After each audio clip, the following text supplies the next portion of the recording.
The stag and the flower well, this wasn't how I expected my engagement party to go. Harry thought to himself as he watched the guests amble out. Ginny breaking it off at the party after screaming in his face and insinuating that he'd cheated on her with Tonks was not part of the plan. It was supposed to be a simple party. They'd announce their engagement to cheers, and their friends would have a nice dinner. Instead, he had a bruised cheek, his ring back, and her rather furious promise that he would never see her again. All because of a painting. He'd spent a good part of the reward he'd been given by Kingsley and the Wisengamot for stopping Voldemort on commissioning a painting of Remus and Tonks for the nursery he'd put in the renovated Grimmauld place. How is this proof I had sex with Tonks? It's both of them. Teddy deserves something to remind him of his mother and father.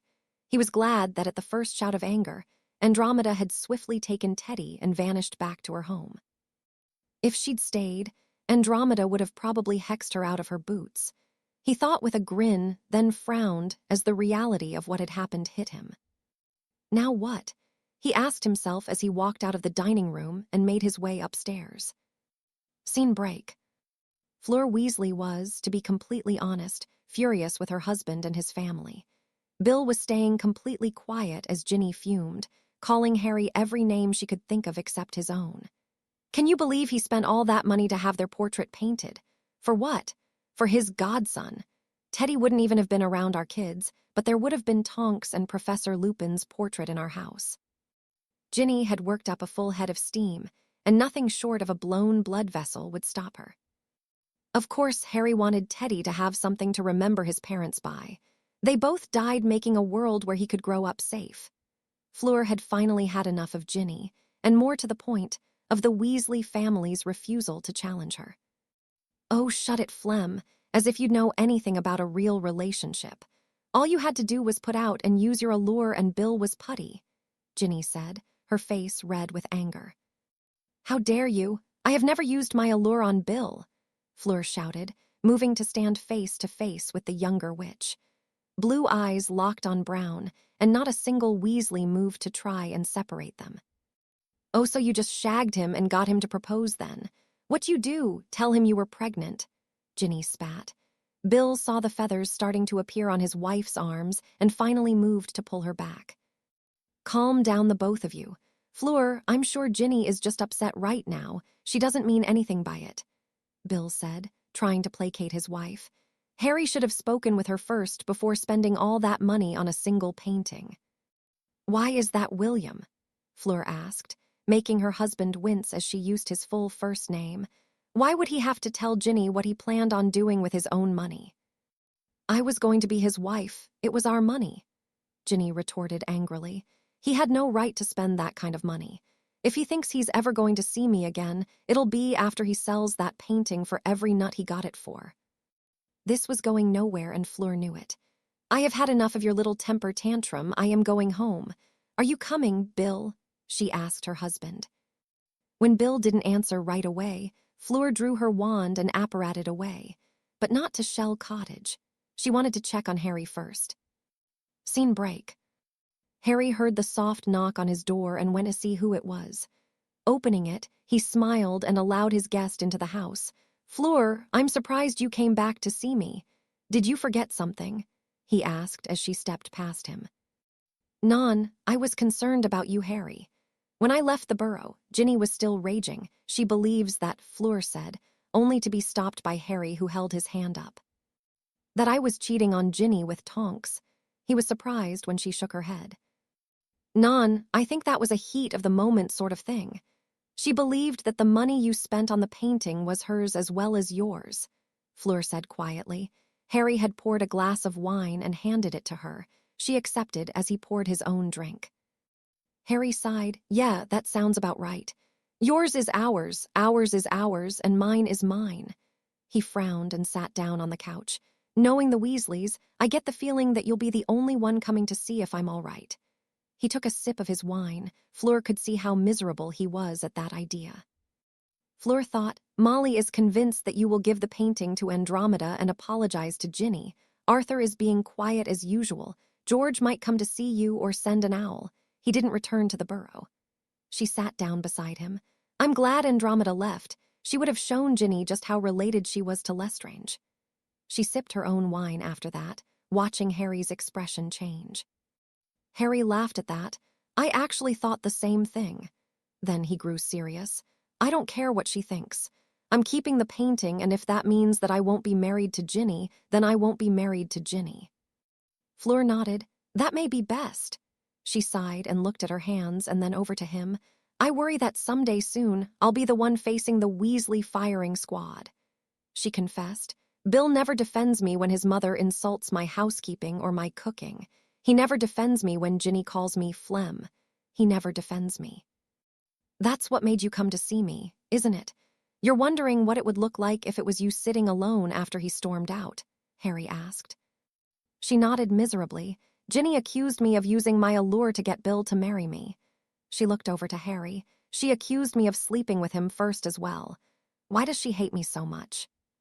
Harry sighed and put his hand over hers, squeezing it gently. Fleur looked up at him and he smiled.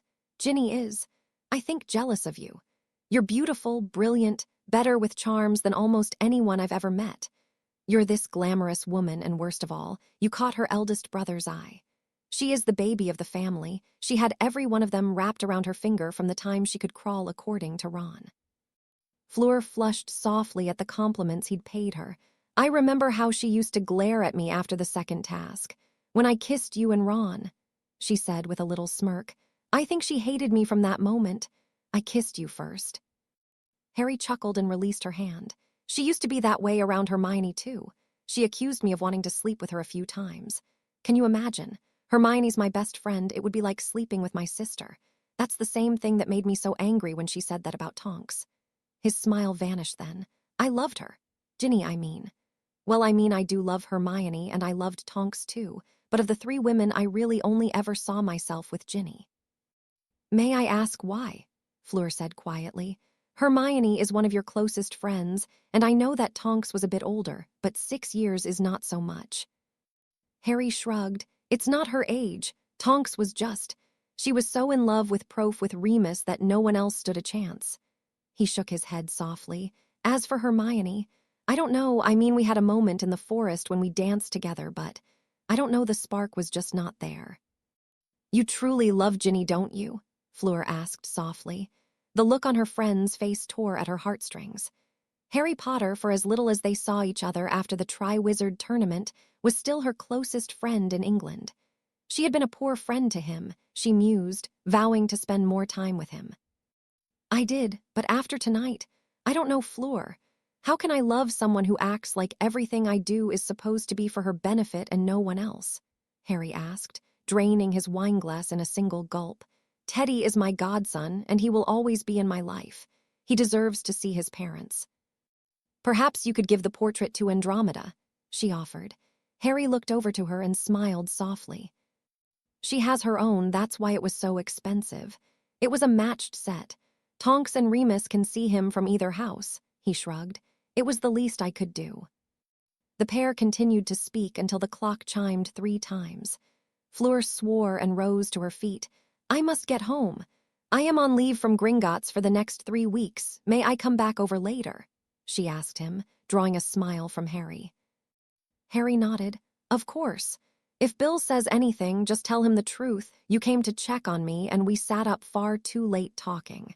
If he doesn't believe you send him to me, I'll take an oath if he needs it. Scene break.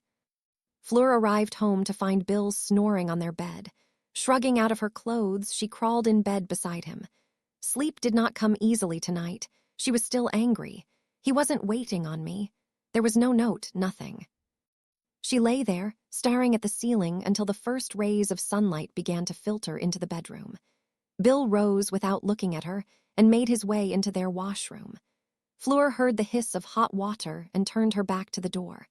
The last thought she had before she finally fell asleep was that Harry would have been waiting on her. This was a dream she'd had once or twice before after the tournament. Harry coming out of the water, carrying Gabrielle in his arms while Ron sputtered beside him. She'd kissed Harry on the cheeks, thanking him profusely when it happened in the waking world. But in the dream world. Here, the crowds melted away and she kissed him deeply. Her arms went around him, Gabrielle sliding nearly forgotten onto the ground. The kiss broke long enough for some panting breaths, and then they were back at it. "Be mine," he whispered against her lips. And she was. Much later in the afternoon, Fleur awoke trying to understand why she'd had that dream again. She sat up, swinging her legs over the mattress, hissing with slight discomfort as her bare feet touched the cool wooden floor. Why we cannot have carpeting, I will never understand. I had a lovely warm carpet back home at this place. I will have to invest in either warming charms on the floor or a pair of slippers, and I hate slippers. She groused silently as she made her way into the bathroom. Bill had left for work without waking her, an act that she should consider his usual practice, but for some reason angered her today. I am still angry that he did not defend me against Ginny. She reasoned as she stepped into the shower and let the hot water spray onto her body. Fleur was angry, pure and simple. She was angry at every member of her husband's family. That tears it. She thought I am leaving for some time away before I go mad. She left her shower well earlier than normal and began to dry herself off. As she did, she began to plan out this trip. France was out. She knew they couldn't afford an international portkey. She would have to stay in England unless she wanted to take a Muggle transport. Now that idea had some merit. Perhaps she could take out a small advance on her salary, convert it to pounds, and use that. With the exchange rate, a few galleons would be plenty of Muggle money for the trip. She dressed in Muggle attire and grabbed her wand, apparating to the staff entrance of Gringotts. Scene break. Fleur made her way out to the customer lobby with a scowl marring her otherwise beautiful features. She couldn't get an advance from the payroll office. She had to ask for a loan. Greedy goblins. They want to make sure they get their interest on the 3 galleons I wanted to borrow. The scowl vanished as she saw a familiar face in line. "Harry, what are you doing here?"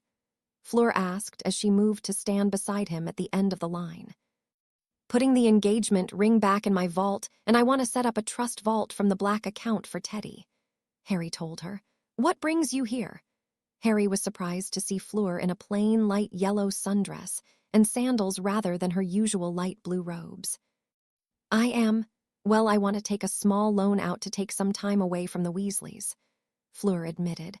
"I was going to just take out an advance, but regulations decree that you have to make it a loan. Or you could just ask your incredibly wealthy friend to give you an advance," Harry pointed out with a wry smile on his face. "How much do you need?" "I only wanted to take out 3 galleons and exchange it for Muggle money," she said. "I was planning to take a trip to France and see my family." "In that case, you need more than 3 measly galleons," Harry said to her. "How about I give you 50 as thanks again for being the only Weasley who came back to see me?" Fleur blushed. "Harry, that really is too much." He waved her off. "You're my friend. Someone should have some fun." "Come with me then." Fleur didn't know where the idea came from, but once she'd said it, she couldn't get the idea out of her mind. "You were just left by the woman who claimed to love you. I have 3 weeks of leave. We can go see my family together and perhaps visit Paris. Perhaps Beauxbatons as well." "Well, Proudfoot did say that if I didn't use some of my vacation hours, he was going to use a sticking charm to keep me in my chair," Harry said. "All right. I'll go to the ministry and make the arrangements for my leave, and then we can meet back at Grimmauld Place in 2 hours. Will that work?" Fleur leaned in and hugged him. "That will be perfect. I will spend the time here in the alley." She patted the purse on her shoulder. "I already have my luggage with me." He smiled. "Then come with me to the ministry and we can leave from there." His smile was matched by her own, and once his business was concluded, the pair left the bank to being their summer adventure. Harry and Fleur made their way out of the ministry an hour later. Harry had taken the leave his supervisor had practically been throwing at him for 2 months now. "So, I'm off for the next 2 weeks," Harry said. "What's the next part of the agenda?"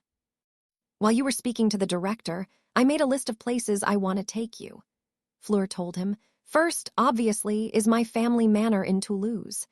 She drew out the scrap of paper she had scrawled a few destinations on. Harry stifled a laugh at her handwriting. "Fleur is the only person with handwriting worse than mine," he thought. "Where else?" he asked her. Fleur smiled. Next is Beauxbatons to get there. We will stop in Lourdes and I will show you the path.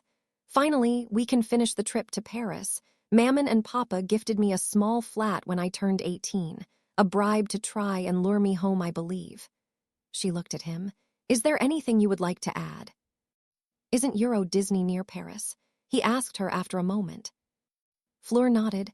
It is, but if you wish to go to that tacky monument to a cartoon mouse, I will find somewhere else to be, she said imperiously, drawing an outright laugh from Harry. Is something funny? Not a fan of theme parks. Not this one. A 3,000-year-old magical ruin was destroyed in the construction. If you do want to go there, make sure you don't mention it to anyone in France. You did well against a dark lord, but I don't think you'd do as well with an angry mob, she said. Anyway, there is enough to do that you won't need to go there to stay amused. The pair walked out. The next question is, how will we get there? Fleur asked him. International port keys are far too short-term. I have an idea about that. After the war, Mr. Weasley and I worked on repairing Sirius motorcycle. We can ride it, Harry said. I don't mean fly it either. I don't trust the invisibility booster that much. So we would take the Channel Tunnel then. Harry nodded.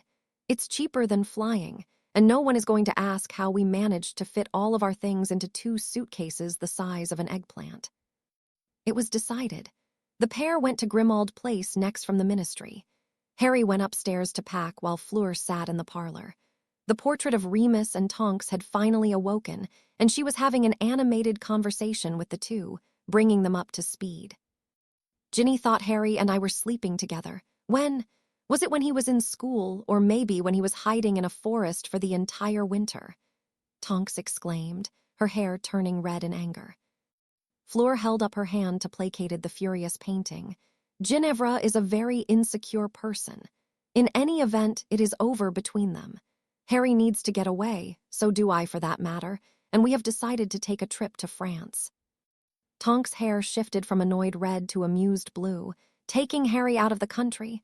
Why, Mrs. Weasley, you sly thing, she teased. In all seriousness, that will be good for the two of you. I think so, Fleur agreed. In any event, Bill will be out of the country, so it either be bored at home or take my friend to see my homeland. Harry came down with a tiny suitcase that he quickly put into his pocket. I see you two are finally awake, he said with a smile. Have you checked out the other frame yet? Harry asked Tonks. We have. We went to see Mum and Teddy while you were out, Tonks said. He was sleeping, but it was nice to see him. We can't thank you enough for this, Remus added. Seeing our son grow up, even if it's this way. He put his arm around Tonks. Thank you, Harry. It's all right. Teddy deserves to have the both of you in his life. However I was able could arrange it, Harry told them. I suppose you two will probably spend more time over at Andromeda's house. Tonks nodded. I still might pop over every now and again while you are on your trip. No one notices paintings, so just in case one of the Weasleys decide to prank you, I'll be able to warn you. Tonks laughed, and her hair shifted to purple for a moment before going back to blue. When I broke it off with Charlie, I caught the twins trying to put hair removal potions in my chocolate frogs. With that, Harry and Fleur said their goodbyes and went outside to the curb. There sat the motorcycle that had brought Harry to Privet Drive all those years ago. It had been years, but thanks to Mr. Weasley, it was back in proper shape after the flight of 7 Potters, as Moody had called it. Donning his helmet, Harry climbed on first. All right, Fleur, climb on and hold on to my waist. You are sure this is safe? She asked him, cautiously eyeing the bike. Eventually, the eagerness she'd felt to see her family again overtook her cautiousness. She put on her own helmet and then climbed on, slim arms going around his waist. Harry turned the ignition, and with a roar, the two were swiftly on their out to the roads leading out of London. Scene break. The miles slipped away from the pair as they reached the line for the tunnel. Merde, Fleur cursed softly, but not so soft that the enchantments on the helmets didn't catch it. We will be here for hours. Harry thought for a moment, then grinned slyly. No, we won't. He turned the motorcycle and rode into a narrow alley. What are you doing? Fleur asked him. We'll be even later now. Harry pulled a level on the side of the motorcycle as an answer. Fleur felt magic thrum through them, and suddenly the alley was in a strange, almost fishbowl perspective to her. "Hold on tight, okay," Harry said, and then pushed another button. Suddenly, the motorcycle rose into the air and they began to fly. Fleur shrieked as Harry dodged a low-flying bird, causing him to laugh. She clung to him as he steered the motorcycle up and past the cars, and then they were over the English Channel. Got to love invisibility boosters. I was a little nervous that it wouldn't work, but I figure getting you out of that traffic was worth risking the statue. Fleur wanted to thump his helmet, but fearing that could cause them to drop into La Manche, she refrained. We could have waited. She finally allowed herself to stay. What if someone sees us?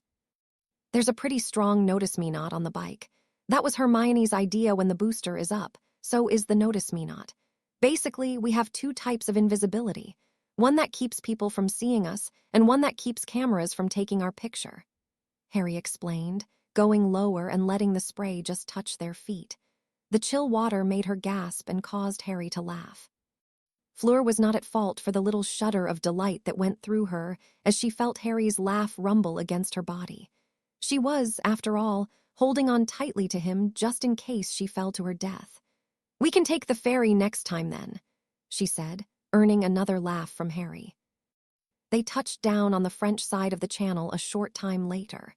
Just as they had left England, Harry steered them into a small alley before disengaging the invisibility and the notice me not. That was fun, he said to her. You sure you want to take the ferry next time? Fleur nodded and released him from the death grip she'd had on him as they had come in for their landing. I believe we are in Calais, she told him after a moment. So where to first? You said your family home, right?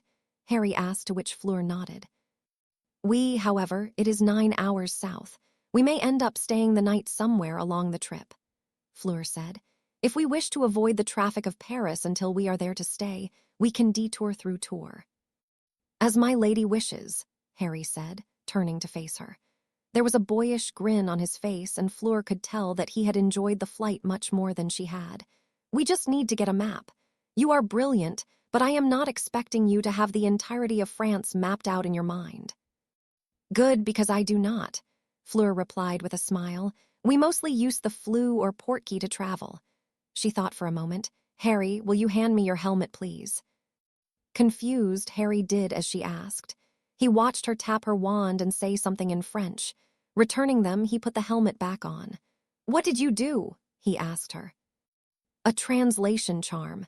Now you will be able to read the street signs and understand French, Fleur told him. It will keep me from having to constantly tell you where to go. Thanks to Ginevra, you've had enough of that already. Harry laughed and steered the bike out onto the streets of Calais. It was a port town, and Harry watched as truck after truck made its way towards the ships at the water's edge. The city itself looked like it would not have been out of place in England with its row after row of buildings and red and white brickwork that gave it a somewhat timeless feel. This is the sort of place where it could be the 60s or the year 2000, and you wouldn't know if you didn't look at the cars going by, Harry said, grateful for the connection that existed between the helmets. I suppose being a port town, you don't need to worry about any new businesses, so long as you have a steady stream of commercial traffic, Fleur replied. If you see a corner shop, stop there and we'll get a map. I just remembered we didn't stop and convert any of our money, Harry said. Everything is in pounds.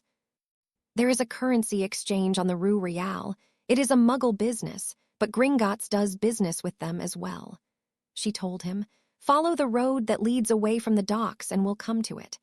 Harry nodded and followed her directions through the bustling streets. Scene break. A few hours later found them with a map, their pounds exchanged for francs and halfway to the city of Tours. Hunger had led them to pull off at a small village and parking at a cafe. Fleur was very excited. This would be her first taste of French food in years. True, she cooked for herself when Bill was away, but this was different. Welcome to Brienne, Harry, she told him as they got off the motorcycle. Have you been here before? He asked her. Once, Beauxbatons took the fourth-year students to several ancient sites. After the destruction of the Norman runic circle when they created Euro Disney, it was decided that the old places should be remembered, Fleur told him.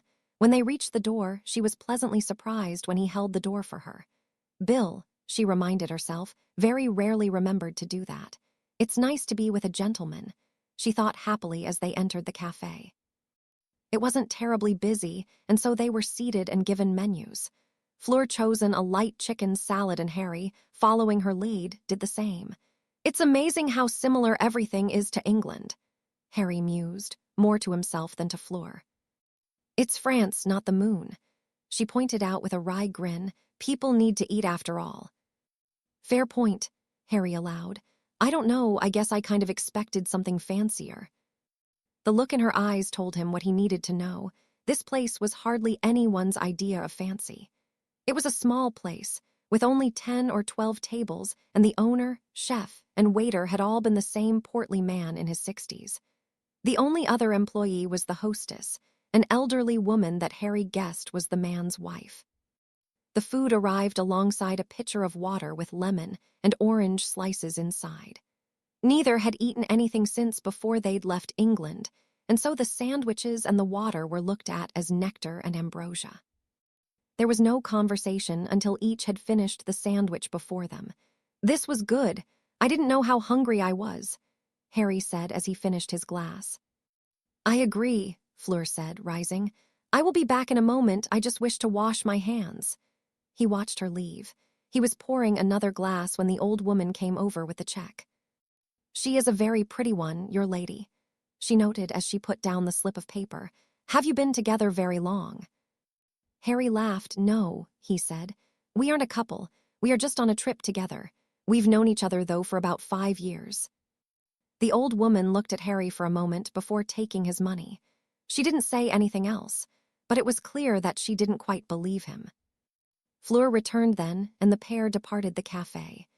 As they rode off, the woman watched them drive off and then turned to her husband. Do you think they expect me to believe that two people that comfortable with each other are just friends? She asked him. Her husband merely laughed and went to clean the table. Marie. We are not here to act as matchmakers or to comment on the lives of our customers, he said to his wife. If they aren't a couple, then so be it. If they will be one later, then so be that. You have no sense of romance, Henry. What if this was the moment they needed to push them into admitting their love? Marie said. All of our children are married and gone. I like the idea of helping one more couple find their way.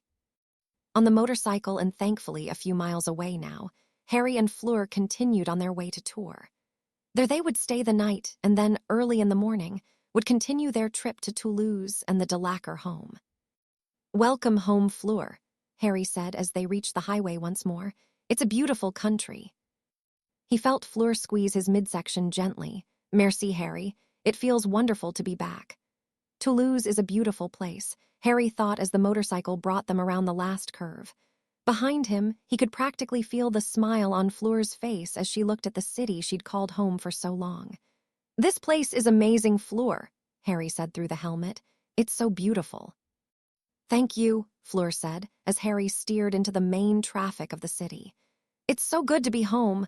The way to my family home is near the Cathedral of St. Stephen, she said, pointing towards the turn he needed to make with a free hand, her other holding onto him tightly. Fleur smelled like vanilla and honey. Harry noticed when her arm went up to his left and then immediately chastised himself. Come on, Potter. She's your friend and she's married. He shook his head, and the traitorous thoughts inside it and sped along the road. Fleur, in her excitement at seeing the familiar streets, had scarcely noticed that she had pressed herself so tightly against Harry's back. When he swerved to avoid a car veering into their lane, she gasped and leaned back slightly. Are you all right? Harry's voice crackled in her ear. I am fine, she said. That car scared me a bit, she admitted to him. Would you mind if we stopped for a moment before we finish the trip? Sure, I'll pull in by this park, Harry said, indicating a small public space off the road on their right. He pulled the motorcycle off into a parking spot, and the two climbed off. Will you walk with me? She asked him quietly. I used to dream about coming to a place like this with someone. My heritage meant that I didn't have many friends. The boys were, well, you know, and the girls didn't appreciate the way the boys looked at me. It had been a very lonely childhood until Gabrielle was born.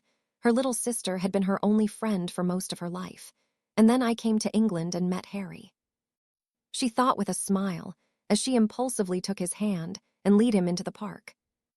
This is nice, she thought as they walked together. Free of the pressures of his role as a war hero in a place where he wasn't the most recognizable man in the city, it was easy to just imagine the two as any ordinary couple out for a stroll. But we aren't. She thought as her thoughts turned melancholy. We are not a couple, I am a married woman. I shouldn't be imagining Harry like this. I had that chance and I threw it away. It would have been easy, during the tournament, to introduce herself to him and apologize properly for her behavior on the night their names were chosen. But that would have hinged on her knowing that he was a good man. She had been so convinced, as most had at the time, that he had entered for glory. Then she'd watched as he outflew the largest of the 4 dragons. When she was attacked by the Grindelows, he'd rescued Gabrielle, earning a place in both girls' hearts forever in the process. During the final year of the war, she'd seen him become the man she'd secretly knew he was meant to be. A hero, and if she was honest with herself, he was her hero, just as he had been when he'd emerged from the lake with her little sister. "Hey, look, that old man is selling lemonade," Harry said, taking her from her thoughts and pointing at a stand in the center of the park. "You are close, it is citron press. It is very close to lemonade. It is just lemon juice with water and sugar added," Fleur said to him. "The difference is that you add everything to taste rather than it being pre-mixed." "But how do you get the sugar to mix into the water when it's cold?" Harry asked her. "That's like when the Yank from MACUSA got upset that we didn't have what he called sweet tea." The American envoy had argued that you couldn't properly make sweet tea if the beverage was served to him cold and unsweetened. It needed to be brewed hot so that the sugar dissolved and then chilled, he'd told them. Otherwise, it was dirty water with sugar at the bottom. "Trust me, it works fine. When I was a little girl, if I was feeling ill, my parents would sneak medicine into my press," Fleur told him, smiling at the memory. Fleur had been a stubborn child at 4 years old. Worse had been when she was 2 and had decided that clothes were evil and that she wouldn't wear them. Tugging his hand, she led him towards the stand. Harry swore that the mustachioed man behind the stand looked familiar, but he couldn't place it. "Two, please," he said, still trying to figure out why he felt as if he'd seen this man before. "You wouldn't prefer one big one with 2 straws," the man said, winking and then outright laughing as they both turned slightly red at the thought. Still chuckling to himself, the man turned away from them and prepared the cups for them. "Here you are," he said, setting the cups down. "The lemon juice is in the tank and the sugar is on the table with the napkins." When Harry reached into his wallet, the old man held up his hand. "No, you earned it by making an old man smile. Enjoy your day." They both thanked the old man and prepared their drinks to their liking. As they walked, Fleur took a pull of hers and then made a face. "Ah, too sour still, I should have added more sugar," she said, and then without thinking, she took Harry's and drank some. "That is much better," she said, handing him back her own cup and keeping his. Scene break. Tonks had done as she'd told Harry. She'd spent most of her time so far in Teddy's nursery watching her son. But she had been an Auror, and the idea of his home being completely empty, with the exception of Creature, didn't sit well with her. When she arrived back at Grimmauld Place, she'd found her portrait moved.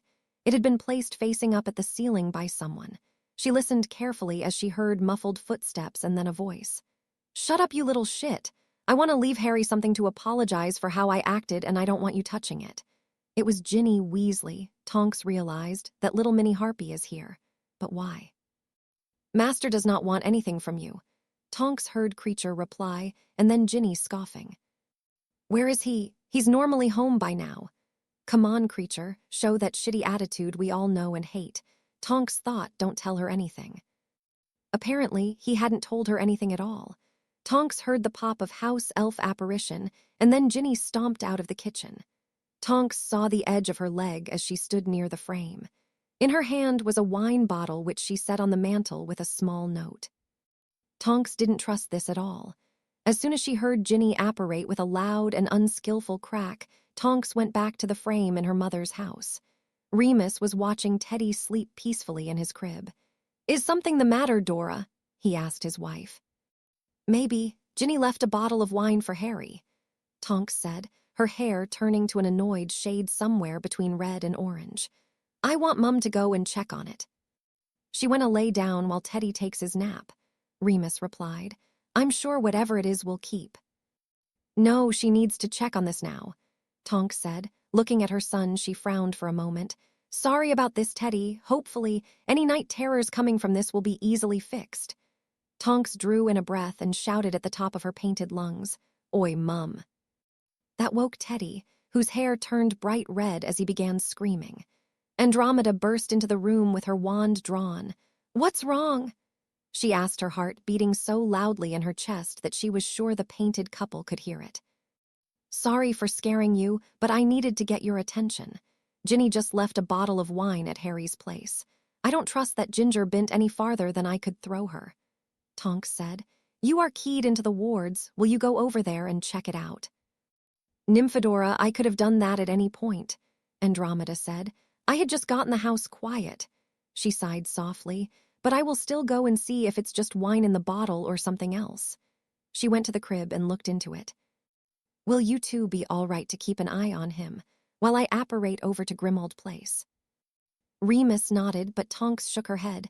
"I'm going with you," she told her mother. "I was a trained orer." She vanished from the frame, clearly waiting on her mother to apparate. "I'll keep an eye on him, Andy," Remus said. "Go make sure his godfather will have his free will." Andromeda nodded and vanished with a soft crack. Andromeda arrived in the foyer of Grimmauld Place and looked up at the blank space where the portrait of her miserable Aunt Walburga Black had sat. One of the first things he'd done upon moving into Grimmauld Place was to offer the portrait a choice: go to Narcissa Malfoy, or he would use the strongest paint thinners he could find to remove her. She hadn't believed it at first, and that was why the painting now had a streak of blank canvas going from the bottom to her shoulder. After that, she had very quickly instructed Creature to undo the charm, and she elected to spend the rest of her days at Malfoy Manor. Tonks was waiting in her frame. "Would you mind setting me back up? Ginny moved my frame while I was at your house." Once righted, she smiled at her mother. "Thanks, Mum, that's much better. I didn't feel like making sure anyone else was wearing Friday's knickers on a Monday." Creature appeared before Andromeda, another trespasser in the home of Master Potter. He muttered, "What do you want?" "Charming as ever," Andromeda replied bluntly. "I am merely here to inspect the bottle of wine left by Ginny Weasley." "Bottle is gone. Creature won't allow Master Potter to be tricked with potions," Creature replied, glaring at her. "Creature destroyed it." "Damn it, we need that bottle so we can prove she tried to give Harry a potion." Tonks fumed from her frame. "Creature, the next time she brings over anything at all, keep it. Let us find out, and then, Mum, you can call for the Aurors." Scene break. Having finished their drinks, Harry and Fleur found a bench beside a small fountain in the park and sat down. "So, what are your plans when we return?" she asked him as they watched the water flow. "I don't know. I'll go back to work, I guess." He leaned back against the bench. "To be honest, being an Auror isn't as great as I thought it would be. They seem more interested in using me as a figurehead rather than letting me go out and help people." "I am unsure what I will do," she admitted. "William and I need to have a long talk about the way he behaves around his family." Fleur matched his action and leaned back on the bench. "As for your problem, you are Harry Potter, the hero of our world.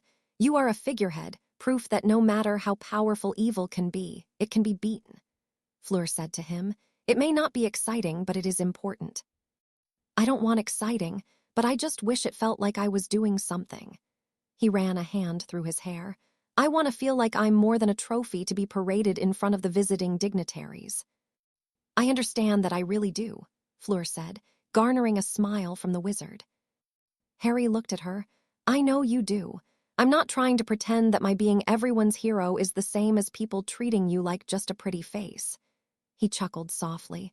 "This is our vacation, and I'm feeling sorry for myself." "Emotions are a powerful thing," Fleur said, putting her hand on his. "Feeling trapped hurts." She wasn't sure at that moment if she was talking to him or her. A woman's voice interrupted her contemplation. "Good afternoon. Would you like to purchase a rose for your lovely lady?" Beside Harry on his left side was an old woman carrying a small basket of flowers. Beautiful roses, picked this morning. The dew is still upon them. We aren't. Fleur began only to be interrupted by Harry. I'll take one, thanks. A transaction later, and Fleur was looking at a beautiful bright red rose. Harry, you didn't have to. Again, she began, and again she was interrupted. I wanted to, because of you I'm in this beautiful place, a place I'd never have been to otherwise, he said to her. Blushing, Fleur brought the rose up to her nose and inhaled its fragrance. The old woman walked back from them and towards the stand her husband had erected earlier. You see, Henry, just as I said, they are destined to be together, she said smugly. He bought her a rose without even a second thought. You are right, dear, the old man said to his wife. She stole his press because she'd made hers too sour accidentally.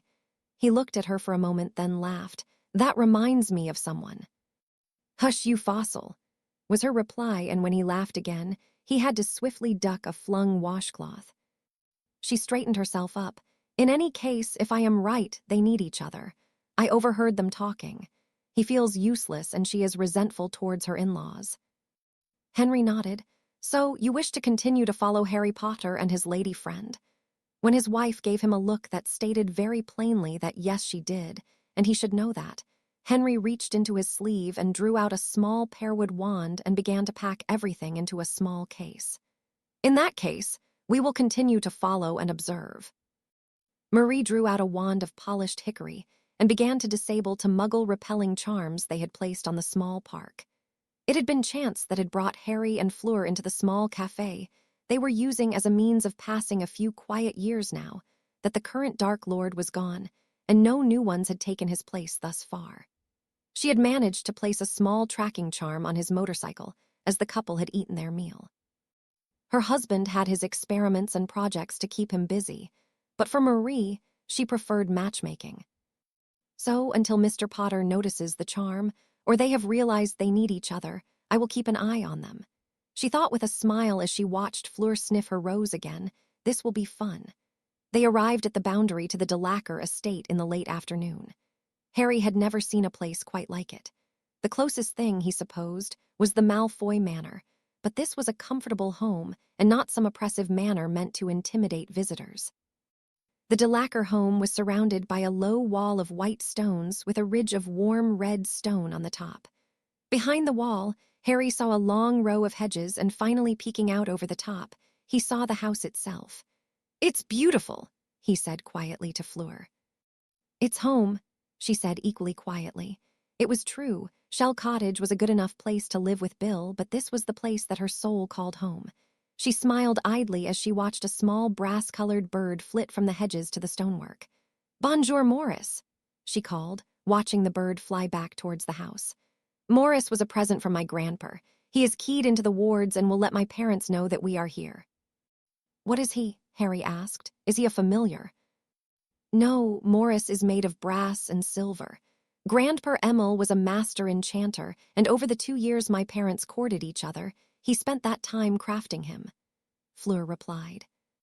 Harry slowly steered the motorcycle onto the property as the gates opened and then closed behind them. Standing at the door of the manor were the Delacours. Jean-Luc and Apolline stood beside the now 14-year-old Gabrielle, and in the girl's arms was a slightly squirming baby. I didn't know you had another sibling, Harry said. Who's that? I don't know. Mammon or Papa would have told me if I had a new brother or sister, Fleur replied as they climbed off of the motorcycle and made their way to greet her family. Apolline hugged her eldest child.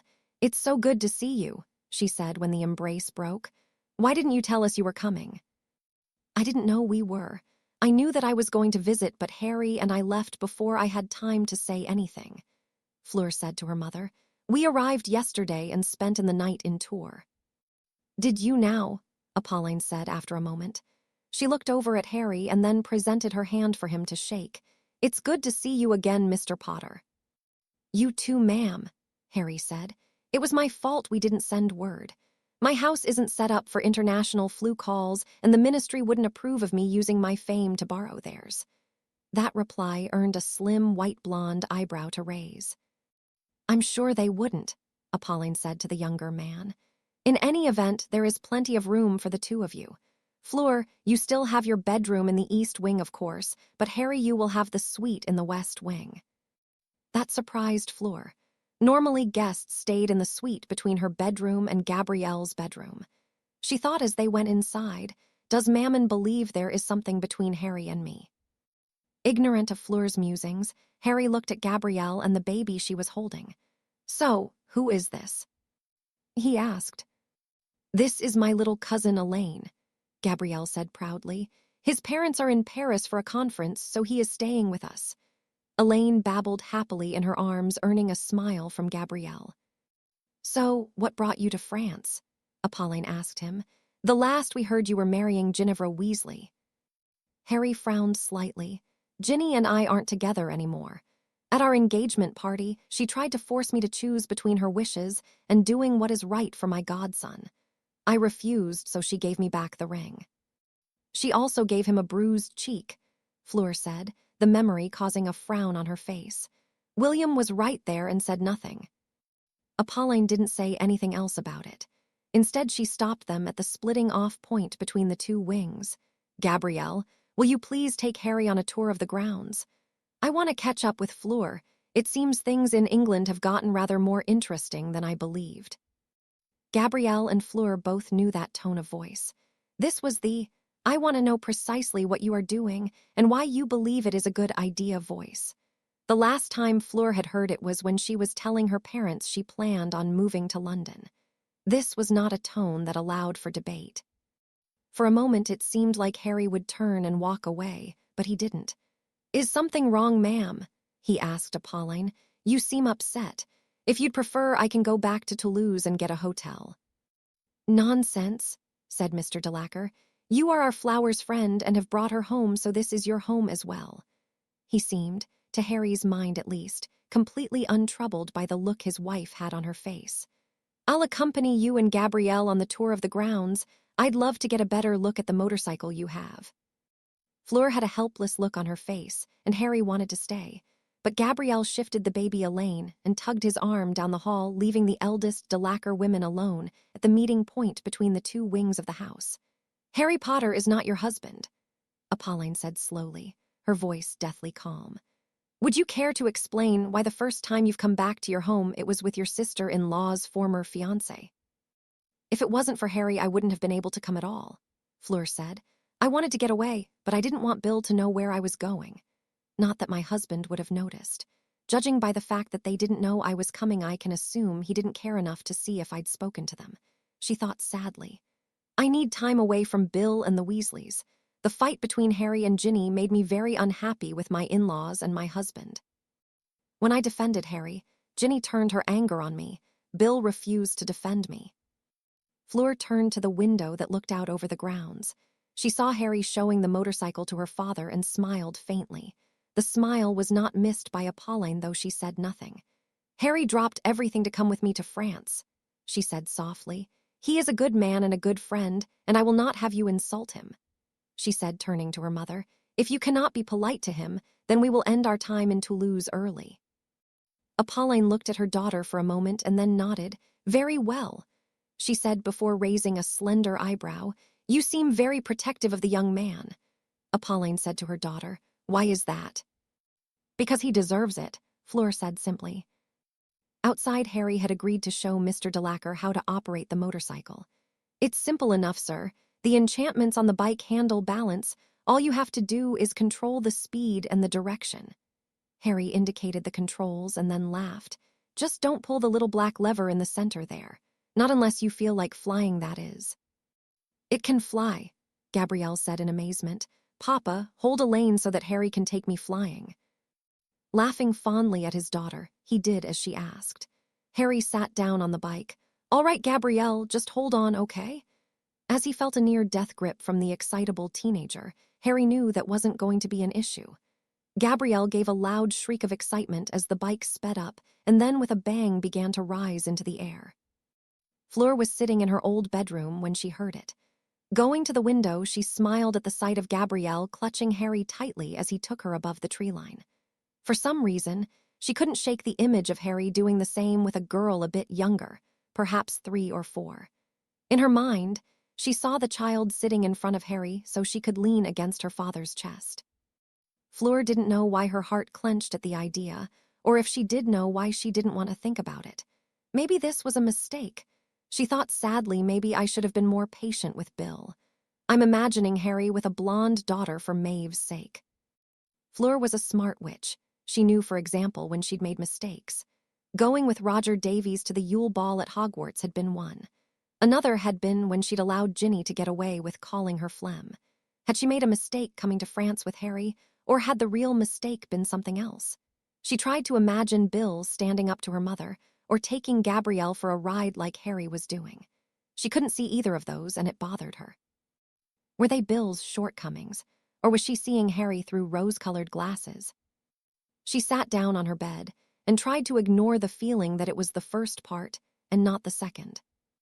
Apolline Delacour made her way to her husband's side. Taking the baby from him, she looked up where she heard Gabrielle shouting in excitement as the motorcycle soared above them. Jean-Luc Sebastian Delacour, if something happens to her, I will make sure that you sleep in the stables for the rest of your life. He laughed softly. Harry has saved our youngest once. I don't think he'd fail her this time. You like him, don't you? Apolline asked quietly. Her eyes locked on the motorcycle that was now speeding into a corkscrew pattern before flying towards the vineyard at the edge of the property. I do, he nodded. Harry Potter is a remarkable young man, an orphan who lost nearly everything and ended up saving the world. I don't like imagining what would have happened should that Dark Lord had won and turned his attention to France. It wasn't just what would have happened to France that worried Mr. Delacour. It was also the little girl up on the motorcycle. Fleur was old enough and skilled enough that he was certain she could have escaped or would have died to fight, but Gabrielle was far too young. Apolline didn't say anything. Her husband's words were correct. Had Harry Potter failed, the world would have been a very dark place indeed. I don't like that the first man she brings home isn't her husband, she said after a moment. Shouldn't it have been Bill Weasley? Perhaps, Jean-Luc said quietly, but I'm happy enough to have her here that I don't really care who brought her. Harry landed the motorcycle, and Gabrielle hopped off. She rushed over to her parents, speaking rapidly enough that even if the translation charm hadn't begun fading from his helmet, he wouldn't have been able to keep up. I need to ask Fleur to reapply a charm. I'll be right back, he said before walking up to the house. Fleur's bedroom is beside the East Wing Library, Jean-Luc said in accented English. Harry thanked him and hurried towards the manor with his helmet under his arm. Fleur was at her mirror combing her hair when she heard the knock. Intrez! She called out, not turning to face the door. The door slowly opened and Harry stepped inside. He came to her side. Harry, is something wrong? No, I just wanted to ask if you could reapply that translation charm for me, Harry said, offering her the helmet. I know your family is good enough to speak English around me, but when we are riding, I'll need it. She nodded, taking her wand from where it sat beside her makeup case and tapping it to his helmet. I will reapply it when we leave as well. She handed it back. Mammon doesn't like you here, I'm afraid, she admitted quietly. She sighed. She believes that I should have. Came here with Bill, Harry finished for her. She nodded and motioned for him to follow her to the bed where they sat down. She's not wrong, Harry said after a moment. I'm not your husband, we are just friends. He turned the helmet over in his hands, but that doesn't mean she has the right to be cross. Fleur sighed and unconsciously leaned into his side. You are taking the fact that my mother is upset very well, she said quietly. Thank you for being gracious regarding it. I do not know if Bill would do the same. Weasley temper, I get it, Harry said, earning a wan smile. Harry returned it and took her hand in his. I'm not going to cause a fight between you and your mother. If something happens, I'll just go back to Toulouse and get a hotel room. I promise you, if you had to get a hotel, that would be the cause of the fight and not anything you'd have done or said, Fleur told him. We will give her some time, and if she cannot be polite, then we will continue, then we will say our goodbyes and depart for Paris. Harry and Fleur sat there in silence for another moment. Then Fleur spoke again. You looked very natural taking Gabrielle up on that motorcycle, she told him. I'm sure she enjoyed it. She did, he said, smiling. That's how I knew the charm was fading. She was telling me to go faster, and then she said, say Marant. She giggled at his butchering of the words. What is it? He asked her. It's pronounced like this, say Marant, she told him, enunciating the words for his benefit. For some reason, those words in her accent were possibly the most alluring words Harry had ever heard. Try it again, we'll see if I can't make a proper Frenchman out of you, Fleur said teasingly. Say Marant, Harry said, earning a brilliant smile from the woman. He felt the warmth of her hands in his own and squeezed them gently. Bon, again please, Fleur said, leaning in slightly without really noticing she'd done it. Say Marant, Harry repeated, doing his best to mimic the way Fleur had said it. Suddenly all Harry could see was the blonde of her hair and the blue of her eyes as he realized how close they were to each other. Blue met green, and for some reason that neither witch nor wizard could explain, all either wanted to do was kiss each other. It was nearly overwhelming, the urge to forget everything and kiss each other. After a moment of hesitation, they did just that. Neither knew when the kiss broke, if it was a moment or a lifetime. I should go, Harry said hurriedly, standing and departing the room and leaving Fleur to her own thoughts as guilt took up its residence in both their minds. Outside, the fair blue sky began to dim as a summer storm made its way over the grounds of the Delacour Manor. As the rain and darkness settled it made a fitting mirror to the mood that settled into the two. The rain hitting the window matched the tears that now fell onto her face. Guilt caught her in the chest like a fist squeezing ever tighter. It wasn't guilt about kissing another man while she was married. The guilt was in the fact that she'd enjoyed that brief, impulsive kiss more than she'd enjoyed the last several she'd had with her husband. She leaned against her bed. Looking up at the canopy of her bed, she found a spot where she had cast her first fireball as a child. She sighed, wondering what the 13-year-old Fleur Delacour would think about all of this.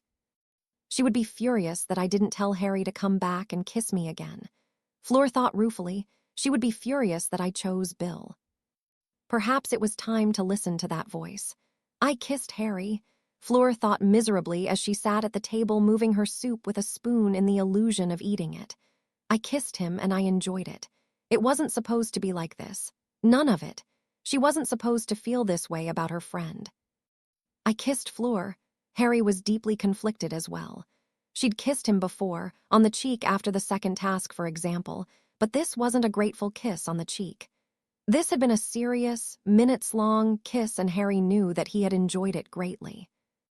You two seem very quiet tonight, Jean-Luc said, looking at them. Fleur spoke up. We are both just tired from the road, Papa. She looked at Harry for a moment. It has been a long trip to have only been a few days. Yes, lots of driving. Beautiful country, though. I've enjoyed seeing France on the back of my motorcycle. Harry replied, gaining a few more moments by taking a bite of his chicken. I very much enjoyed the park we stopped in on our way here. The one by the cathedral. This came from Apolline. When Harry nodded, she smiled slightly, the first smile Harry could remember her giving him since they'd arrived. Fleur spent many summer days in that park as a little girl. I often wondered if she would bring anyone there. The way she said it made it clear that she'd meant I wondered if she would bring Bill there. Harry, will you take me for another ride tomorrow? Gabrielle asked him from her seat beside him. I would love to go to the park with you. I would feel better if Fleur went with you both, Apolline said to Gabrielle. Would you mind? She asked her eldest child. No, ma'am, Harry and I were already planning on spending the day in Toulouse, Fleur said to her mother. I am glad the motorcycle has a sidecar, she said. Otherwise it might be a very tight fit. Dinner passed relatively quietly. Harry and Fleur each retired to their respective bedrooms to get some rest. That had been the plan anyway. It was nearly midnight when Harry heard the doorknob turn. He looked away from the fireplace and saw Fleur standing there in a light blue nightgown. Can't sleep either, he asked her. She nodded. I keep thinking about. Don't, Harry said. We made a mistake, that's all. He looked over to her. We can pretend it didn't happen. Fleur nodded. Right, it didn't happen. The words sounded reassuring, but they felt hollow as she said them. Fleur sat down on the edge of his bed and looked at the floor. It doesn't feel like it didn't happen, though. It felt like I kissed you and that I liked it. There it was.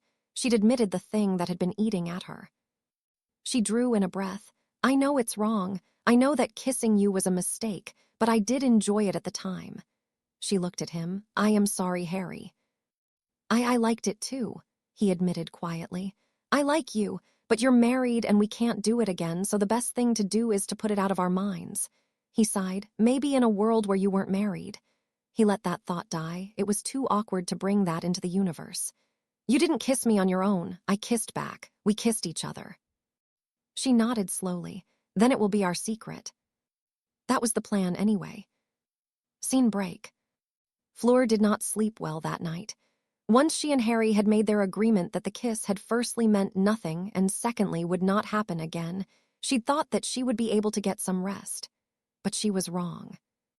Instead, laying on the bed she'd slept on as a girl dreaming of finding the perfect husband, the one who would be her friend and her supporter, she kept thinking about Harry. It was infuriating, the reason that she hadn't gotten any sleep until the first rosy finger of dawn had touched the window. She was attracted to Harry. I am a married woman, she thought miserably as she rose from the bed. A married woman who is attracted to a man who very much isn't Bill Weasley. A traitorous thought whispered as she went to her en suite to take a shower. As the hot water poured over her, she tried to dismiss the thoughts of Harry. But they wouldn't go anywhere. She sighed, resting her head against the wall of the shower. Maybe this trip was a mistake. Maybe I should have stayed with Bill, she thought as she moved her head and began to wash. It wasn't love, at least, she didn't think it was. But the more she thought about Harry, the more she kept thinking back to their time as champions. How he'd saved Gabrielle, how he'd stopped an imperious Victor Crumb during the third task, how he had literally died to stop Voldemort. He was amazing, and she knew that. The water grew cold, and she got out of the shower, wrapping a towel around herself. Later, dressed in a set of Muggle clothes she'd bought on a trip to London a few weeks before this one, she went down to breakfast. She found Harry, looking slightly rumpled from lack of sleep. He still had a light shadow on his cheek from not shaving yet. He looked over, stifling a yawn, and then spoke. Good morning, Fleur. Good morning, Harry, Fleur replied, sitting down beside him. This was somehow more awkward than their first morning together. The small hotel they'd stayed at hadn't had 2 rooms, so they'd had to share one room with 2 beds. Staying at her parents' home, however, seemed different. Perhaps it was the fact that her own husband had ever expressed interest in coming here, and yet Harry had been excited to come. Gabrielle came bursting into the dining room excitedly. Her exuberance caused Fleur and Harry to share a smile. Harry, are you ready to go into the city? She asked as she sat down on his left side. I was kind of looking forward to having breakfast first, maybe shaving too, Harry replied to the younger girl. Gabrielle grinned. I think you are much more handsome like this. She turned to Fleur. Don't you think so, Fleur? She asked, not caring that she'd just made an already awkward moment slightly more so. Fleur blushed slightly, causing Gabrielle to laugh. She does, Gabrielle said to Harry. She thinks you're handsome. She giggled into her hands. Keep it up, and you'll stay right here while Harry and I go into the city, Fleur said, glaring at her sister. This did not have the effect she wanted, however. You just want to take him on a date, Gabrielle teased her sister. From his spot, Harry just took a sip from his cup of coffee and prayed silently that this moment would pass. Jean-Luc and Apolline, from their respective places at the table, shared a look. For Jean-Luc, it was clear he found this as amusing as Gabrielle did. Apolline found it less so. She shifted the Elaine in her arms and offered the baby a small amount of egg. Elaine took it greedily, and she smiled at that rather than her youngest daughter's antics. Eventually, blessed silence came, and they were able to finish their meals and prepare for the trip into the city with Gabrielle. Fleur conjured a second helmet for the teenager, and with that, the 3 were off. Gabrielle was disappointed that Harry kept the bike on the road, rather than flying through the air. From her place holding onto Harry's waist, Fleur looked at her sister. What's wrong? She asked. I want to fly, Gabrielle shouted over the noise of the wind and the motorcycle's engine. This is boring. Fleur rolled her eyes. He cannot just take off into the sky to please you. Then she felt Harry's arm shift and she heard a click. As the strange fish-eyed view overtook her again, she knew what had happened. He'd activated the invisibility booster. She felt the bike shift upwards and held on tighter to his waist. "Harry James Potter," she shouted over Gabrielle's laughter. "You know I hate flying in this." Harry laughed more quietly, laughter intended just for her. "I know, but she's having fun." Fleur didn't say anything else. Instead, she merely growled softly by his ear. Is this how he would treat his daughter? She wondered as he brought the bike down in an alleyway on the outskirts of town. He already seemed wrapped around her little sister's finger. Would he be this way with a daughter of his own? Again, that image of a little blonde girl flitted into her mind. He would be, she realized. He would be completely useless as a disciplinary figure. She sighed and shook her head gently. Harry pulled the now visible motorcycle out of the alley and back onto the road. "Do we want to go to the same park?" he asked Fleur and Gabrielle. "Is there anything else going on?" "There is an art fair by the cathedral. Besides that, there is a bicycle race," Fleur said to him as they joined the traffic of Toulouse proper. "I would prefer the fair myself. Watching muggles race on their bicycles doesn't really interest me." "What do you think, Gabrielle?" he asked the younger girl. Gabrielle thought for a moment. "The art fair," she replied to Harry. He nodded, and with that, he followed the streets back to the cathedral. It was much more crowded given that there was a fair in town as well as a bike rally that made sense. He found parking on the outskirt of the park he and Fleur had visited. "We got lucky," he said to the sisters. "Everywhere else is full, but we've got this whole lot to ourselves." He looked out over the park. "There's the stand where we got our presses last time. Do you girls want one now?" he asked them. "Or would you rather wait until we've been out a bit longer?" It was clear that Gabrielle wanted the lemon treat, as her response was to grab Harry and Fleur's hand and tug them along. Harry smiled again over to Fleur. The look in his eyes was one of good-humored laughter as he took in the over-the-top antics of the young witch. Fleur took a page out of her mother's book, however. She didn't look nearly as amused. An entire conversation seemed to pass between the two with nothing but a few glances and one thin blonde eyebrow being raised. "She's acting childish." "She's excited to be out. You're coddling her. I'm letting her be a kid." "Fine." She didn't appreciate the rakish grin on Harry's face. It made him look far too boyishly handsome for her tastes. The old man recognized them. "Bonjour, bonjour. It is good to see you two again, and who is the lovely young lady with you?" Henry said to the pair. "My sister," Fleur said to him. "This one," Fleur indicated Harry. "Mentioned to her that you made press and that they were very good." He laughed at that, his wrinkled face crinkling slightly more. "Well, in the face of such praise, I think I'll have to give the three of you a free drink." He turned back and began to prepare the cups for them. "You do not need," Fleur began. The old man turned back. "I'm sorry, dear. I went deaf for a moment. Here you are." He pressed 3 cups into her hands and then turned away and began to clean the counter while they prepared their mix of sugar syrup and lemon juice. Henry smiled as he watched them make their way to the fair. Marie would be there, he knew.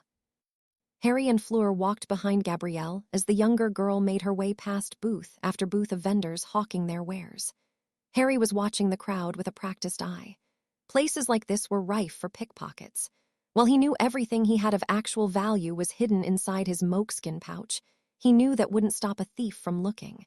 He had another reason for keeping an eye out. Hidden inside that pouch were the Deathly Hallows. The cloak and the stone weren't the items he worried about a hapless thief finding. It was the Elder Wand that concerned him the most.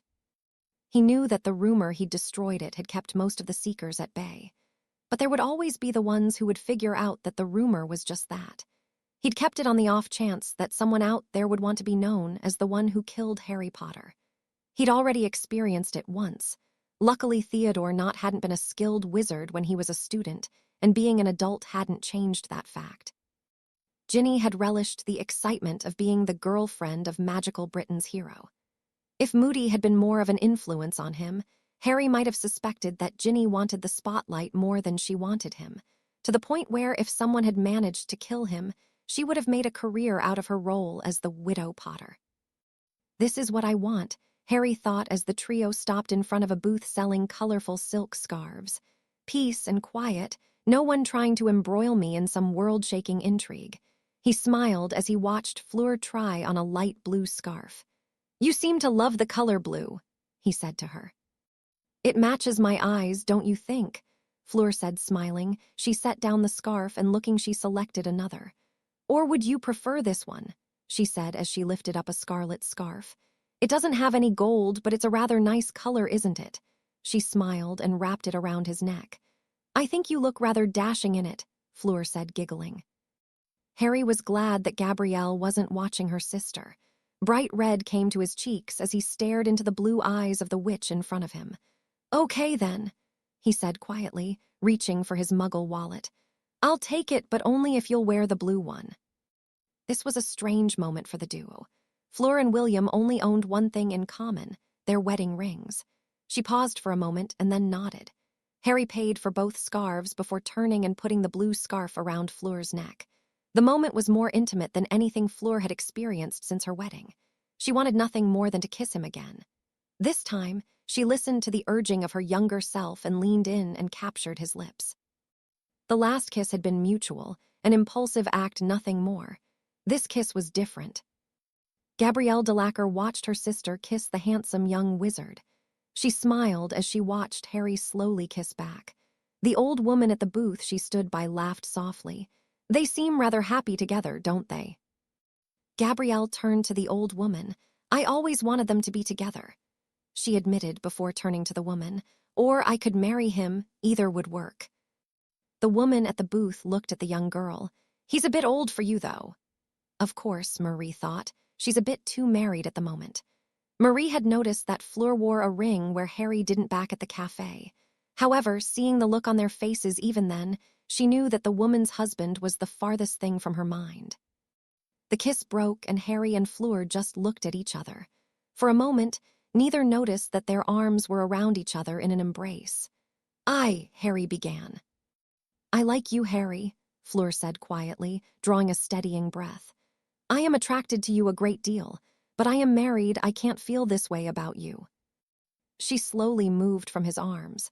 But for some reason, I keep trying to imagine Bill in my arms, and it ends up being your face I see. I don't want to ruin your marriage, Harry said to her. I like you too, a lot. You are incredibly beautiful, but that's not why I like you. I like you because you are powerful, because you are intelligent, because you are you, I suppose. He looked down for a moment. In the breeze, the blue and red scarves had entangled slightly. If you ever decide that what you want isn't Bill anymore. He let the thought stop there. Harry, Bill hasn't touched me in over 5 months. He's no longer intimate with me. He never defends me when his family harasses me, she said in a near whisper. She tugged his hand, leading him away from the stall and to a bench. The scandal, they would never forgive you. Or me. I don't care, Harry said quietly, matching her tone as they sat down. If you aren't happy with Bill, then you have no obligation to stay with him, he said to her. Being married doesn't make you his slave. I need time. Please, Fleur pleaded. We still have Beauxbatons and Paris to see before we go back to London, she said to him. We will just take things as they come and make our decision about how we feel when the time is right. He nodded. We won't rush it. Yes, she said. Right now, we are only friends. Friends who happen to be attracted to each other, but still just friends. She sighed and then laughed in disbelief. I can't believe I am even entertaining thoughts like this. I'm sorry, Harry told her. I shouldn't have said that about if you don't want Bill anymore. He'd meant it, but he shouldn't have said it. Scene break. Bill Weasley had known the day Fleur left that she was away. He'd been informed by one of his fellow cursebreakers that she'd been talking to Harry Potter about traveling to Paris. He didn't mind. It gave him a chance to catch up with someone he didn't get to see nearly enough. Teresa Zabini was older than him by nearly a decade, but she was still incredibly beautiful. They'd carried on their affair since they'd met, when she'd contracted Gringotts to break a curse placed on a set of journals her 4th husband had left in his vault. They never planned on making it official. Their joke is that he would live longer as her boyfriend than her husband. So he had his wife, she had her string of husbands, and all was well. It was bad luck that he'd been seen coming out of her townhouse by a passing Auror on patrol.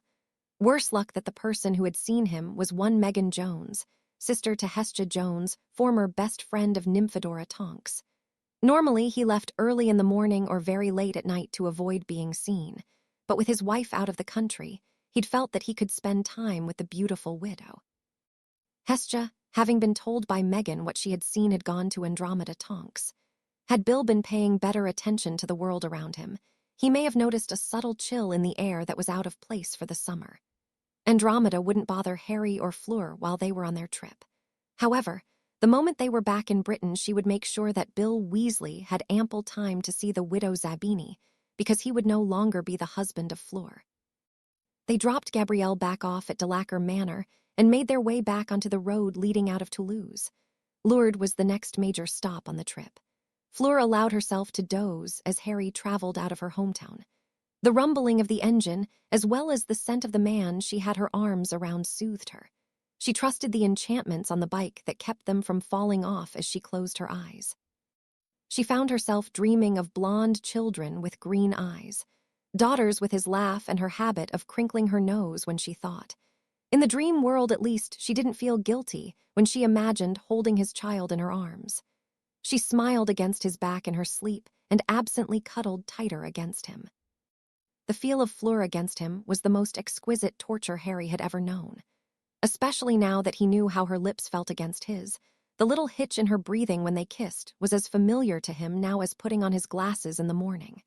In a way, he was glad she was resting. It gave him some time along with his thoughts as he sped down the E80. It wasn't a long trip, not compared to driving to Toulouse anyway, merely 2 hours. Idly he wondered if Fleur would sleep for the entire time. It turned out that she would not. An errant driver slipped into their lane, causing Harry to swerve. That action shook Fleur into wakefulness. "Harry, what happened?"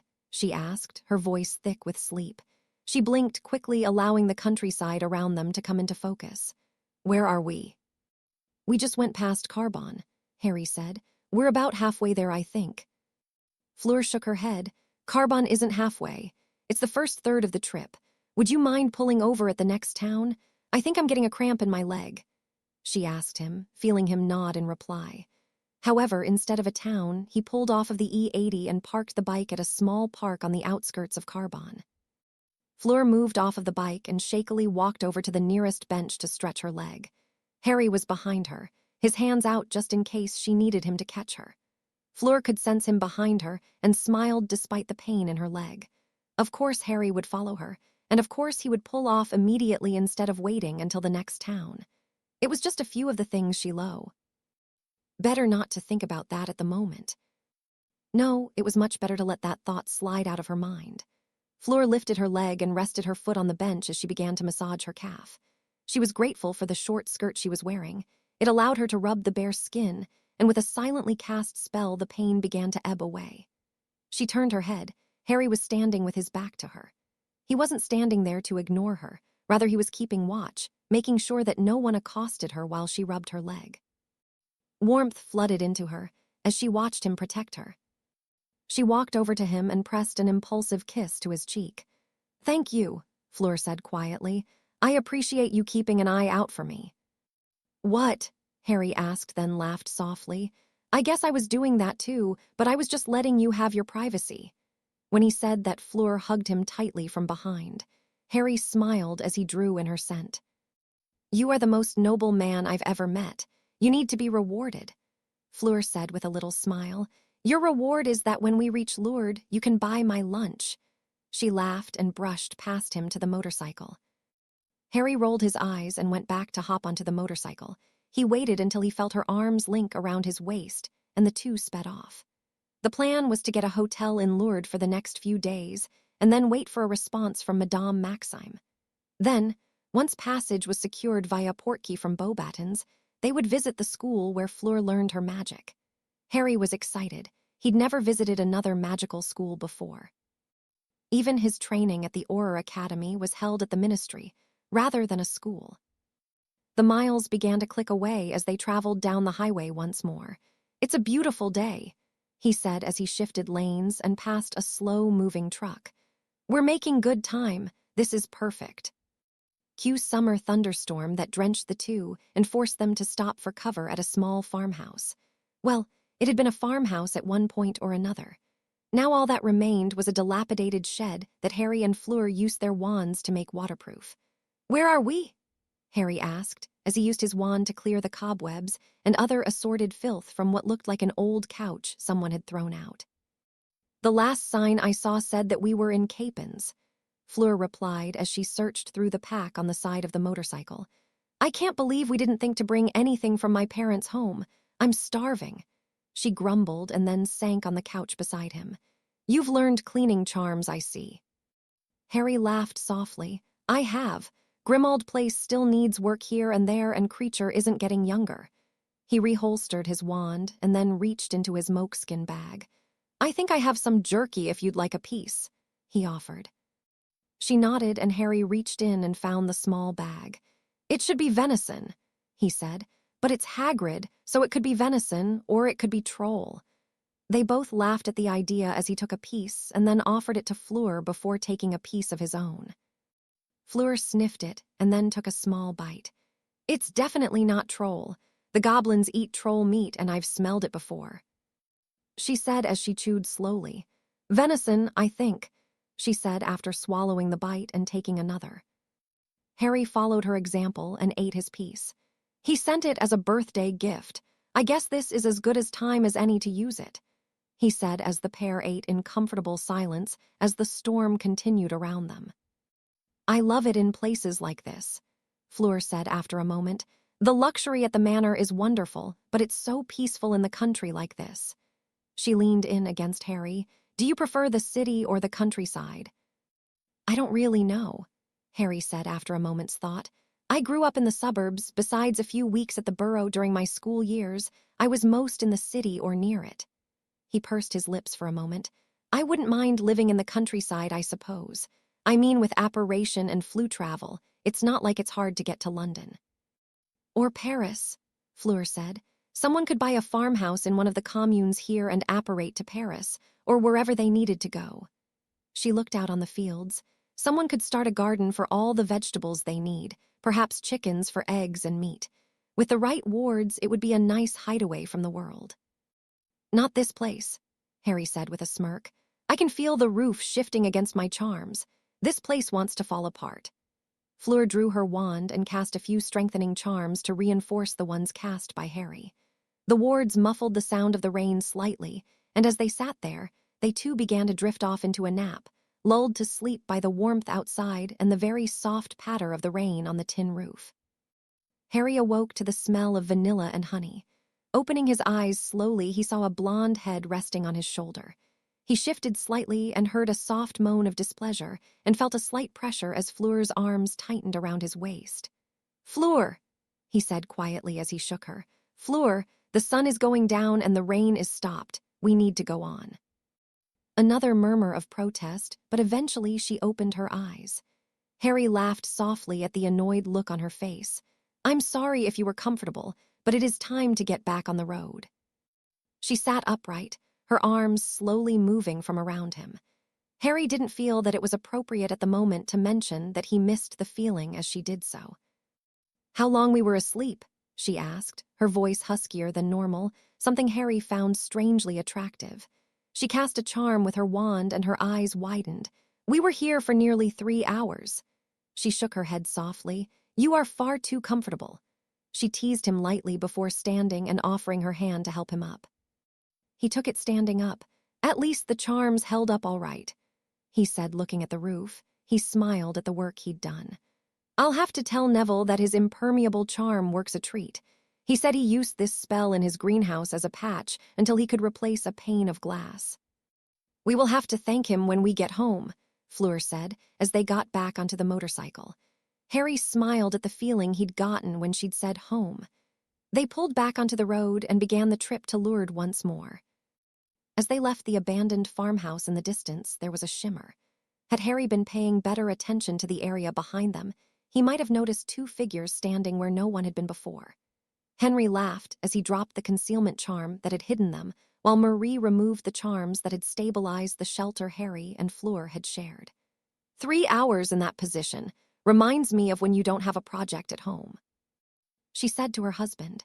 You just laze in that armchair of yours listening to the wireless without a care in the world. Henry ignored his wife. Step back a bit. He warned his spouse as he took a step backward and then another. She followed his movements as the shelter wavered and then came crashing down. He made it waterproof, but he forgot to strengthen it. She did, though. She's a good counter to him. She's more cautious, Marie pointed out. Pity that her spell was this weak. I think she's feeling conflicted about her attraction. She shook her head. They are going to Lourdes, they said. I know, I was beside you, Henry said with a laugh. I'm only deaf when you ask me to greet salesmen. He turned from his wife and waved his wand in the general direction of an overgrown apple tree. The tree shivered and then vanished, revealing a jet-black citron normal. They climbed into it and Henry steered onto the road. Do you think they suspect the tracking charm? Marie asked her husband as she fiddled with the radio. Finding a station playing Vivaldi, she sat back upright. We won't be able to interact as openly as we did before, not unless we wish to use glamours to change our appearance. I'd rather keep this face for a while longer. The Van Dyke looks good on me, Henry said, stroking his goatee with his free hand as he steered. But you are right. We'll just observe them. We can nudge without being in their face and shouting, "Kiss her, you fool." I reserve the right to shout, "Kiss her, you fool," Marie told her husband. Far too few people appreciate how valuable the right call to action can be. Henry merely laughed and continued to drive. After a few moments, they were within sight of the motorcycle. In Harry's mirrors, however, it looked like just a run-of-the-mill goods van driven by a squat, dark-haired man.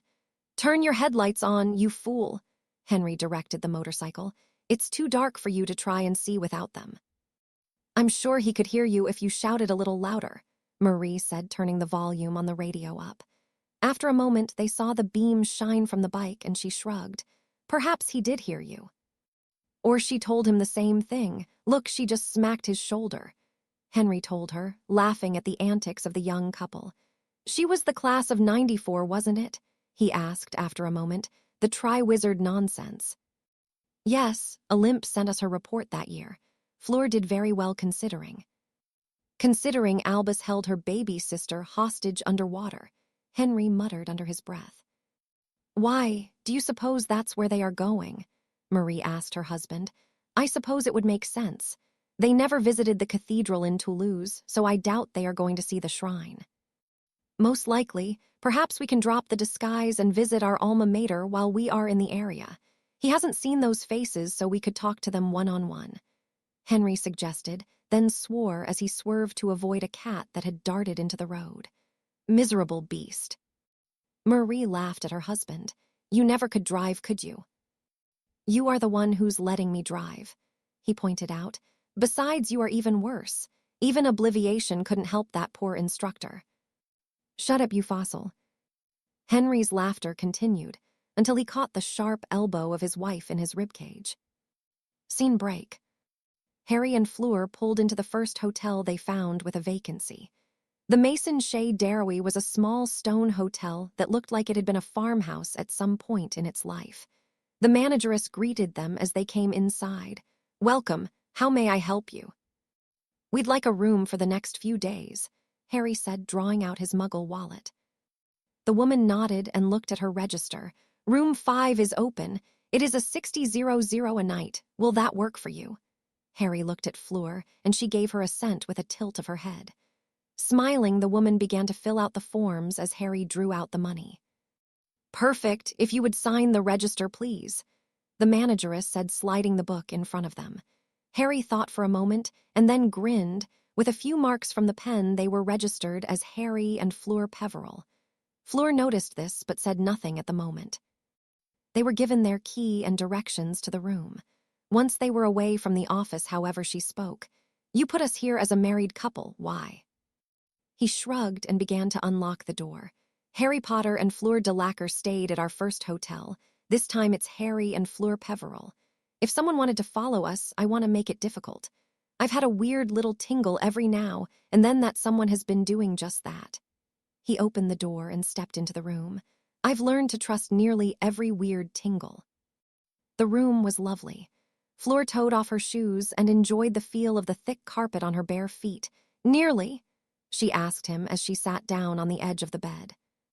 Some are just simple paranoia from nearly dying every year that I was in school. Others are just mistrust from every relationship being an unhealthy mess. All two of them, Fleur said with a small, teasing smile. Cho and I were only dating for like 2 days at best, he said, shrugging. Ginny is more what I was referring to. He sat down on the other side of the bed. But yeah, I've been nearly killed enough times that if something feels odd, I pay closer attention. Smart man, Fleur said to him as she settled in against the headboard of their bed.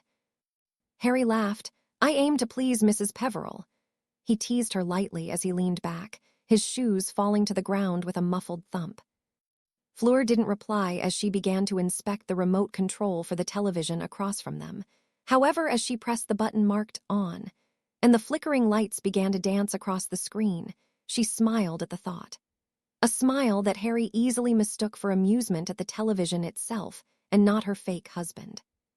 She awoke to the smell of fresh coffee and hot cinnamon. She smiled warmly.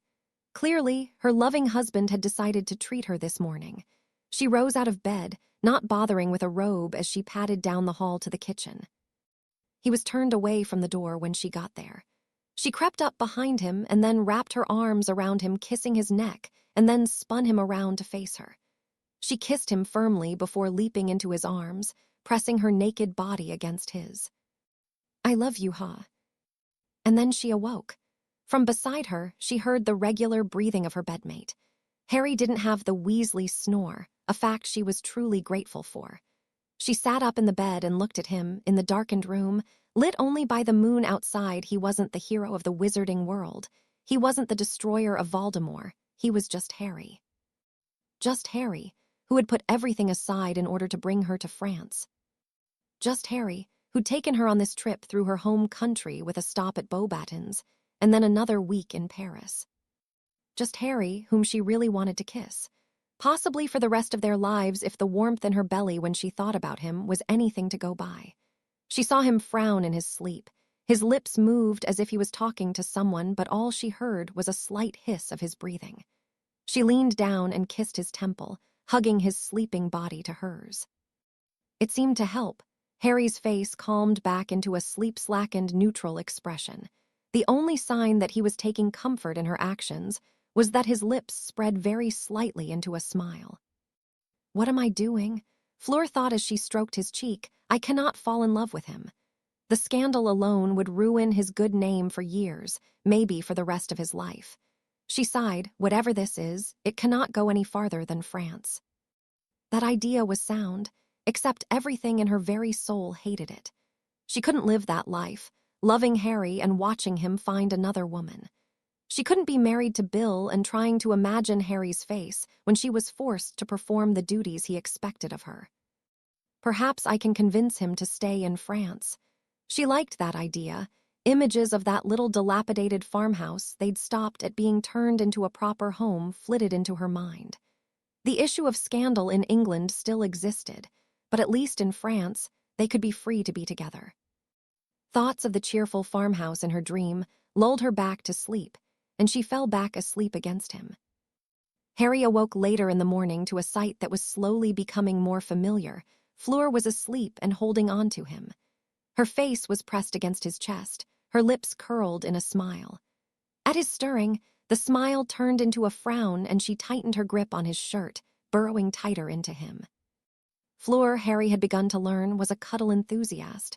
She had a grip like iron, but she was warm and sweet-smelling. Harry supposed that he could very easily get used to that grip on his waist. Too used to it, in fact. He loved. He loved her. Shit. Harry was in love with Fleur. He loved her from the top of her bed head to the tips of her absolutely freezing toes that traced up his leg as she twitched in her sleep. He was in love with a married woman, a woman married to the brother of his former fiancé. He groaned softly in annoyance at the situation, causing Fleur to stir from her sleep. "Aye," Fleur said against his chest, her accent thick from sleep. "What time is it?" He looked over at the clock. A little after 7. She tightened her grip on his waist. "Then it is too early." She looked up at him. "I want to thank you for this. All of this is because you wanted me to be happy. Something I haven't experienced with my own husband in a very long time." She drew in a steadying breath. I need you. I need this. The closeness, the kisses, I don't care if they hate me forever." "What are you saying?" Harry asked her. With her closeness, he knew she could tell his heart was racing in anticipation. She leaned up and kissed him deeply. Harry froze for a moment, then began to kiss back. He felt her shift in the bed, pressing her body against him. She was sitting up now, her hands on his thighs as she pressed him against the headboard. Her tongue slid into his mouth, filling his senses with the taste of her. Harry heard her grunt softly into the kiss, a sound born of her hunger for this connection between them. When the kiss broke, they were both panting slightly. "Love me," she said quietly but firmly. "Here in France, there is no Fleur Weasley. We are Harry and Fleur Peveril at this place. Let us be Harry and Fleur Peveril until we are forced to choose between it and Harry Potter and Fleur Weasley." Her hands moved from his thighs to his shirt. Her hands moved under the material, touching his chest. "We both want this. You know it as well as I do." "I do want you," he admitted. "You make me crazy." "You do the same to me," she said. "Will you then love me at least for a little while?" She hated how needy she sounded. She wasn't a scared little girl, she was stronger than. Harry was kissing her, and the pleasure from that fact stilled her rational mind. Maybe it was wrong, she didn't care anymore. She didn't care about the disapproval of her family, of her in-laws, or of her husband. As she and Harry undressed one another, clothes flying from the bed, she didn't care about anything except how right this felt. As touches progressed to lips on bare skin, she didn't hear Ginny Weasley calling her phlegm. All she heard was Harry moan as her lips kissed a sensitive place just above his navel. When his lips touched her inner thigh, his face slightly scratchy and rough with stubble, she didn't see Bill's face. It was Harry making her feel this way. Later, much later, they took a shower together. They hadn't spoken since before they'd made love. Even now in the shower, they were silent as they washed one another. It wasn't an uncomfortable silence.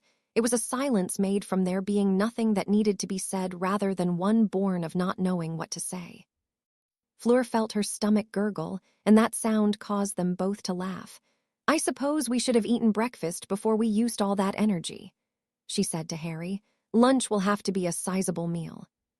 "As my lady wishes," Harry said as he turned off the hot water, then his voice turned serious. "Fleur." She stopped him with a kiss. "Non. Until we return to England, when we are alone, then there is no shame in what we've done," she told him before leaving the shower and toweling herself dry. She smirked as she bent to dry her legs. "Harry, I felt loved in your arms. I haven't felt like that in a long time. I know that I am a married woman, I don't care anymore. If we decide upon going back that we don't want this to end, then it won't." "You'd divorce Bill?" Harry asked her, drying himself with his own towel. Fleur nodded as she straightened her body. "Of course I would.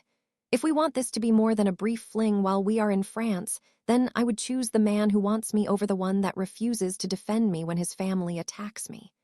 She walked into the bedroom of their suite with the towel wrapped around her waist.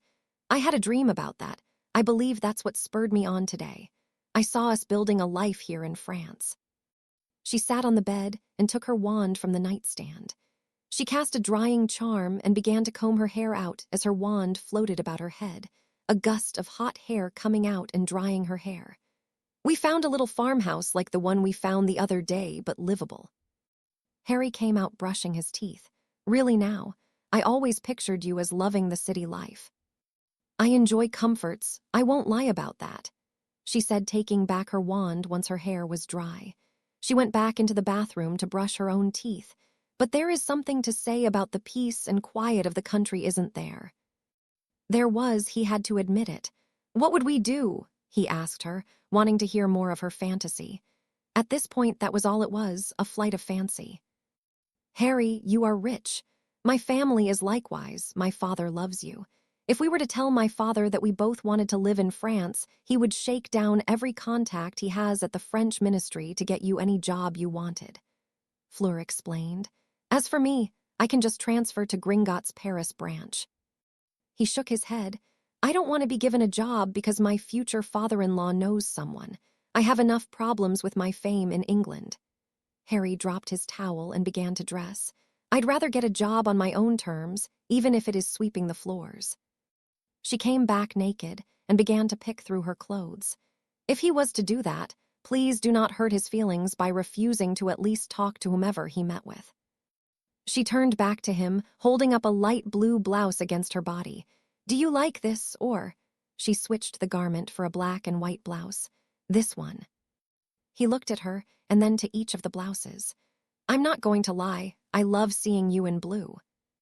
She blushed and put the blue blouse on the bed before placing the black and white one back into the suitcase. They dressed in a comfortable silence, and then it was time for them to face the day. They left the hotel and took the motorcycle into Toulouse proper. Harry steered the bike onto a road that followed the canal. Sitting in traffic made Harry long to press the button to turn on the invisibility booster and get them into the air. He refrained, partly out of the fact that they were already on the road, and partly because he knew she didn't like flying. What about that one? Fleur said, pointing with her free hand. The other arm was wrapped around his waist. Les complices. Harry followed her hand and pulled into the parking lot. It was a small, cozy place, the kind that he could imagine them taking a child to after an afternoon exploring the shops. This will do for me, he said as he turned off the motorcycle. They disembarked and walked into the restaurant. They were sat by the hostess near the window and given menus. So, if we do this, Harry began, we'll be starting over. I doubt very seriously that Ron and Hermione would talk to me again. Well, maybe one letter at Christmas or something similar, but... I know that, but you would have Andromeda and Teddy, Fleur offered. Harry blew out a breath. Damn, I forgot about them. There's no way I can be a godfather and live in another country. I would not say no if they wanted to live with us, Fleur said, as she took a sip from the water glass the waitress had brought them. The change of scenery would do her some good. She lives in the same house she'd shared with Tonks and Ted. Harry rubbed his temples. This is a lot to even begin to process. That's why I didn't want to discuss it today, Fleur told him. I wanted today to be free from worrying about tomorrow. This was supposed to be our day without intrusion. He sighed softly. Then let's do that. What do you want to do today? She thought about it. Beyond the immature voice that was telling her to say, go back to the hotel and stay in bed all day, there were one or two other things she wanted to do. I would like to visit the shops. This is a tourist town, of course, so it's only appropriate that we go and look at the overpriced goods. He laughed at that. The waitress arrived and they each made their order. Once they were alone again, he took her hand. Whatever we decide, though, I want you to know, I will do my best to make sure you never regret whatever choice is made. She squeezed his hand. Harry, I know that I would never regret being with you. She smiled at him. You are a good man, and if we decide that this is what we want, then I know you will love me forever. His thumb traced the back of her hand. I mean, the fact that we are already at this point should tell you that I want this too. He saw the hope in her eyes and brought her hand to his lips and kissed it. I want to make this work. She could not mask her happiness at that. Divorce would not be painless, but he was worth it. Harry, when we return, would you mind a lodger at Grimmauld Place until my divorce is completed? He laughed softly. Of course I wouldn't. I may have to change the wards so that no one but the two of us can get inside. Well, us and Andromeda, but there will always be room for you in my home. After lunch, they went back to the motorcycle. Fleur guided him through a series of twisting roads until they arrived at an alley that dead-ended behind a small bakery. This is the entrance to the magical district of Toulouse. It is similar to Diagon Alley, but it is a bit smaller. Where should I park the bike? He asked her. If this is like Diagon, then I know there's no parking. She laughed and thought for a moment. There is a car park beside the church we passed. Let's park there and then walk back. And so they did. The Allée Magique was exactly as Fleur had described. A small but bustling shopping district for the magical community in Toulouse and beyond. We need to stop here, she told him. I have to send word to Madame Maxime that we wish to visit. Couldn't we just send a messenger patroness? Harry asked her. We could, she admitted, but I also wanted to show you where I got my school things. It may come in handy in case we ever have to bring someone here ourselves. The message was clear. Fleur believed strongly that at some point there would be a child and that child would have to get their school things. As they browsed, Madame Maxime was well aware that they were in Toulouse. She had been told of their arrival thanks to a visit from her benefactors. They were most anxious to meet with Harry and Fleur, and so for the first time in many, many years, the in-school alchemy lab was humming with activity. Henry was working on one of his experiments when Marie came to find him, carrying in a tray of sandwiches. "Work time is over," she told him. "Eat your lunch." "Spared no expense, I see," Henry said to his wife as he took a bite. "The doctor told you I wasn't allowed any more organ meats, so instead of liverwurst I have to eat watercress." "That potion of yours keeps us alive. We have to keep ourselves healthy and sharp-witted," Marie told him. "Besides, I told Olympe to expect an owl today. When she gets it, she is to send one of the house elves to pick up our lovebirds." "I know that. That was my plan. I've not gone addled yet, no matter how hard you try," he said dryly as he ate his sandwich. "I wonder how they will take our meddling," Marie said as she sat down beside her husband. "Do you think we should tell them or just let it be?" "Let it be, of course," he said with a chuckle, saying, "Hello, Harry, Fleur, lovely to meet you two again. We've been following you since you stepped into our cafe and think you would make lovely children. Marry each other as soon as possible. Wouldn't go very well." She rolled her eyes. "You are hopeless when it comes to being tasteful," she told Henry. "No," he said, putting the last of his sandwich back on the plate. "That mess of lakeweed they call watercress is the hopeless one when it comes to taste. You've just been so caught up with those two that now you're nervous." There was a knock on the door. Madame Maxime entered. "I have received their owl. They have requested entrance tomorrow morning. I will send a house elf as you've asked." "Thank you, dear," Marie said. "It is very gracious of you to allow us a chance to carry on like this." "Marie, we do pay her after all," Henry pointed out. "Still, thank you, Olympe. You are free to go back to actually running the school while we act like gossiping schoolgirls." He dismissed the headmistress, and he and his wife discussed Harry and Fleur. Tomorrow would be the day that everything would either go well or go straight to hell, as Henry termed it. The fact that Marie smacked him for his crude language should be taken as understood. Waking up in Harry's arms was something that Fleur was learning to love. They had made love again the night before, and now she was still pleasantly sore from it. She kissed him once she noticed his eyes were open. "Good morning," Fleur said quietly once the kiss broke. "Good morning yourself," Harry said, smiling. "So our escort won't arrive until 9:30.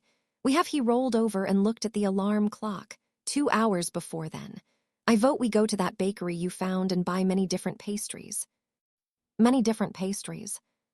He shrugged. "Beats many different herrings." That earned a laugh from both of them. They had spent the evening watching the producers, and both had found the scene where Ulla described her day to be amusing. Fleur poked his side playfully. "Not too many. I do not want my clandestine lover to get fat." She took any perceived sting out of her words when she kissed him again. This kiss turned into a much more lengthy one than the kiss that begun their day. This is how it was supposed to be, Fleur thought as they continued to kiss one another. Even newly married, Bill hadn't been expressive as Harry had in just the first few days of their relationship. Why had she fallen in love with Bill? At first, he seemed like a good man. He had an exciting job, and when his mother expressed doubts about him dating her, he'd managed to keep rebelling against her. Little by little, he'd stopped defending her. Little by little, his job called him away for longer and longer. She'd been alone more than she'd been with him since the war ended. She knew that eventually, the newness would wear off on this relationship, and that she and Harry would have disagreements. She'd already seen that he wouldn't be the disciplinarian in the family from how he treated Gabrielle. It was clear to her that it would take a lot of work between the two of them to ensure their future children grew up without being spoiled. Children? That was a thought that made her smile after the kiss broke, and she'd placed her head back on his chest.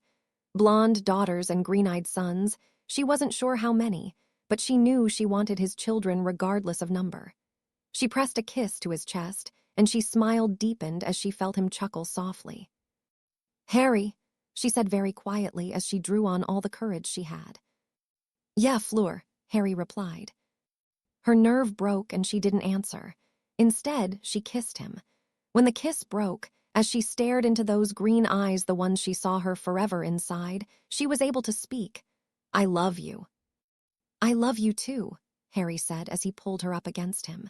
We will go back to England after our vacation and we will make whatever arrangements we need to. We can figure out if France will be our home or if we will remain in England.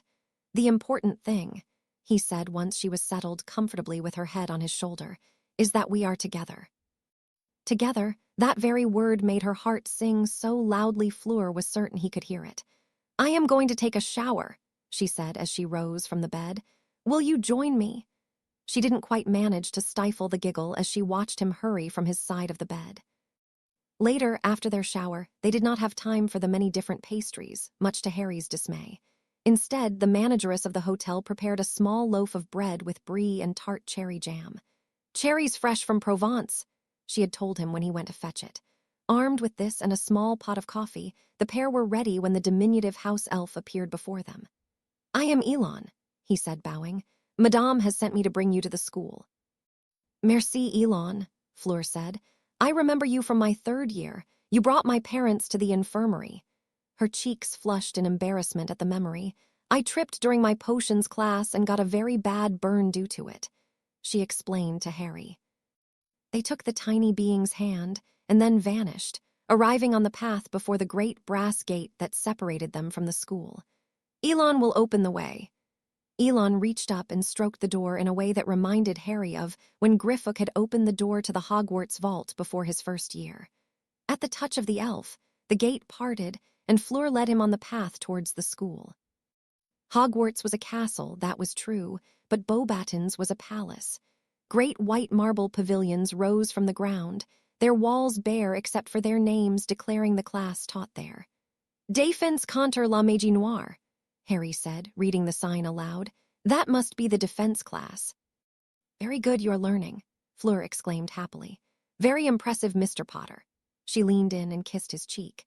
She squeezed his hand as they continued past that and up to the largest part of the school. This is the Grand Salle, the Great Hall, which is also home to the dormitories and the professor's quarters, Fleur explained as they stepped inside. It looked more open than Hogwarts to Harry. Beauxbatons had a line of massive windows along the eastern wall that filled the entryway with light and birdsong. Madame Maxime stood at the entrance to the dining hall. Coming to greet them, she smiled at her former student. Greetings, champions, she said, shaking their hands.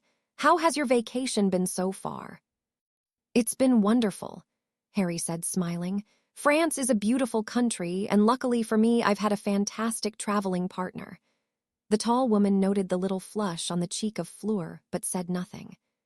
How was this past term, Madame? Fleur inquired as they began to walk towards Madame Maxime's office.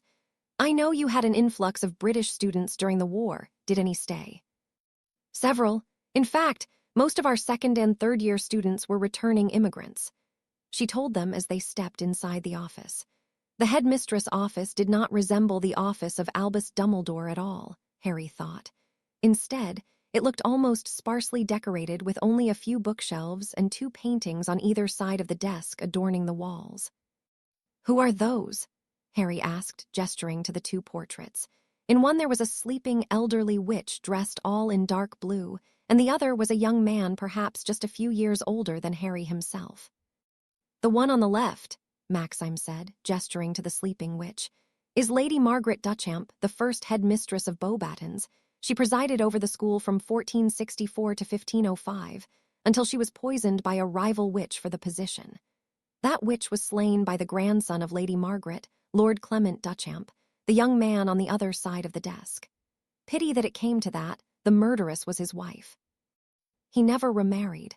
Eventually, he began headmaster for a period of 30 years, but then he vanished after nomming his successor.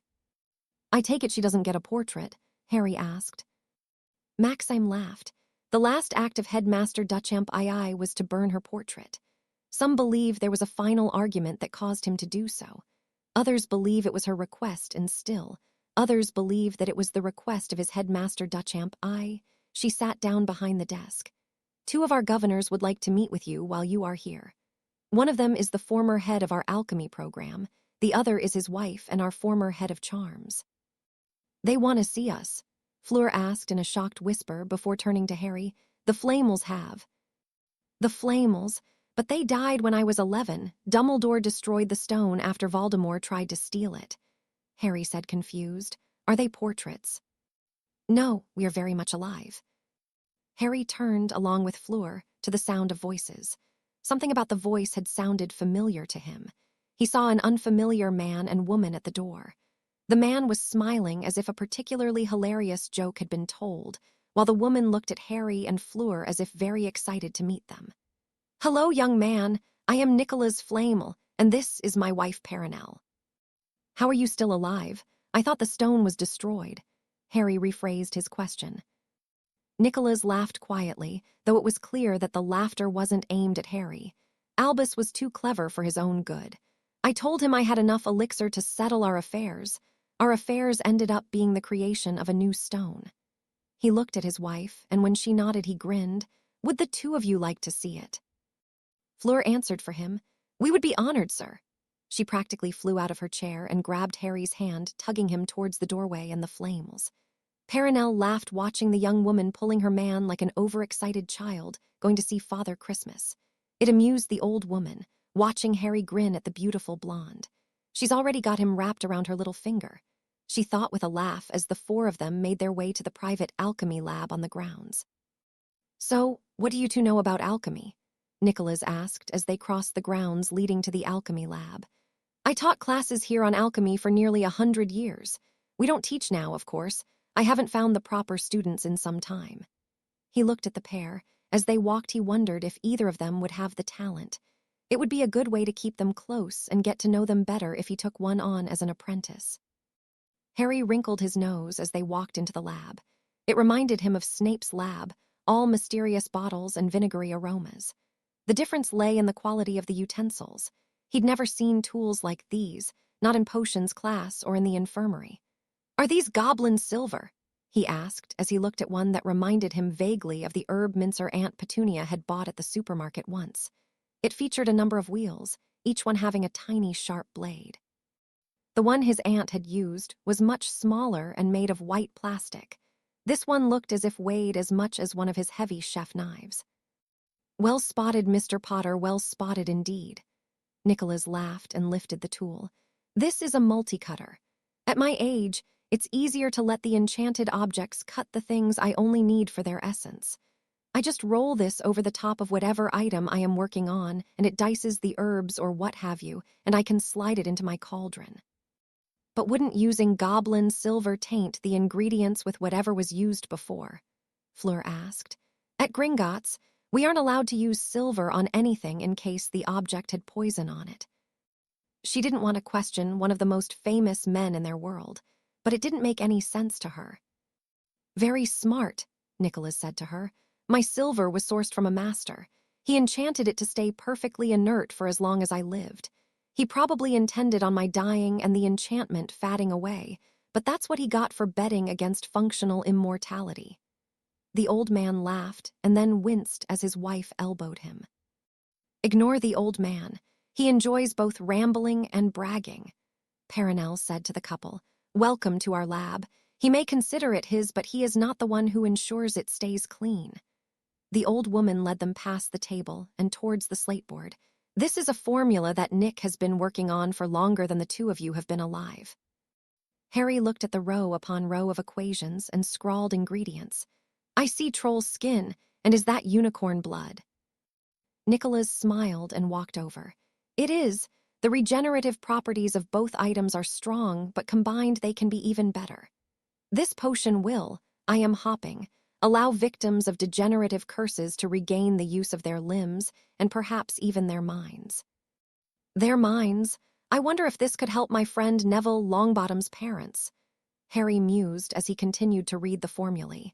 He didn't understand much of it, but he could pick up the ingredients at least. The Longbottoms were cursed during the First War with Voldemort, Nicholas said. If he was willing, once I've perfected and created this potion, I would be willing to have an agent bring it to England and attempt its use on them. He frowned as he inspected a number and then changed it with a piece of chalk. 56 years I've been working on this. When we return to England, I'd be happy to tell Neville about your offer, Harry said. He would probably do anything if he thought it would help his parents. Fleur squeezed his hand, a gesture that didn't go unnoticed by Perenelle. I know I would, Harry finished as he returned the gesture. What I need is a catalyst, something to make the ingredients work. When I have that, you can send my offer to your friend. Nicholas said as he peered at his board. It was clear that he was no longer part of the conversation as he studied his marks. Follow me, you two. My husband is lost to the world for the next few hours, Perenelle said, leading the two out of the lab and back onto the grounds. Now, tell me how you two wound up in France together. Well, we met at the Triwizard Tournament in my 4th year at Hogwarts, Harry began. As he gave an edited version of their shared history, he felt Fleur squeeze his hand again. He knew what that squeeze meant, not to mention that she is still Mrs. Bill Weasley to one of the most famous citizens of magical France. Perenelle listened. I see. She knew the truth, of course, and could tell they were hiding part of their status. It is wonderful to see two young people so in love. Ever since I first laid my eyes on you two, I could tell it. She smiled warmly at the two of them, though on the inside she was chuckling at the flush on their cheeks. I am very lucky, Harry said, looking into Fleur's eyes. Fleur is an amazing woman. Harry is the best thing to happen to me, Fleur replied, though her words were for Harry. I've never felt as loved as I do with him. Hold on to that feeling, and you will get through anything this world throws at you too, Perenelle said as they began to walk again. Nick and I have been through wars, plagues, famines, pestilence, all 4 horsemen of the apocalypse, but we are still together because there's no other person for us. Fleur thought about that as Perenelle led them through the grounds, explaining the layout to Harry. Could she imagine being with Bill now? No, she knew that. Even without their promise to be together, she could not stay married to someone like Bill. Someone who ignored his family's abuse of her, someone that never took time for her. She needed the life she had with Harry, a life where she was actually treated as if she was a valued part of a team. She wanted to see their children attending Beauxbatons, wanted to come home to the little farmhouse she saw in her dreams to Harry and their family. She was tired of being disrespected. She was tired of being neglected. She was tired of being the dutiful wife to a husband who didn't appreciate her. She would have it, the Weasleys and England be damned. Harry and Fleur shared a brief lunch with Perenelle during a short break on their tour of the grounds. So, you are in France together, the old woman began as she poured them each a cup of strong, fragrant tea. Tell me about England. Well, I'm an Auror. Normally, someone my age would only be a junior, Harry said. But due to the war, there were so few Aurors that returned that the minister gave those of us who were at the battle special clearance to start with our mentors early instead of going through the academy. He took a sip of his tea. I was partnered, along with my best friend Ron, with Gawain Robards. He's since been made department head. I work at Gringotts, the London branch, Fleur added, unwilling to bring up her actual husband. We are new at this. Before now, I was with someone else. That was close enough to the truth. Fleur's eye went down to her hand. She should have taken her ring off, she mused. We are discussing the idea of staying in France. It would be nice for us to have a fresh start, away from the drama in London. England as a whole, really, Harry added. Fleur finished. She took his hand. Harry is learning well. He might not have full comprehension of the language yet, but I think he will get there in time. She smiled at him. The one before him never wanted to learn French. He said translation charms did all the work, so why bother? Because it's important to you, Harry said quietly, squeezing her hand in support. This is your home. It's as much a part of you as those beautiful blue eyes. It's important to you, so it's important to me. She leaned in and kissed him. Perenelle smiled. If you decide to stay in France, you will have to visit Nicholas and I. After we sold our home in Devon and came back to France, we found a lovely cottage near Brion. Have you ever been there? She asked them, knowing full well the answer. We have. We were there briefly on our trip to my parents' home, Fleur said in response. It seemed quiet enough. Perenelle went to respond with Elon. The little house elf that had brought Harry and Fleur to the school appeared beside them. Master Flamey asks for you three. They rose from the table, their food vanishing as they did. Perenelle led them back to the alchemy lab, where Nicholas looked ready to start dancing. I did it, he cried, rushing over as fast as his ancient bones would allow and kissing his wife. I figured out what I need for this potion. Are you certain? The last time you said that we spent 3 years in Guam and I still hate the taste of spam, Perenelle replied. She allowed her husband to pull her towards the formula on the board. Well, let's hear it then, she said as he backed up with his arms raised like a showman. Unicorn blood must be freely given to avoid the curse that comes from using it otherwise. Troll's skin is a powerful restorative, but it's deadly poisonous. But, he said, pointing at an incomprehensible scribble, if I can find something that can overpower the poison, I can combine their essences. For a man as old as he was, Nicholas practically danced as he raced to the other side of the board. A bezoar is too weak for this. The regenerative properties of the troll's skin keep the poison active after death. He ran a hand through his snowy hair. All I need to do is craft a cure for poison that is stronger than a bezoar. It should only take 50 more years. Perenelle raised a steely gray eyebrow. Only 50 more years, he says. She scoffed and turned back to Harry and Fleur. All he has to do is something that no one else has been able to do. Again. What about the anti-poison charm? Harry asked. Could you put the potion in a vial with the charm inscribed like a runestone? The potion would be poisonous again within a moment of being poured out. It would take an incredibly powerful magic artifact to override the poison. Nicholas said, waving his hand dismissively. It was clear that it wasn't a case of being rude, but rather that his mind was already working on the next stage. How powerful? Harry asked. Nicholas, though, for a moment. Something crafted by a master enchanter with materials from master craftsmen. With that, Harry reached for his pouch. I have 3 items created by death itself. That caused silence to fall in the lab. The bubbling of various potions sounded louder than military drums against the heavy silence. Nicholas paused, his quill on the parchment as he had begun to scratch out an idea. The tip of the quill broke, flying off and striking a bottle of Murtlap sweat. Those could work. There weren't many things that could shock the Flamels after lives as long as theirs. Nicholas knew of the Elder Wand. After all, he had been, if not friends with Albus Dumbledore, they had been colleagues, and had seen it many times. He had heard of the invisibility cloak, the original cloak, the one that all others were pale imitations of, the scrap of death's robe. It was the resurrection stone that stunned him. The tiny green stone held the power to temporarily turn back the veil and allow the dead to return. Harry set the 3 items down on the table. Look at them. When you know what you need to use, take it. If it gets destroyed, all the better. These things don't need to exist, he said to the ancient scholar. Harry had no true warm feelings to any of them except for the cloak. It had belonged to his father and was the first Potter family heirloom he'd ever gotten.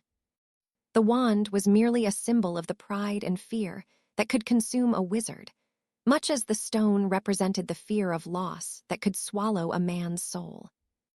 Those 2 things were worthless to him. They caused nothing but pain and fear wherever they went and whatever they were used for. Perhaps in their destruction, they would finally bring good into the world. Nicholas studied them. You control them. I need to give you a crash course in alchemy so that you can cast the neutralizing charm on the troll's skin.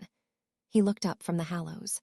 The Elder Wand will be needed to cast the charm, but I believe the stone will need to act as a foci to push the power through the charm.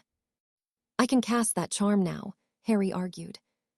Perhaps, but you have never cast a charm into an alchemical mixture, Nicholas said. He turned to Fleur and Perenelle. You 2 leave us for now. We will be at this for some time. Perenelle rolled her eyes and guided Fleur out of the lab. Come along, dear. The old fossil will be nattering on to your man until after dinner. Fleur turned back as Harry gave her a helpless look, but was taken out onto the grounds. That left Harry with Nicholas. How were your grades in potions? Nicholas asked him as he used his wand to summon a thick and dusty tome from the wall. I got an exceeds expectations on my OWLs, Harry said, still a bit uneasy at being separated from Fleur. Pitiful, but Albus had a terrible professor for most of the years you would have been there, didn't he? The old man grinned. Severus was a genius with potions, but he was awful at teaching it. So if you got an E, then you would have probably received an outstanding with a competent instructor. He summoned another book and put them both in front of Harry. Read the first chapter of the first book and the 15th of the second. I have some work to do to prepare the concoction. When I'm done, you should be as well. The books reminded Harry of the very first time he had opened one of his magical textbooks.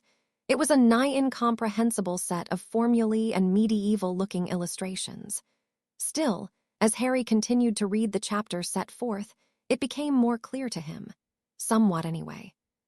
Fleur and Perenelle walked towards the Charms classroom. The old woman smiled as they stepped inside the classroom. Some of my happiest memories involve this room, she said to Fleur. She ran her hand over one of the desks. In my second year, Nicholas and I accidentally turned this desk into a winged Alsatian. You were always close, Fleur asked. Perenelle snorted. Hardly. I was the heiress of a well-connected family. His father was a dung shoveler at an Abraxian stable. I was a pompous, spoiled little girl, and he was an uncommonly intelligent, if mischievous, boy. She laughed at a fleeting memory. We each hit the desk with a spell meant for the other. How do you deal with the years? Fleur asked Perenelle. The idea of living for hundreds of years was at once both fascinating and terrifying. Seeing the world change would be incredible, but she didn't want to watch everyone close to her die. Harry has already had enough of that for one lifetime, she thought. Perenelle looked at the much younger woman. You find things to keep your interest. Nicholas is a savant. He has his focus in that lab. For me, it is charity. She looked past Fleur at the slateboard on the wall.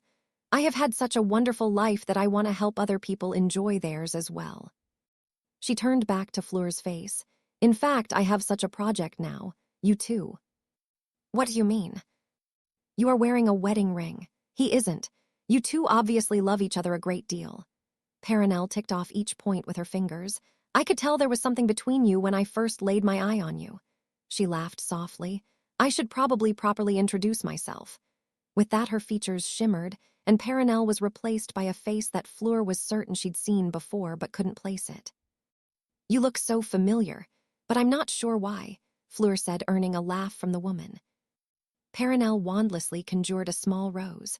Flowers picked this morning.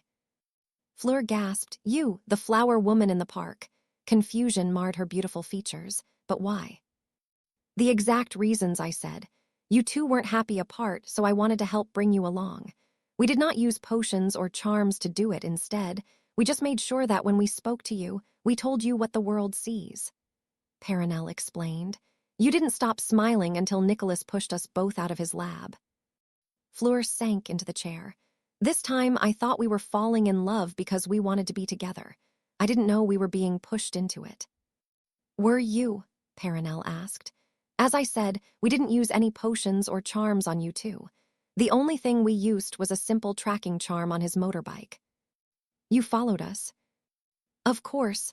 I wanted to see the two of you fall in love on your own terms, Perenelle said, shrugging. And you did. Fleur did love Harry. For whatever reason, fate, in the form of two ancient meddlers, had nudged them together, and she was glad for it. However, that didn't stop her from feeling manipulated. I will have to speak with Harry about all of this. He's had so many people using him. She sighed. Now I feel like one more in a long line. You shouldn't, Perenelle replied. You love him, don't you? Fleur nodded, and she continued. You love him, he loves you. The fact that you were both nudged into admitting it isn't a sign of one using the other. Fleur looked at the classroom. It was easy to imagine a few blonde children sitting here learning from whomever the new charms professor was. She remembered her promise to herself, England, and the Weasley family be damned, she thought once more. Scene break. Books down, Nicholas barked to Harry as he turned from his work. What do you think of the books?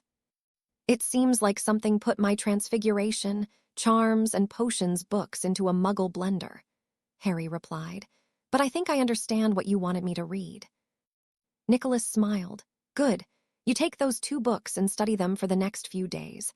I will be working on this potion in solitude. When it is ready for your part, I will send the house elf that brought you here to summon you.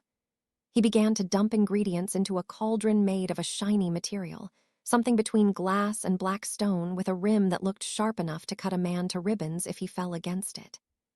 Sir, what kind of cauldron is that? Harry asked as he watched the man work. "I've never seen one like this." It was a black, gleaming cauldron with deep runes carved into its side that glowed red and yellow as if it was on fire. "This is a dragon-forged cauldron," Nicholas said proudly. "It is made of obsidian formed when a dragon breathes fire onto a specially made form. The stone around the form melts and is changed into this stone. Then runes are carved into the still hot stone to make it stay hot forever." The old man smiled at his cauldron. "It will always simmer ingredients to the perfect level without any fire underneath it." Then it was time. "Right, take the books and go find your lady. I have work to do. Expect some homework from me later tonight. I'll expect it when you arrive for your part of the experiment." Nicholas shooed Harry from the lab and closed the door behind him, having given him scarcely enough time to gather his books and the Hallows. Perenelle and Fleur came from the Charms classroom at the same time. Fleur embraced Harry as if it had been weeks rather than a few hours. "Are you ready to go back to our room?" she asked against his neck. "I thought we'd get something to eat first," Harry murmured into her hair. "I'm not used to having to share you anymore." That earned a giggle from her. "How about dinner, and then we go back?" She nodded, and the pair left for the ward boundary. Perenelle walked into the lab and sat down beside her husband. "She knows," Perenelle said, while Nicholas slid diced wampus claw into the cauldron. "Knows what?" he muttered as he noted the changing color of the potion. "About us," Perenelle said. "I told her everything." That caused him to drop an extra ounce of diced claw into the cauldron. The potion hissed and changed to an angry yellow color. Nicholas cursed and vanished the contents before starting over. "Wonderful. I'm assuming that means that the next time we see them they will both know," he replied as he slid minced toadskin in along with grave moss. "Most likely," Perenelle said, sighing, "but she does know that we didn't influence anything. I offered an oath to state just that." Nicholas muttered something in Aramaic that earned a sharp elbow from his wife. "I am being serious, Nick." "So was I," he retorted. "I genuinely hope that a swarm of locusts make a nest in your back hair if you keep interrupting my work. You told her, she'll tell him, and we'll work from there. It's that simple." He shrugged and added venom from a black mamba to the concoction. "Hopefully when I summon him next, he won't hold what we did against us and refuse to work with us." "Appeal to his good nature if he does, barring that bribe him," Perenelle said. "That is what usually works, isn't it?" Her husband was lost in his own world, and she sighed. Then she furrowed her brow in annoyance and smacked his shoulder hard. "I don't have any back hair, you miserable old goat." Back at the hotel, Fleur wasn't sure how to explain what she'd learned. She was afraid of what would happen when Harry learned that this whirlwind love affair of theirs had all began by them being nudged towards each other. Why couldn't this be what I thought it was? She thought miserably as she looked at Harry studying the books Nicholas Flamel had given him. "Harry," she began, drawing his attention. He smiled at her, the way he usually did now that they were a couple. I learned something today at Beauxbatons." She drew in a steadying breath and continued. "The Flamels, we have met them before." "What do you mean?" Harry asked curiously. He began to rack his brain, trying to remember anything that would lead him to conclude that they had met the Flamels.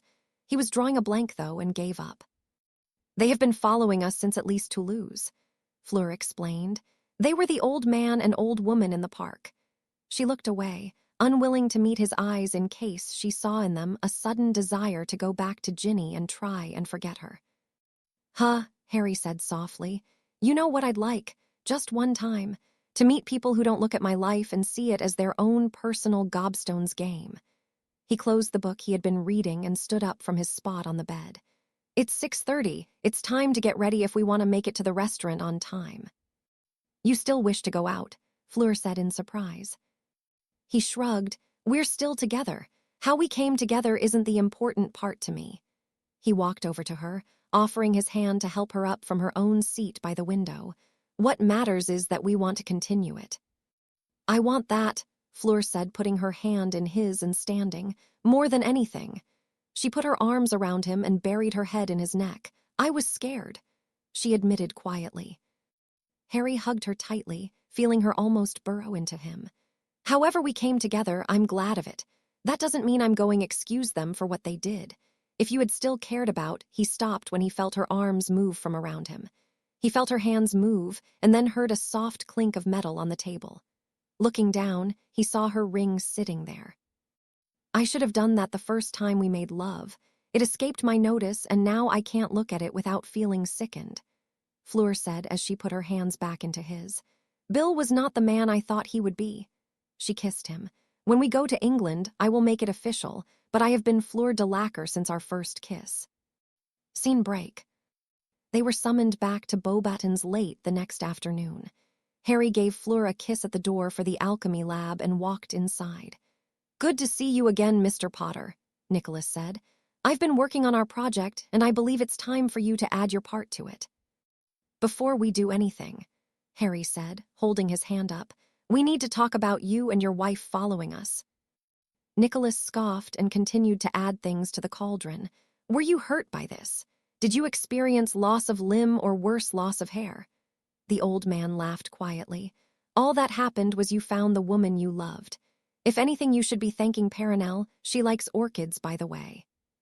Orchids, after you two deliberately interfered with our lives. What if Fleur didn't want to be with me? Did you think about that? Harry said, his voice rising. What if you two ruined a happy marriage?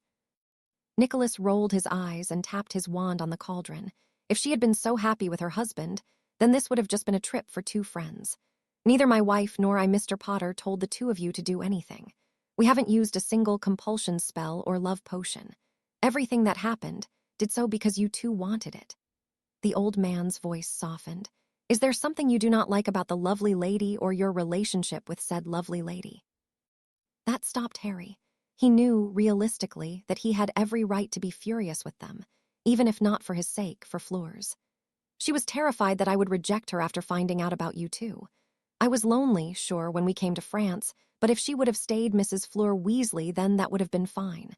I'd have found someone eventually, or I wouldn't have and just raised measles. This would have hurt me, but you could have destroyed her. He said after a moment, you and your wife can decide on a proper way to repay Fleur for scaring her like that. For now, what do I need to do? So, you are still willing to do this? Nicholas asked him. Neville lost his entire childhood. If I can give him his adulthood with them, then so be it. Harry said simply, so what do I need to do? Nicholas looked at his notes. We need to channel the spells to break a curse and cleanse poison from the unicorn blood and the troll's skin. The Elder Wand is the best chance for that. While you cast those spells, I will take the resurrection stone and place it into the cauldron. Its necromantic energy will work with the other ingredients. He motioned to his notes. I could let you read that. If you had a year to study them, you would still be lost. No one can read my shorthand except Perenelle. Long story short, the stone will enhance the rejuvenative properties of the potion. With that, the two wizards began their work. The charms were written down for Harry to use and were simple enough, basic purging and cleansing spells. Using the Elder Wand, he could feel the magic as it changed the properties of the blood and skin, leaving their regenerative qualities whole, but removing the taint that each item carried. The silvery unicorn blood glowed white-hot before returning to its mercury-silver state. The grayish troll's skin lightened a small amount, turning the color of the same whitish-gray of Spanish moss. His part done, Harry turned to Nicholas. What now? Harry asked him. Nicholas shushed him with a wave of his hand. The old alchemist flicked his wand, and Harry's contribution sailed across the lab. Nicholas caught it without looking and opened each jar. The blood went in first. The potion spat out an acrid smell that nearly made Harry gag as the smoke went from yellowish to white. The troll's skin was added, and Harry heard a deep thrumming as if the potion was pulling the magic out of the skin. That was apparently what Nicholas wanted it to do as he drew the bits of skin back out of the potion. Now, come here and use the Elder Wand to channel your magic into the potion. What spell? Not a spell. The root of all alchemical potions is the will of the crafter. Point your wand and then concentrate on your magic. Let it flow into the cauldron. Harry did, as he was instructed, and concentrated. He felt his magic flowing. It was like the first time he'd held his original wand, but the feeling was much stronger. Dimly, as if in another room, Harry heard Nicholas laugh and shout, "That's it, that's it." He looked back into the cauldron and saw that it was glowing. "That's the ticket," Nicholas clapped his hands excitedly. That's it, drop your wand. He pressed Harry's arm down. Merlin's saggy balls, it's perfect. The Hallows are much more than powerful objects, Harry. They are fragments of death itself. Now, the mixture needs to rest. Go back and find your woman. Enjoy the rest of your time in France. I will send an owl in 1 month. Now go. He shooed Harry out of the lab and then slammed and locked the door behind him. Harry found Fleur sitting on the steps outside the Charms classroom. She looked lost in thought. That appearance was proven true when she jumped as he sat down beside her. How did it go? She asked him quietly. He seemed happy, Harry said to her, taking her hand in his own. I let him have it about how they'd been following us. He was quiet for a moment, then spoke again. He said something that made me think. Oh. He asked me if there was anything about our relationship I would change, he said to her. He squeezed her hand gently. Short answer, no. Long answer, Fleur asked, disliking the needy tone in her voice. Long answer, definitely not, Harry said, bringing her hand up and kissed it. How we got together isn't the important part. What is important is that we are together now. That earned him a proper kiss. Scene break. Harry and Fleur looked at their luggage. After a quick lunch in Toulouse, they had gone back to the hotel to pack. They were on the last leg of the trip.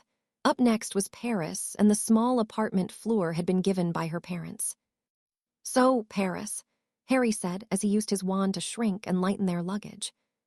Fleur laughed for the first time, Harry felt, since she'd told him everything. Onward to Paris. The idea of visiting Paris helped the knot still inside her heart untangle. They went out, dropping their room key into a small basket on the desk in the lobby as they went out into the gravel parking lot of the hotel. The sky was clear, and the sun was still high and bright as they made their way to the motorcycle. Donning their helmets, they boarded the bike. Fleur slipped her arms around his waist as Harry turned the bike on. With a roar, they were off, and turning northwards, they joined the lines of cars and buses on their way to their own destinations. She squeezed him tightly as they made their way past a group of goods trucks. It's about 5 hours. We'll get to Paris before it gets too dark, she said to him through the enchantments on the helmet. I know a faster way, Harry said with a grin, earning a soft smack on the shoulder that made his grin grow larger. It's got us this far. Harry James Potter, if you dare put that motorcycle in the air, I promise I will put you on the balcony of the apartment for a week, Fleur hissed. I want my prawns to stay in my stomach where they are supposed to be. She rolled her eyes, practically seeing him pout through the helmet. Oh, fine, but be careful. She stopped as the fisheye effect filled her vision and they took off as soon as they turned a corner. I love flying, Harry said once they leveled off in the sky. The first time I really had a sense for what magic could be was when I had my first flight on a broom. The sheer pleasure in his voice made Fleur smile. Again, she had images of those children in her mind. You know, Villas tend to have mostly daughters, she said to him quietly, a teasing glint in her eyes. Oh, we'll have you a son, but it may take several tries. She laughed then. You may have a Quidditch team's worth of daughters first, though. That drew his attention. I don't care if we have a boy, Harry said. We don't have to be reverse Weasleys. Harry shook his head. No, you deserve an heir to carry on your family name, Fleur told him as Harry swung out of the way of a large white bird. Besides, half the fun of having a large family is the conception. She was quiet for a few moments. Neither of us have bothered with protection. Her voice was serious now. Hopefully, before anything happens, we will be in an acknowledged relationship.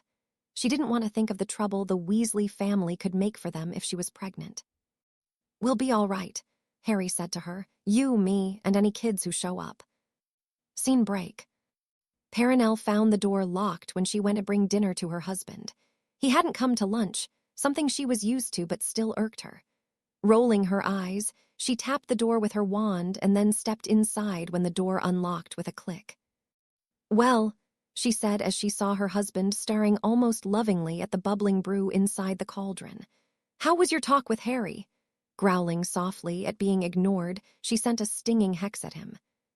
Ah, violent shrew, Nicholas cried, rubbing his backside. If you must know, I pulled out the yes, but did you die card. That worked well enough. He was in enough control of himself that when he channeled his magic into the potion, it was strong, very strong indeed. How strong? Strong enough that his magic shaved 2 weeks off the brewing process. When I had to do this myself, a potion like this would have needed a month and a half easily. I told him to expect my owl in a month. Nicholas looked back down at the potion. It might even be less time than that. You make it sound like you want him for an apprentice. You haven't had an apprentice since. Perenelle began but stopped when the potion glowed deeply and then settled again. She looked at the potion. It's not about to explode, is it? It's doing fine, Nicholas said. It's the most potent regenerative potion I've ever seen. He shrugged. As for the apprentice part, why wouldn't I want him as an apprentice? With that wand of his, he could cut our wait time in half. The old man stepped back from the potion almost reluctantly. I'll bring it up after he's had time to cool off. Perenelle scoffed and drew a sandwich out of her pocket. Eat your lunch, or should I say your dinner? She smirked as Nicholas stared at the watercress sandwich. It's your favorite. Nicholas groaned and took a bite of the sandwich. He chewed glumly for a moment and then spoke. For the love of Mabs Knickers woman, couldn't you at least put some pate in this? If I wanted to eat grass, I'd transfigure myself into a cow. The doctor said no organ meats, and you aren't getting any organ meats no matter how much you pout. Perenelle told him. Greens, vegetables, fish, fruits, and olive oil. That's what you get unless you want to be alive but immobile in a bed. You and that stupid Mediterranean diet, Nicholas said, finishing the sandwich. I had enough of that diet when I was a boy. I like meat and cheese. And your colon doesn't, Perenelle finished, giving him a mug of grape juice. No wine until you get your blood pressure down. Functional immortality, Nicholas Flamel mused, wasn't always what it was cracked up to be. Fleur's pied-à-terre in Paris was a comfortable one-bedroom apartment just outside of downtown Paris, overlooking a small park that reminded them both of the little park where they'd met the Flamels. Without knowing it, of course, it was a welcome respite from the events at Beauxbatons. Finding out that the Flamels had nudged them together had been very troubling at first. Fleur was still worried that Harry's reassurances were for both of them and not just her. So many have used him. Even this couldn't be ours alone, she thought as she watched Harry getting dressed for the day. After arriving in Paris, they had stopped only long enough to pick up the things they would need for breakfast. The flight had been much shorter than the drive would have been, and for that, she was grateful, even if she didn't think she would ever be as comfortable as he was in the air. Their eyes met and Harry smiled at her. So, he began, what do you want to do with our first full day in Paris? That drew Fleur from her thoughts. I was thinking the first day we could take it easy. We've been active so often since this began, it would be nice to just rest for the day. In truth, she just wanted to avoid the possibility that someone would try to embroil them in some new drama. We can go to the market later and get things for dinner, or we can just order something. You have a telephone. Harry was surprised by that. Fleur smiled. I do. Besides apparition, I don't use very much magic here. I didn't for the few weeks I stayed here anyway. She opened her trunk and drew out the light blue blouse he liked for her to wear. My parents used this as a bribe when I told them I wanted to go to England to work for Gringotts. Papa understood that I was an adult and wanted to see more of the world, and that I was enamored with Bill Weasley. Mammon, however, she felt that I should stay closer to home. Harry laughed softly. I'm glad you didn't, Harry said, pulling her close to him. She kissed him before pushing back from him so she could put on the blouse. I am too. Otherwise, I would have had to come to England and kidnap you. She giggled at the exaggerated look of disappointment as her bra was hidden behind the blue silk. Feel free to tie me up and have your wicked way with me whenever you want, Harry said, smirking as Fleur blushed prettily. He turned to put on his shoes and heard a low laugh. Turning, he saw Fleur flick her wand, and suddenly he was back on the bed, covering in ropes. I suppose I asked for this, Harry said to her. You did, she said with a laugh, canceling the ropes and pulling him back off the bed. But seeing as we had just gotten dressed, getting undressed seems wasteful. She kissed him again. As it is, I do want to get to the market before too late in the day. Why is that? Harry asked her as they finally left the bedroom and made their way into the main living dining area of the apartment. The night before, when they'd arrived there, there hadn't really been time to take stock of the place. It was clean and spacious. Fleur had mentioned that her parents had hired a cleaning service to keep the place tidy when she was in England. The walls were a warm off-white that, as Harry went to brew a pot of coffee for them, made him think of the warm sand of a tropical beach he'd seen in a movie during one of the few dates he'd had with Ginny where they'd went into Muggle London. Ginny, this was the first time he'd thought about his ex-fiancée since coming to France without her coming up in a conversation. Eventually, they had to go back to England and they would have to dissolve Fleur's marriage to Bill, and on that day there was no way he wouldn't have to face Ginny. Fleur's voice drew him from his musing. After we pick up our groceries, we can have a quiet day inside. If you wish to study the books, I can cook for us tonight. She blinked at him. Did you hear what I was saying? You seemed 1,000 miles away.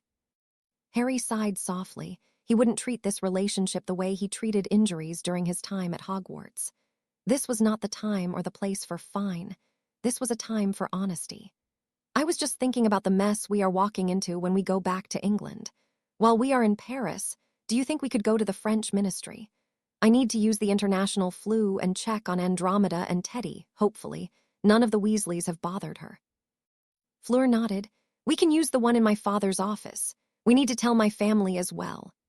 That idea didn't fill her with joy. Her father would be supportive. He liked Harry well enough and would always prefer his daughter to be with the person she loved. It was her mother that worried her. Pauline Delacour was a proud woman. The possible scandal would be enough to cause her to dislike Harry even more than she had at the manor. Harry noticed the way she seemed to withdraw into herself. He drew her into his arms. Fleur sighed softly and closed her eyes. The now familiar scent of Harry calmed her, a fact that caused her lips to curl very slightly as she clung to him. What if they hate us? She said after another moment, finally saying the worry she'd been holding onto since the first kiss.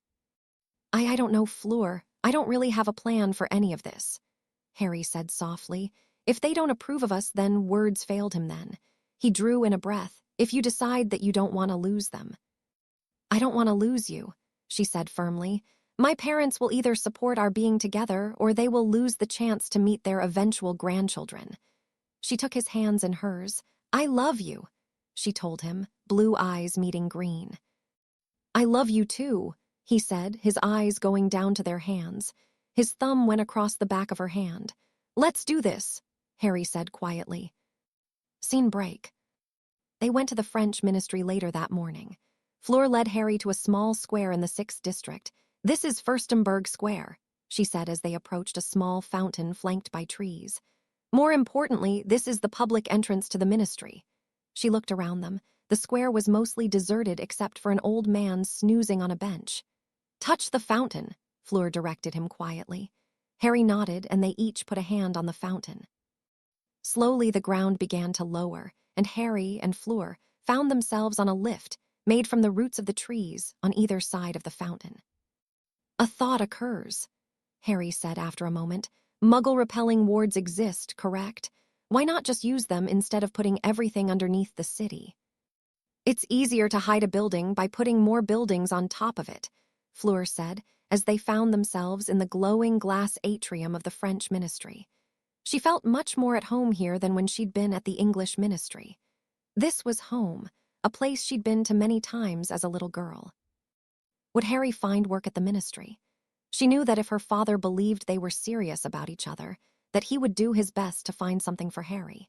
And with a squeeze of his hand to let him know she was thinking about the future, Fleur knew that Harry would be open to it, even if it was just to make her happy. We do not have to go straight into finding work for him now, Fleur reasoned as she led him from the atrium towards the office her father used. That is for another time, after we've dealt with everything. They like their glass, don't they? Harry said quietly as they walked along the corridor. That, Fleur had to admit, was fair. The panes of enchanted glass were used to both light the way and make the great domes that acted as hubs for the offices and departments of the ministry.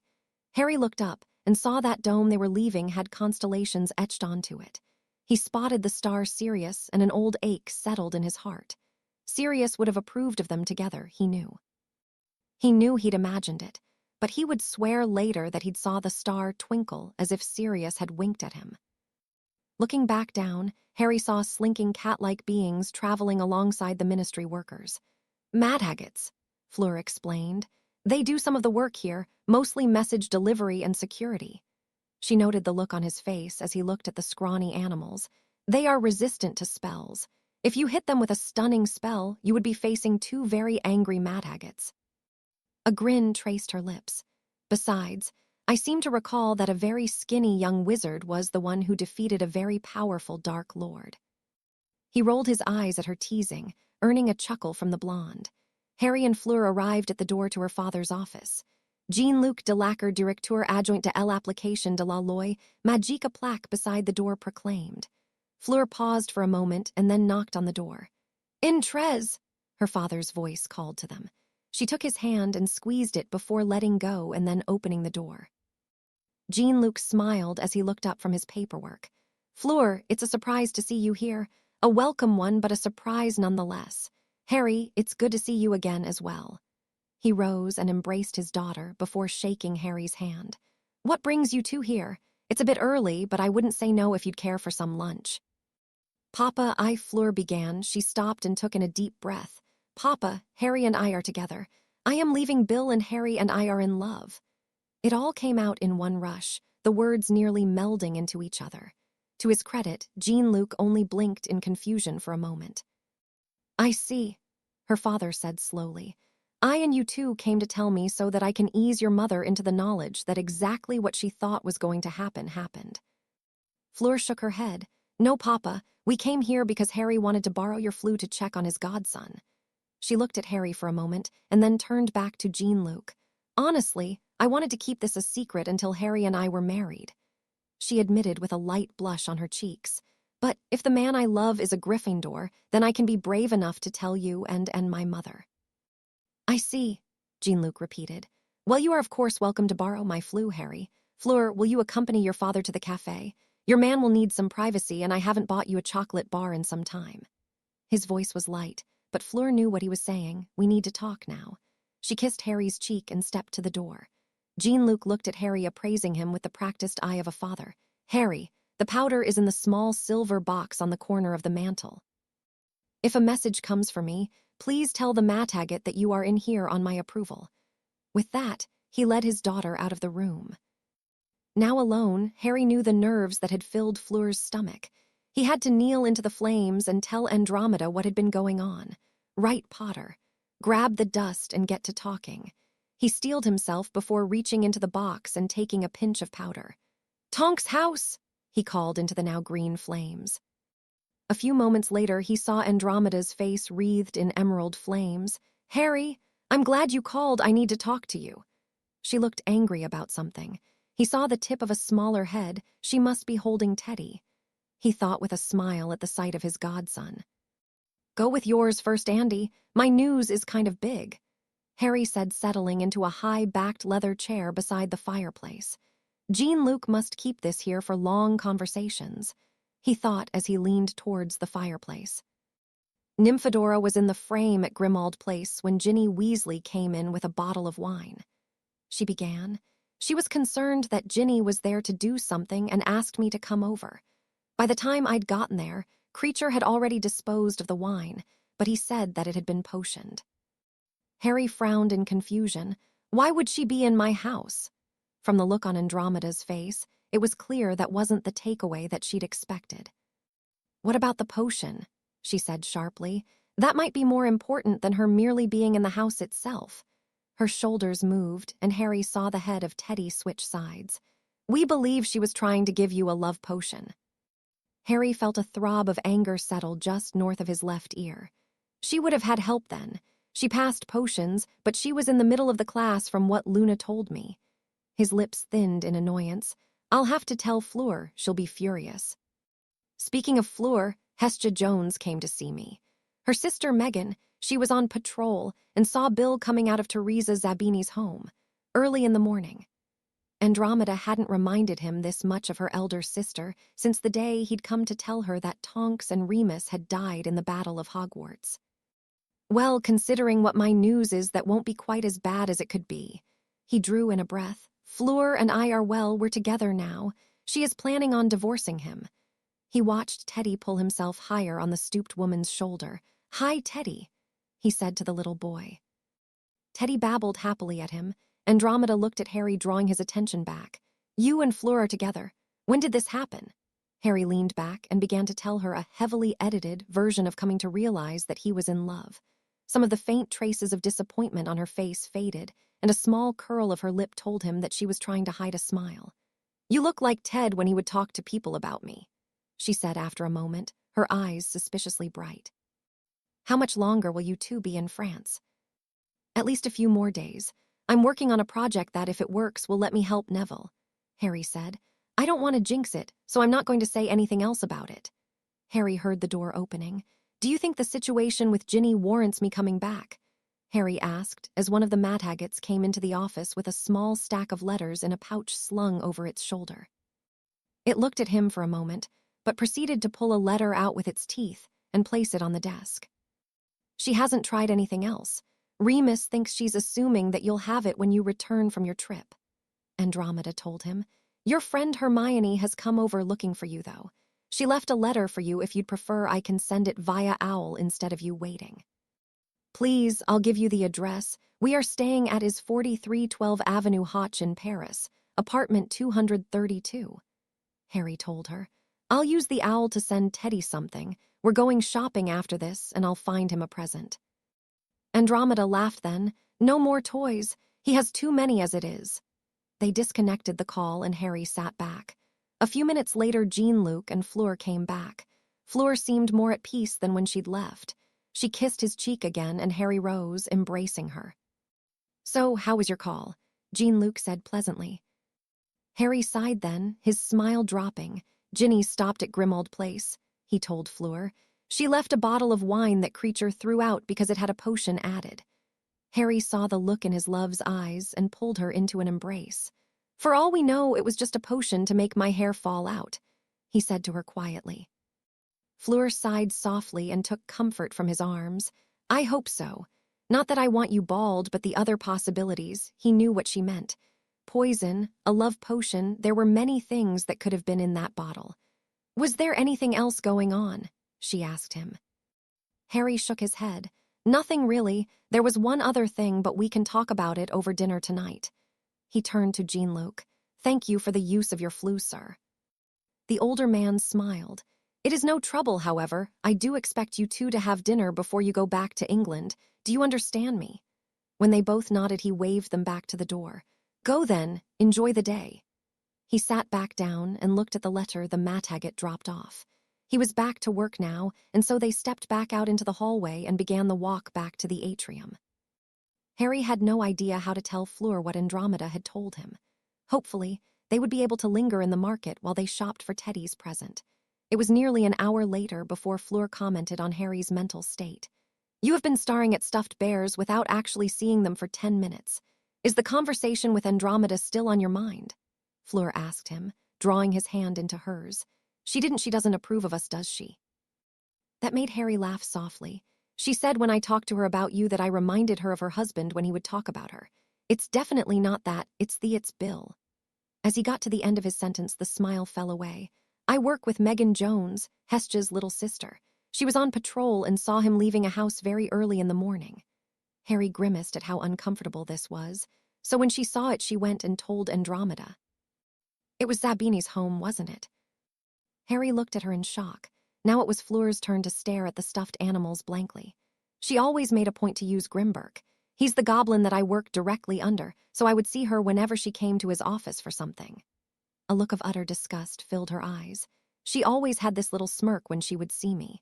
I thought it was the usual racism of a bitch like her, but now, she was sleeping with Bill the entire time and luxuriated in my stupidity."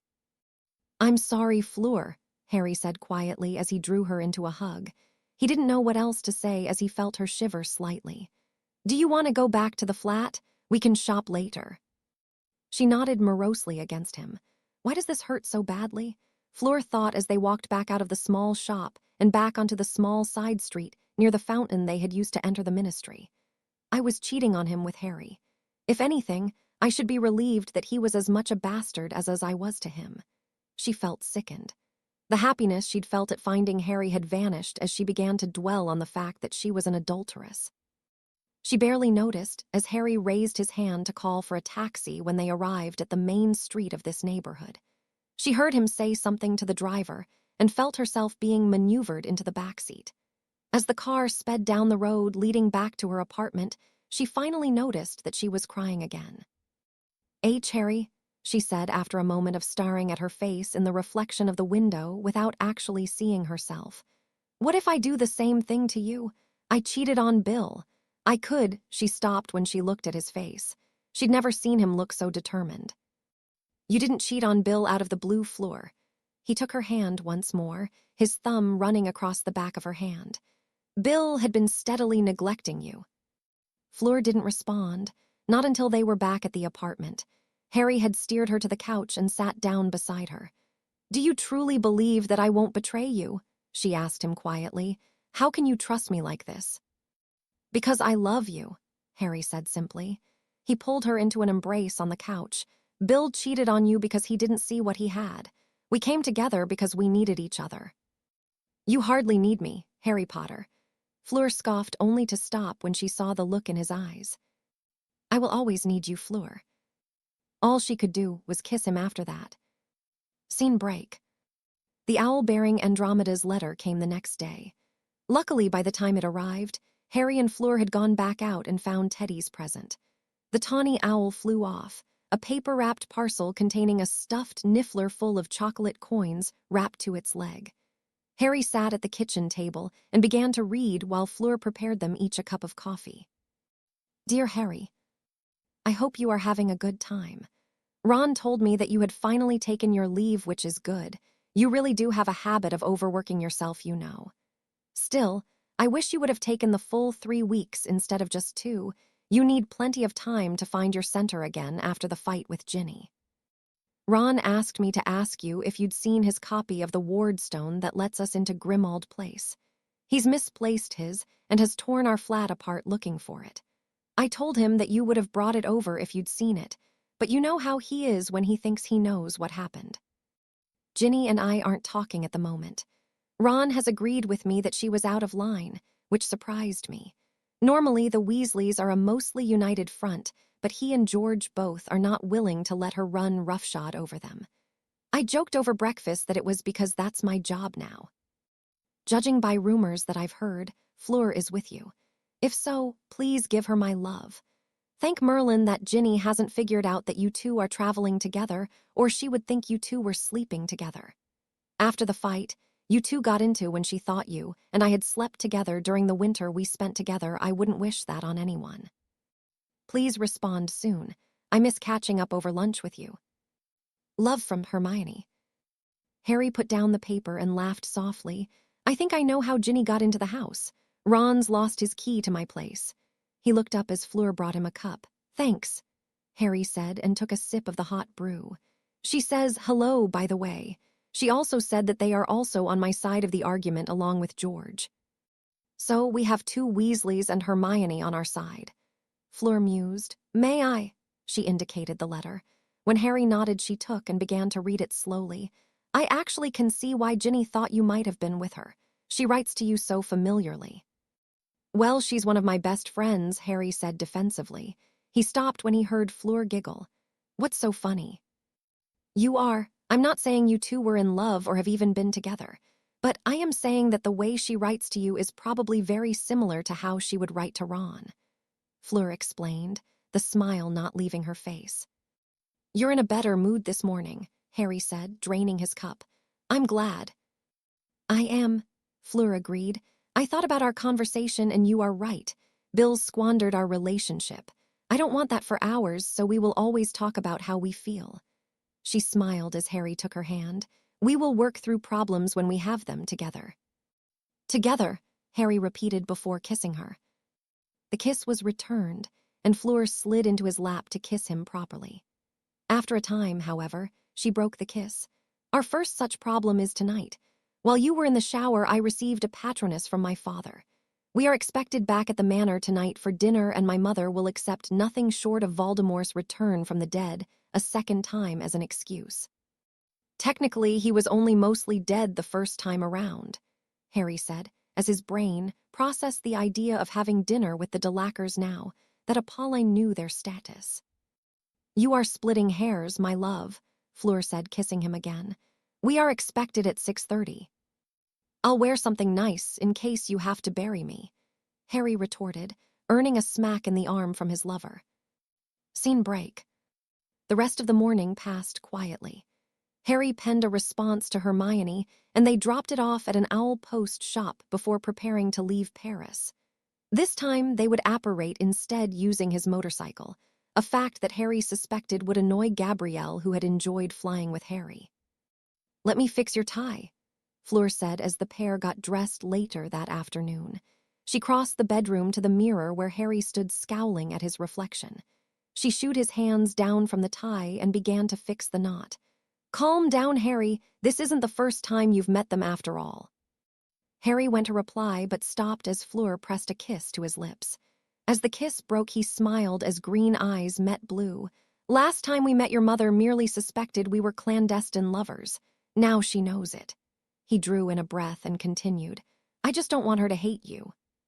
She won't hate me, Fleur said, more to soothe herself than him. To be honest, she didn't care for the Weasley family. She and Molly got into a rather heated discussion regarding her placement of my side of the family at the reception dinner. Fleur moved to face the mirror and smoothed down the soft blue dress she was wearing. She is no doubt disappointed that we didn't wait until I'd broken things off with Bill. Fleur sighed and sat down on the edge of the bed. I think, though, if we hadn't had that kiss on my bed, that we wouldn't have gotten to this point. Without that kiss, I would have still been determined to make the best of my marriage. If that would have failed, I would have come back to France and most likely would have married someone here. Harry sat down beside her, taking her hand. She squeezed it and looked from their hands to his face. I want you to know that I do not regret any part of how we came to be. I love you, Harry Potter, and when the time comes, and I am no longer Fleur Weasley, then I will be proud to be Fleur Potter. For a time, neither spoke. Then Fleur felt a buzz from her wand. It's time to leave, she said, rising slowly from the bed, drawing him back up with her. Once they were both up and ready to leave, Fleur took his arm and they vanished from the bedroom with a soft crack. Arriving at the gate to Delacour Manor, Harry and Fleur watched the bronze bird flutter away from his post to announce them to her parents. After a moment, the gate silently opened, and the pair stepped onto the grounds. The feeling, Harry mused, was very similar to walking out of the tent to face the Horntail. We won't die, but that doesn't mean we won't be bloody miserable, he thought as he saw Mr. Delacour standing at the door waiting for them. Hello, Flower, Harry. Welcome back, Jean-Luc said as he shook Harry's hand and then leaned in to kiss his daughter's cheek. Your mother and Gabrielle are finishing their preparations. I thought it would give us a chance to talk while we wait. What about, sir? Harry asked cautiously, feeling rather like a little boy who'd been caught by the teacher, even though he knew that of the two parents, this was the one most likely to be sympathetic to them. Fleur seemed to notice his tension and reached a slim hand to take his own. Harry felt some of his worry ease away as he felt her hand in his. Jean-Luc smirked as he looked at them. What are your plans to ensure that my daughter is happy and taken care of? He laughed as he saw the shock on their faces. Do you really think after our conversation that I would shirk my fatherly duties and not interrogate my future son-in-law? Harry stopped and drew a breath to gather his thoughts. Fleur saw this and took pity. We have discussed living in the countryside here in France, perhaps near one of the communes. She explained to her father, I can move to the Paris branch of Gringotts, and Harry is open to the idea of working at the ministry. She smiled over to Harry. Neither of us are particularly keen to stay in England once I end things with Bill. I see. You say open to working at the ministry. You both are aware that we do not conscript our workers, yes, Jean-Luc said, laughing. If you'd like, I can see what openings there are and tell you whom to contact. Thank you, sir, Harry said quickly. The conversation stopped as Apolline and Gabrielle came into the entrance hall. Gabrielle walked over to Harry and Fleur and stood between them wearing a soft pink dress. Apolline looked to Harry like a Valkyrie in an ivory gown. She looked at her eldest daughter and then at Harry. Dinner is ready. We will be having our meal in the East Wing. she said to them before turning away. She is upset with you too, Gabrielle Stage whispered to Harry and Fleur. Considering she had looked at her daughter and Harry like they had walked in wearing Death Eater's robes, Harry thought that had been clear enough to not be stated. Fleur rubbed her temples as they walked along behind them. We can tell that, Gabrielle, Harry said, quietly earning a giggle from the younger girl. Are you planning on torturing your sister and I all night? Oh, absolutely. You need to get used to your status as my new big brother and favorite target, Gabrielle said casually. Harry resisted the urge to groan as they stopped at the dining room Apolline had chosen for the evening. The Delacour home had 2 dining rooms. This one was not the same one they had eaten in before. This one faced the east, and as the sun sank in the opposite direction, they didn't need to worry about the sun in their eyes. It was also, Harry noticed, significantly fancier looking. Jean-Luc has already told me that you two are together now, Apolline said as they sat down at the table. What I want to know is how you plan on managing the fallout from your decision to jump into things instead of waiting to end the relationship with Bill Weasley. It wasn't a request, Harry noticed, and once more he found himself thinking about the Horntail. Apolline Delacour, like the dragon, was a foreboding mother, and it took very little for Harry to imagine her breathing flames. We have discussed moving to France, Fleur said to her mother. I can transfer to Gringotts Paris, but if they do not wish to hire me, then I will do as you did and stay at our home and take care of our children. Apolline scoffed lightly. Are you already pregnant? Fleur rose swiftly from the table. I will not let you insult us like this. Harry gently pulled Fleur back down and put his hand on hers. I don't care what people say about me, he said to Apolline. I love Fleur, and any scandal people try to cause instead of having lives of their own is worth it to me. Fleur leaned into him. Harry is not Bill. That is enough for me. It should be enough for you, she said, looking at her mother. Bill, she drew in a steadying breath. He betrayed me.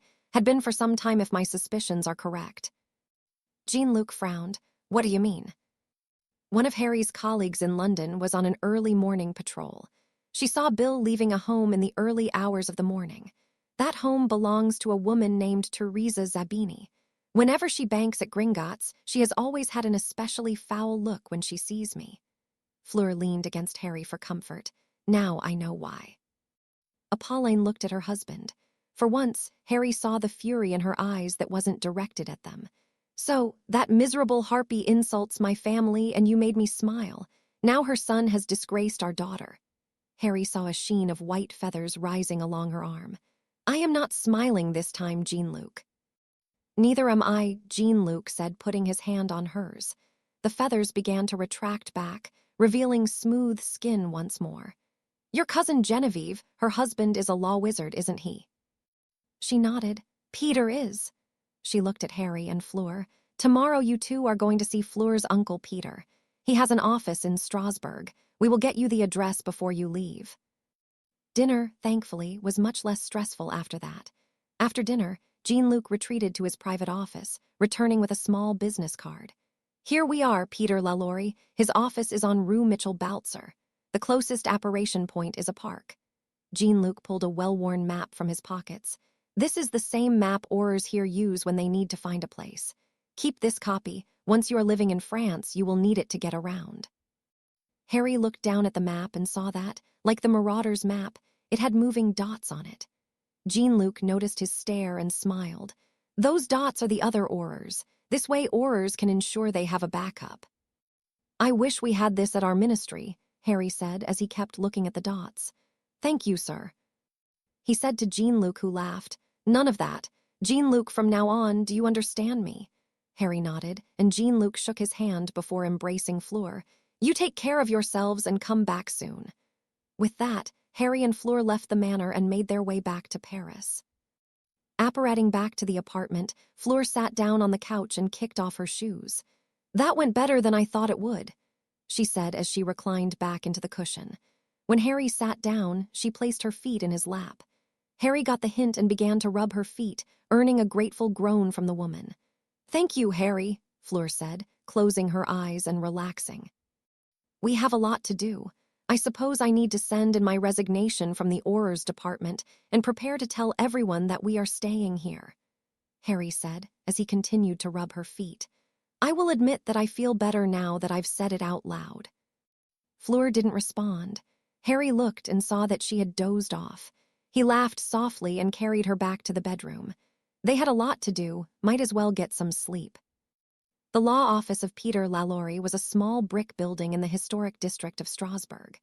It sat sandwiched between a bakery and a bookshop, and Peter, a short and stocky sandy-haired man in his late 30s, could not ask for a better place.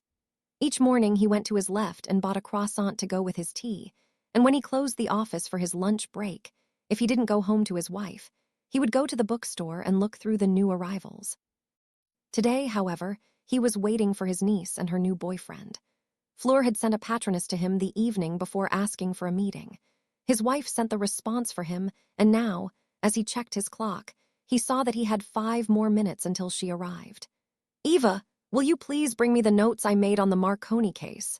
he called out as he drew out a sheet of paper and began to write down the day's date. "Coming, Papa," came a voice from the hallway. A few moments later, a woman about the same age as Fleur stepped into the office with a stack of papers. She had curly hair the same color as her father's, but she was much taller and thinner than Peter, with many small silver earrings that ran up and down each of her ears. "Here they are. When are Fleur and her new beau showing up?" she asked as she set the stack on his desk. "If they are going to be here soon, I'll go and grab some treats from the bakery." "That's a wonderful idea," Peter replied, smiling. "They will be here in a few moments." With that, she walked out of the office. Peter rose from his desk and stepped out into the lobby of the office. His wristwatch beeped 11. He watched as a pair on a motorcycle pulled up at the meter in front of his office. That must be them, he thought as he opened the door to greet them. "Uncle Peter," Fleur said as she saw the man. She rushed over and hugged the older man before releasing him and turning to Harry. "Harry, this is my Uncle Peter Lalaurie. Uncle Peter, this is." "I know who Harry Potter is," Peter said, laughing as he shook Harry's hand. "Come inside, Eva will be back shortly." He led them into the office and then back into the paneled room he used when meeting clients. "Have a seat, I will go and get my notes and then return." With that, Harry and Fleur were alone in the room as Peter departed. "I wasn't expecting your uncle to be British," Harry said quietly as he surveyed the tasteful oil paintings on the wall. The meeting room had a distinct feel to it. It seemed to say, "You are in good hands with Peter Lalaurie." "Uncle Peter doesn't talk much about England," Fleur explained. "His family cast him out due to his magical ability." "Muggleborn." "No, I am a squib." Peter was back at the doorway and his voice drew their attention. Unlike Filch, who had considered his status a mark of deepest shame, Peter didn't seem in the least bit upset. "My family waited until I was 16 and then cast me out with a small number of galleons.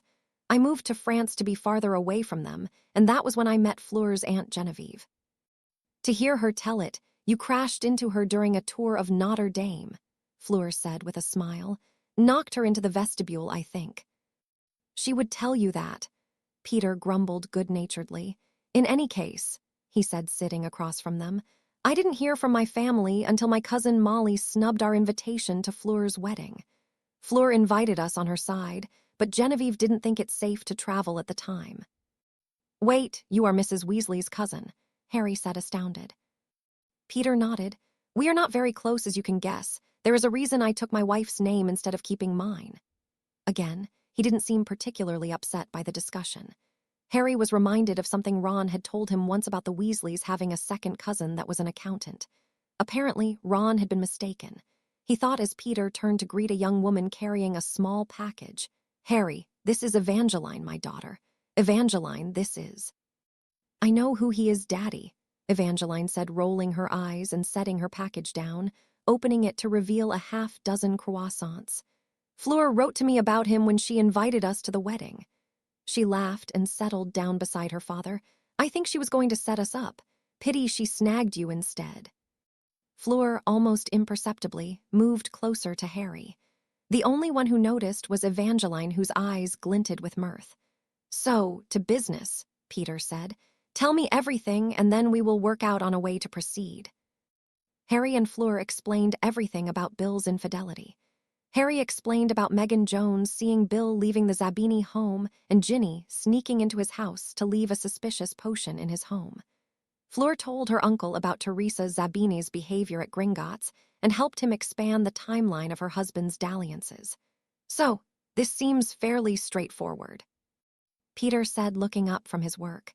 If Auror Jones is willing to send me the memory, we should be able to proceed with a quick no-fault divorce and a full 50-50 split of the family resources. That declaration seemed to lighten something inside Fleur's heart. How long do you think it will take? She asked Peter carefully. That was the only thing that could ruin this. What if Bill is in Egypt? He will be sent a summons with a delayed action portkey on it, Peter said. He will have every opportunity to be heard. As for the timeline, it shouldn't take very long for me to drop off the paperwork. Let's put it at less than 2 weeks if he is reasonable, and if he isn't. His face grew more stern. Then he will lose his say in the matter and you will still be free of him. Thank you, sir, Harry said. How much will it cost to? Fleur is my niece, Peter said simply, waving him off. I don't charge family. He looked from Harry to Fleur. Now this is important at no time. Do I want you two to have contact with Bill Weasley? Do you understand? You might want to rush out and hex him, but all that would do is drag your names deeper into the muck. It would feel good, but it would hurt your case. The admonishment seemed to work. Harry and Fleur nodded. The stern look left his face and Peter smiled again. Wonderful. Now it will take me a few hours to get the paperwork completed and dropped off. Why don't you two go back to Paris and I'll call you in the morning? I haven't seen Fleur in years. Evangeline interrupted her father. Let's get some lunch before you leave town. What do you think?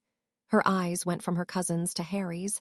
I want to hear this story in more detail, she said with a teasing glint that Harry knew he wasn't going to like.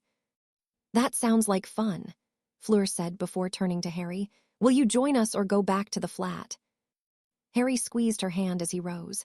You two have fun. I'll go back to Paris with the motorcycle if you want to apparate back. She nodded and then pulled him back down to kiss him.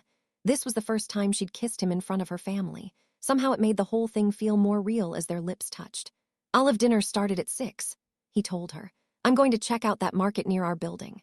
Seeing the smile grow when he referred to it as their place caused Harry's smile to widen. Eventually, they parted, and with another round of thank yous and another handshake with Peter, Harry left. They heard the motorcycle roar off outside. He's got a long drive ahead of him, Evangeline said to Fleur. How does he think he'll have time to shop for anything? Harry's motorcycle flies, she replied simply.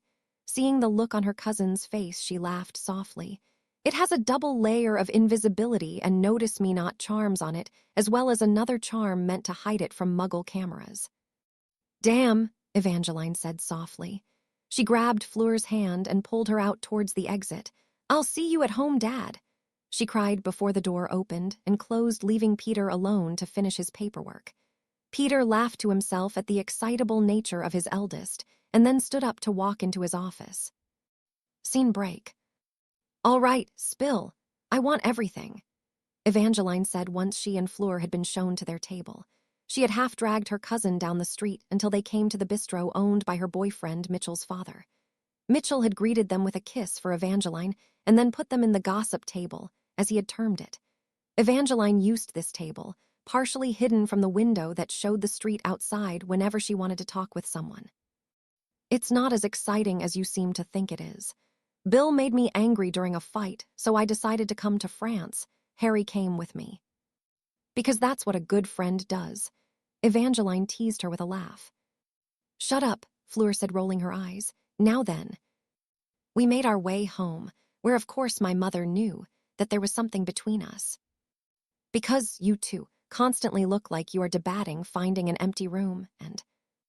This time it was Fleur who interrupted, because as much as I hate to admit it, I had already had some more than friendly feelings regarding Harry, she said, speaking over Evangeline. We kissed that night. It was a very short kiss, but it was all I could think of for the rest of the evening. The next day at a craft fair, we kissed again. Fleur smiled as she thought about it. We went to Beauxbatons afterward. Apparently the Flamels had heard we were coming and wanted to meet us, wanted to meet Harry. She corrected herself after a moment.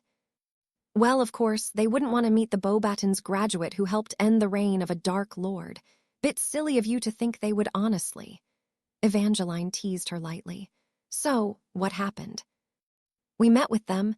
Mr. Flamel has essentially forced Harry into becoming an assistant with one of his experiments.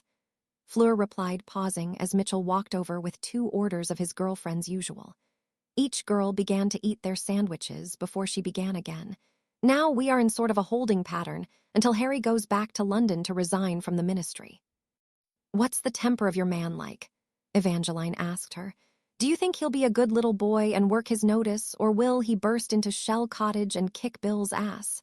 She snorted in amusement at that. It would feel good, I'm sure, but it wouldn't help you. That worried her greatly. She had promised her uncle that they wouldn't have contact with Bill. Harry, she believed, certainly wouldn't go off half-cocked and seek out her soon-to-be ex-husband. But what would Ginny do? He's not my worry, Fleur said, more to herself than her cousin. It's his ex-girlfriend. Ginevra is not an especially calm-tempered woman. Hopefully, Hermione has gotten Ron's key from Ginny. Otherwise, I worry that the moment she finds out that he is back, she will break into his home. She chewed her lip in thought. Perhaps I should stay in France and let him go back alone. If she sees me there, she will go straight to Bill. After lunch, the 2 women apparated from an alley beside the bistro and arrived in a small copse of trees. Stepping out into a clearing, Evangeline led Fleur along a small, worn path towards a comfortable-looking farmhouse. Mother would have cursed at least one of us if you had gone back without stopping in to say hello. She'll probably still be annoyed that Harry is back in Paris, but at least she can curse you instead of me. Genevieve Lalaurie was the reason Molly Weasley hadn't been a bigger stress to Fleur during the lead-up to her wedding. Her mother's eldest cousin, Aunt Genevieve, was a formidable woman who resembled the old Queen Boudica, as Peter had said it. She had long, curling, dark red hair, not flaming red like the Weasleys, with sharp gray eyes that peered out from a strong-jawed face. Currently, those sharp gray eyes were watching them come up the path. A little boy with his mother's hair peered out from behind her at Fleur. Robert Lalaurie was Fleur's next-to-youngest cousin. A bright boy of 8 years old, he was already studying his sister's old first-year textbooks from Beauxbatons. "Hello, Fleur," she greeted her, the sharpness leaving those gray eyes and warming slightly. "It's been far too long." She stepped forward to embrace her niece before pulling back and looking at Evangeline. "Elaine is laying down in the nursery. Please be quiet when you go into your room." "Yes, Mother," Evangeline said, hiding a roll of her eyes as she strode past her and ruffled Robert's hair fondly. "And how are you doing, Squirt?" she asked as she knelt to be level with her middle brother. "Has the even smaller Squirt been a pest?" Robert giggled and shook his head. He knew his cousin Fleur, but he was still a shy boy and was unwilling to speak too much. "Elaine is an angel, and you know that," Genevieve said to her daughter before looking back at Fleur. "How are your mother and father? We haven't seen them since we picked up Elaine from the manor." "Well, we received the message about you and your man wanting to speak with Peter, but that's not really a conversation." Gray eyes flicked towards Robert and Evangeline as they walked inside the house before turning back to Fleur. "Robert had an absolute fit when we wanted to drop them both off." She smiled and continued. "Had a rather amazing bout of accidental magic and set Peter's luggage on fire." "They are well," Fleur said. "Did they tell you anything about Harry and I?" Genevieve smiled and shook her head. "Only that you and Harry Potter would be coming to Strasbourg to see my husband, and that you had finally seen the light regarding the family that cast Peter out." Anger flashed in her eyes for a moment before she drew in a calming breath. "I rather doubt I would have kept my cool when we arrived. I couldn't believe it when Apolline told me you had begun a relationship with that family." "They aren't all bad. Harry's best friend is Bill's youngest brother, Ronald. Even Bill helped fight against the Dark Lord in his second rise," Fleur said, feeling the urge to defend Harry's choice in friends. "No matter how much I may dislike some of them, they were his first real family." Of course, there was the suspicion that Molly had guided her youngest son and only daughter towards Harry. Whether or not the friendship developed naturally or was sparked by a woman Fleur knew disliked her, she could not say. The fact that Ron had gone against his mother and sister and stood with Harry meant enough that Fleur wouldn't immediately think the worst of him. "I know my dear Peter gave you advice along the lines of staying away from the Weasleys. He's a lawyer and he will care more about what is legal over what is moral." Genevieve said quietly, drawing Fleur from her thoughts. However, you listen to me and listen to me well. Keep a very close eye on your man. Once they know you are seeking a divorce from Bill, odds are good they will put the fact that you and Harry both came to France together and come up with enough of the story. Ask yourself this: how will they react to you leaving Bill and going to Harry? More to the point, how will Harry react? Will he be ready to defend himself if an attack came from a formerly friendly face? Hours later, back in Paris, and with a belly full of a rather superb chicken and pasta dish, Fleur continued to dwell on those words. Harry was a wonderful, noble, and unfortunately idiotically trusting man. He would need protecting. I am sorry, Uncle Peter, Fleur thought as she looked over at Harry's sleeping form. I will not be able to keep my promise to you. If they come after Harry because of me, I will defend him. Back at the Lalaurie home, Peter and Genevieve lay in their bed. Peter was reading a novel while his wife was looking over a tome on medieval poisons. You told her to go after him and make sure he stayed safe, didn't you? Peter said conversationally to his wife. Of course I did, she replied without looking up from her book. Of course you did, Peter chuckled and continued to read. Of course you did. He shrugged and turned a page. I hoped you would. I had to say the right things. And I had to say what you meant. I love you, Madame Lalaurie. Peter kissed his wife's cheek. And I you. There was a pause, and then, if Molly attacks Fleur, may I kill her? Peter chuckled. If you beat a Pauline to it. Harry and Fleur were surprised the next morning when Elon from Beauxbatons arrived shortly after they had finished breakfast. Master Flamel needs you, he said before grabbing Harry's hand, and then the pair vanished. Fleur stood up and followed behind them, reappearing in the village and making her way directly to the school. Harry found himself tugged along by the frantic little being and led towards the lab of Nicholas Flamel. He found the old man peering into the stone cauldron with a strange expression on his face. Did something go wrong? Harry asked, a strange dread settling in his stomach. If the potion failed, then they would have to start over. Perhaps the stone hadn't nullified the poison or the curse in the ingredients. I have worked on this potion, Nicholas said softly, still looking at the light golden liquid, for longer than you've been alive. Just the basic formula took 16 years to figure out. Here it is ready. He straightened up, and for the first time Harry could see exactly how old Nicholas Flamel was. Every crease on his face seemed doubly deep as he reached with slightly trembling hands and began to ladle the liquid into a crystal bottle. It's done. He reached out with the bottle, offering it to Harry, who took it, turning the bottle in his hands. It didn't look like much exactly. Harry knew that the most powerful magical objects weren't often elaborate looking. So this will cure the Longbottoms? He asked the ancient alchemist as he looked away from the bottle. The idea of helping to give Neville his parents back appealed greatly to Harry. One final good thing done in England, and then Fleur and I can start our lives in France. That made him smile as he pocketed the potion. It should, according to my research, Nicholas said, nodding. This is the most powerful restorative potion I've ever made. It will be enough for 2 adults. Just place a spoonful into their mouths. They should begin to respond within an hour. He settled wearily into his chair and reached into a small red bag beside it. Harry watched him pick up a flask and downed its contents, wincing. Elixir, Nicholas said when he notices Harry's eye. I had been cheating in order to finish the potion, tired myself out, and now I'm paying for it. Harry watched as color seemed to return to his cheeks. Slowly, Nicholas straightened in his seat and reached into the bag for a handkerchief, which he dabbed at his cheeks. Perenelle has been very cross with me because of it, he admitted in an annoyed sort of tone, sounding like a scolded child rather than a functionally immortal alchemist. I was annoyed with you because you were using that damned Turner. Perenelle's cross voice came from the doorway, drawing their attention.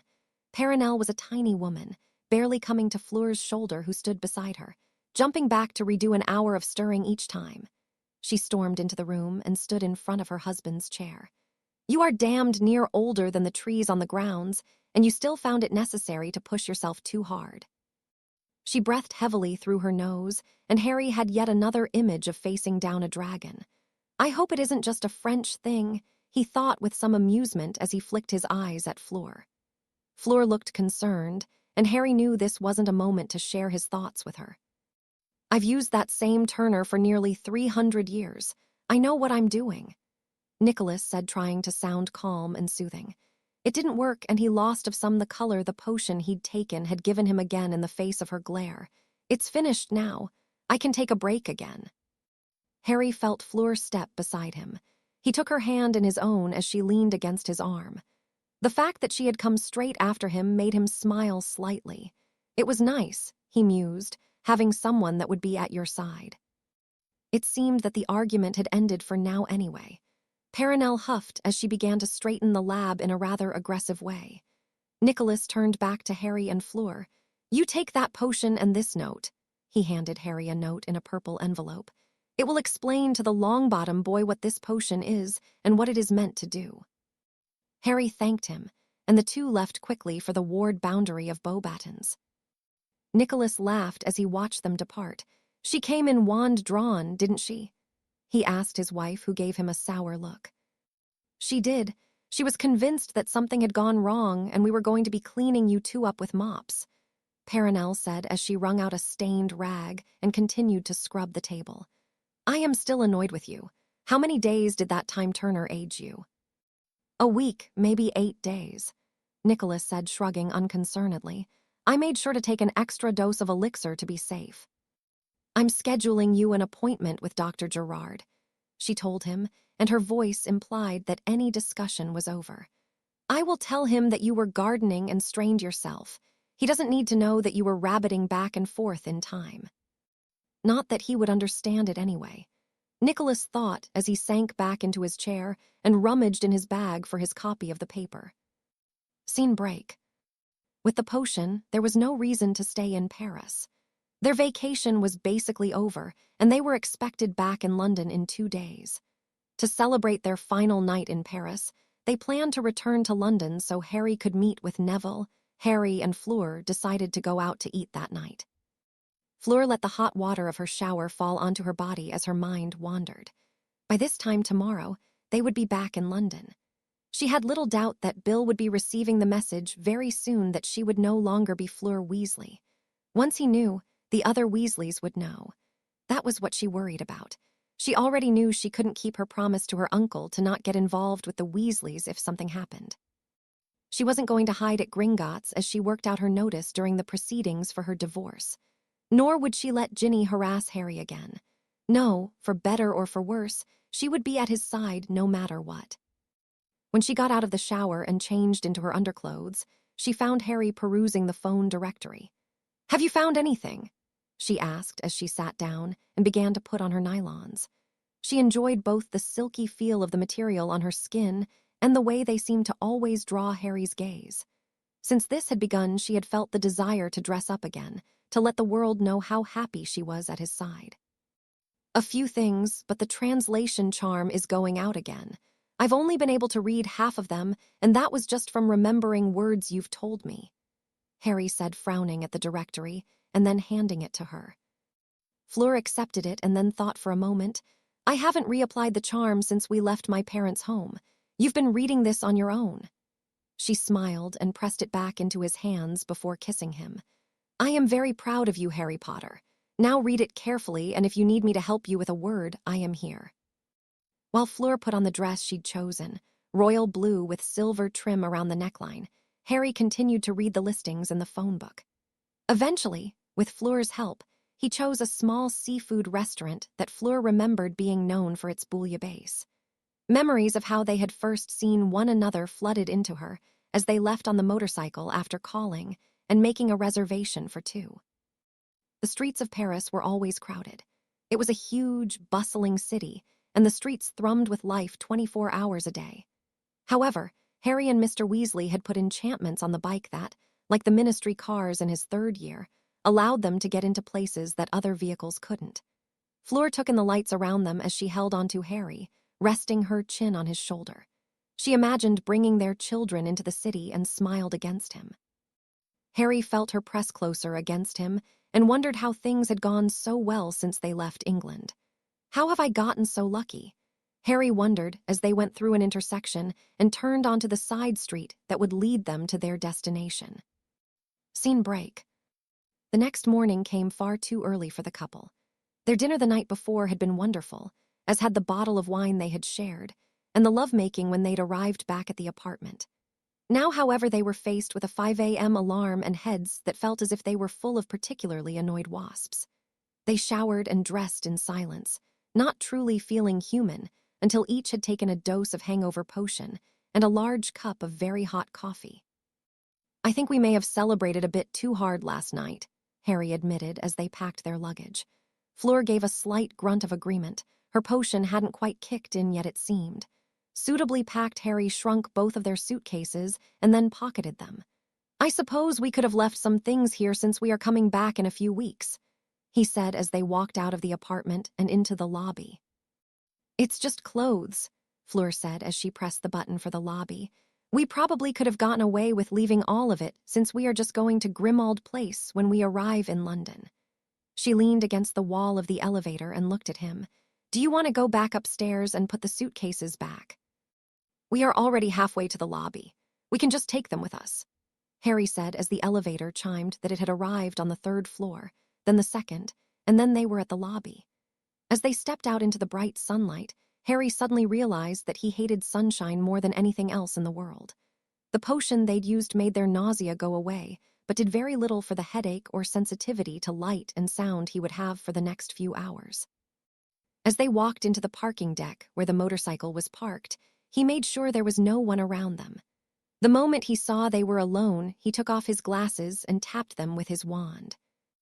As the tip of his wand made contact with his glasses, they immediately began to darken. He placed his glasses back on and smiled slightly. The now much dimmer light was much less painful. They drove out of Paris in silence. Each of them was trapped in their own thoughts as the city gradually fell away. It took Harry nearly an hour before he remembered the motorcycle could fly, and once the coast was clear, hit the booster and took the bike up. In the sky, with France hundreds of feet under them, it was easier for him to let his mind relax. "Fleur," he said through their helmets, "don't go to Shell Cottage tonight. Stay with me at Grimmauld Place. We can ask Creature go over and get your things." "That might be for the best," Fleur admitted as she looked down. They were flying over a stretch of grassy fields.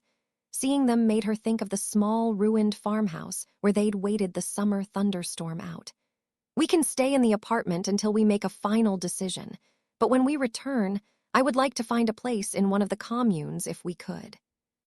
"You really liked the countryside, didn't you?" Harry said, smiling slightly. "If that is where you want to be, then that is where we will be. Where I want to be is with you, so anywhere I can do that will be fine." His response earned him a kiss on the cheek as Fleur carefully situated herself closer to him and then back again. The flight across the Channel and into England was quiet. Soon enough, they were on the A20 in Maidstone and making good progress towards London. "We should probably stop for some lunch," Harry said as they pulled off of the A20 and made their way into the city. The fact that they were trying to avoid coming into London and the onrushing drama of the Weasleys discovering they were back by taking their time with the trip back was unsaid by the couple. They pulled into the parking lot of a small roadside pub. Fleur hopped off the motorcycle and stretched her legs while Harry ducked into an alleyway. A moment later, she saw a silvery stag racing northward before fading from view. As Harry returned from the alley, Fleur walked to his side. "Why did you cast the Patronus charm?" she asked him as they stepped into the pub. "I sent Neville a message. I told him where we were and that I needed to talk to him," Harry said as they took a seat in a booth near the door. A waitress walked over and took their orders before walking back and giving them some privacy. They had just gotten their meals, a shepherd's pie and roast chicken, when Neville Longbottom, dressed in a muggle shirt and jeans, entered the pub. Neville spotted them and walked over. "Well, Harry and Fleur sitting together, I guess I'll have to pay Hannah a galleon after all," he said, laughing as he shook Harry's hand and then Fleur's. "So, what is the important thing you needed to tell me?" "Sit down and we'll tell you. First, though," Harry said, moving over so Neville could sit beside him, "you and Hannah had a bet that we were together in France." Neville's grin broadened. "Harry, Ron can't keep a secret, and you know that. We saw each other in Hogsmeade, and he told me that you were both gone." He laughed and continued. "Hannah said that you two ran off together. I said that you were probably just taking separate vacations. Turns out I was wrong. He finished shrugging. So, how did this, he indicated the two of them with a gesture, happen? Harry gave him the short version as the waitress returned to ask Neville what he wanted. Ordering some roast chicken and a stout, he continued to listen raptly. Harry had been one of the very few people that Neville could say never treated him as less capable. While he hadn't spent much time around Fleur, he trusted Harry, and if Harry loved her, then he trusted her. That brings us back to what led me to call you. Harry's voice drew him from his thoughts. Long story short, I think we can help your parents. Wait, what? Neville was stunned. What do you mean? He felt a rush of emotions and struggled to keep them in check. Again, he reminded himself that he trusted Harry. How can you help my parents? Remember when I said we went to Beauxbatons? Harry said when Neville nodded. He continued. We met Nicholas Flamel. He wanted to meet Fleur and I, and when he found out about the Hallows, he wanted to use them to create a powerful restorative potion. I asked if that potion would help your parents, and he wanted us to give you this. He reached into his shirt and opened his moleskin pouch. He drew out the letter and gave it to Neville. Neville opened the letter and read through the contents. Mr. Longbottom, my name is Nicholas Flamel.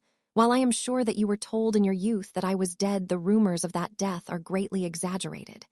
With that out of the way, let me explain why I have written this note.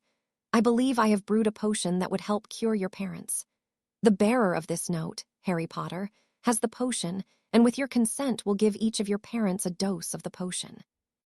I have spent longer than the combined years of your and Mr. Potter's lives working on this recipe. I truly believe it will work. However, the decision is yours. It may be that the restorative potion will only heal their physical ailments and not their mind, but there is a chance that it will help them. If it does, all that I ask is that you kept the fact that you got the potion from me a secret. Let the world believe that a miracle happened. That will be payment enough. This is my blood and my signature. Nicholas Flamel. Neville looked down, and sure enough, there was a small drop of blood on the paper. He nodded and looked back up to Harry. I'm in.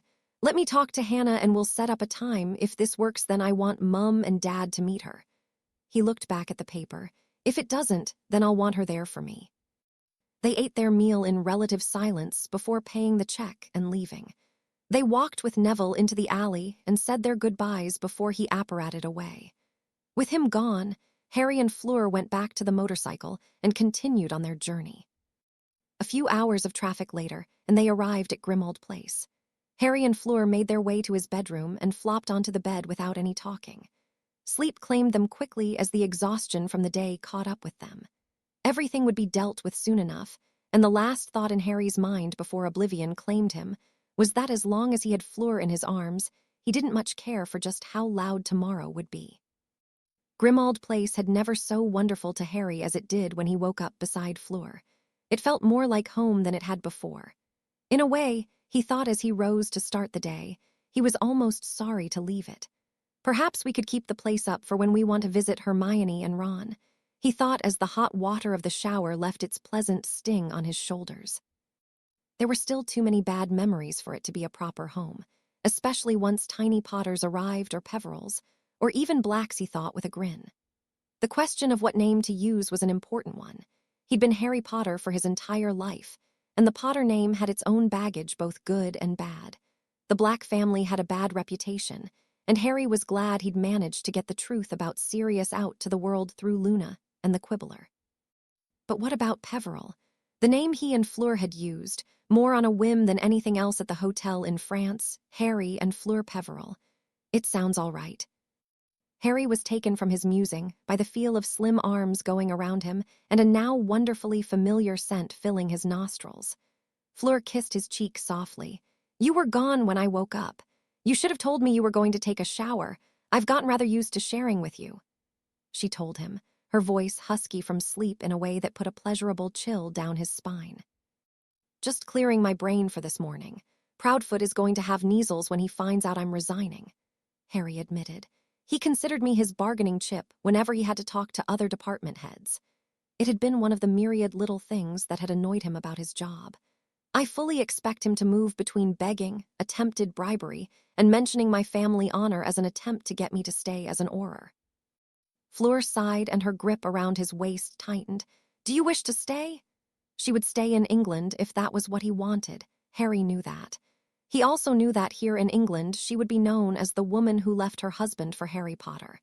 They would never be able to get away from his name in this country.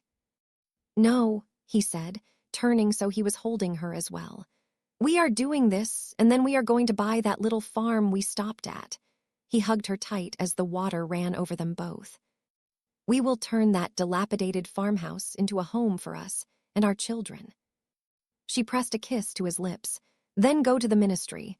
I will go to Gringotts and we will meet each other for lunch here." Harry kissed her again, and this time Fleur allowed herself to be pressed against the shower wall. It was several hours later when Harry had been in the Aurors department waiting for Proudfoot to come down from a meeting when he realized that he hadn't seen Ron all morning. That's not like him, Harry thought, frowning. He was rather concerned by the fact that he hadn't noticed. Ron was his oldest friend. Was he so distracted by what he had to do that he didn't pay attention to his not showing up? "Hey, Megan." Harry called to a slender brunette witch with a pale, round face he saw going past his desk. "Have you seen Ron this morning?" "Hey, Harry, welcome back from your trip. No, I haven't seen him this morning," Megan Jones said. "Bit weird, he was supposed to go over a case with me." She checked her watch. "We are supposed to meet in an hour. If I don't see him by then, I'll let you know." "Thanks, what case is it?" Harry asked, a feeling of foreboding creeping into his system. Ron had never been the most careful person, but surely he wouldn't have gotten caught by a dark wizard. Would he? "Oh, nothing too important. Not got caught smuggling harpy talons, and Ron said he was in lockup for drunk and disorderly. So, if the timeline overlaps, we've also got him on illegal use of polyjuice," Megan said, looking down at her notes. That got Harry's attention. Theodore Nott had been a Slytherin who had never been quite the caliber of bastard as Draco Malfoy, but had been nasty enough in his way. Megan noted something in his eye then as she looked up from her papers.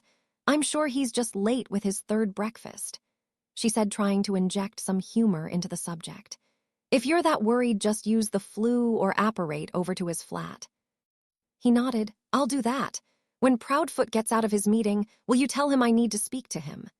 Megan agreed, and Harry rushed to the door and out into the foyer leading to the lift. As he waited at the lift gate, he cursed silently. "I should have gone to see Ron and Hermione before coming in today. I know Hermione is up early. She would have been right there."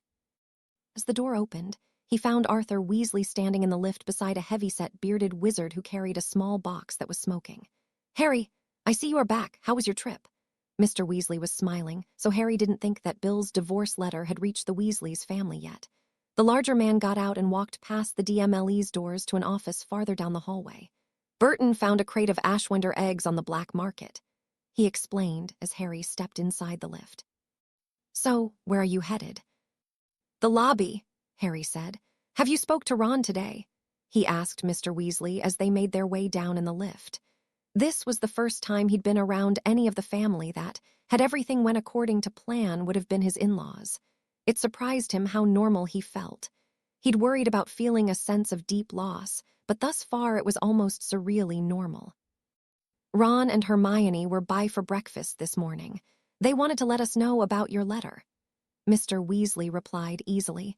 "It was nice of you to take care of Fleur as you did." "WH, what do you mean, sir?" There's that awkwardness and dread, Harry thought as he tried to remember exactly what had been in the letter he'd sent to Hermione. She needed some time back with her family. She and Bill had been arguing more and more. The older man frowned slightly. "I worry about them. They got married, for the most part, because, and if you tell her I would deny it, of course Molly disapproved. If you tell young people not to be together, then they will run off, you see." Arthur smiled then as the door of the lift opened and he stepped out.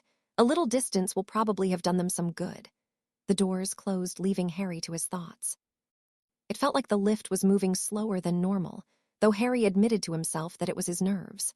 Eventually, though, he reached the lobby and the area that marked where it was safe to apparate or disapparate.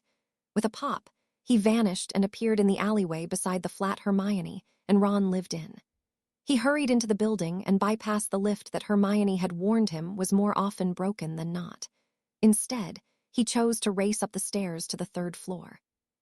His lungs were burning as he leaned against the frame of their door and knocked. After a moment, Hermione opened the door, "Harry, it's so good to see you. Neville said you were back in England." She hugged him and then backed up.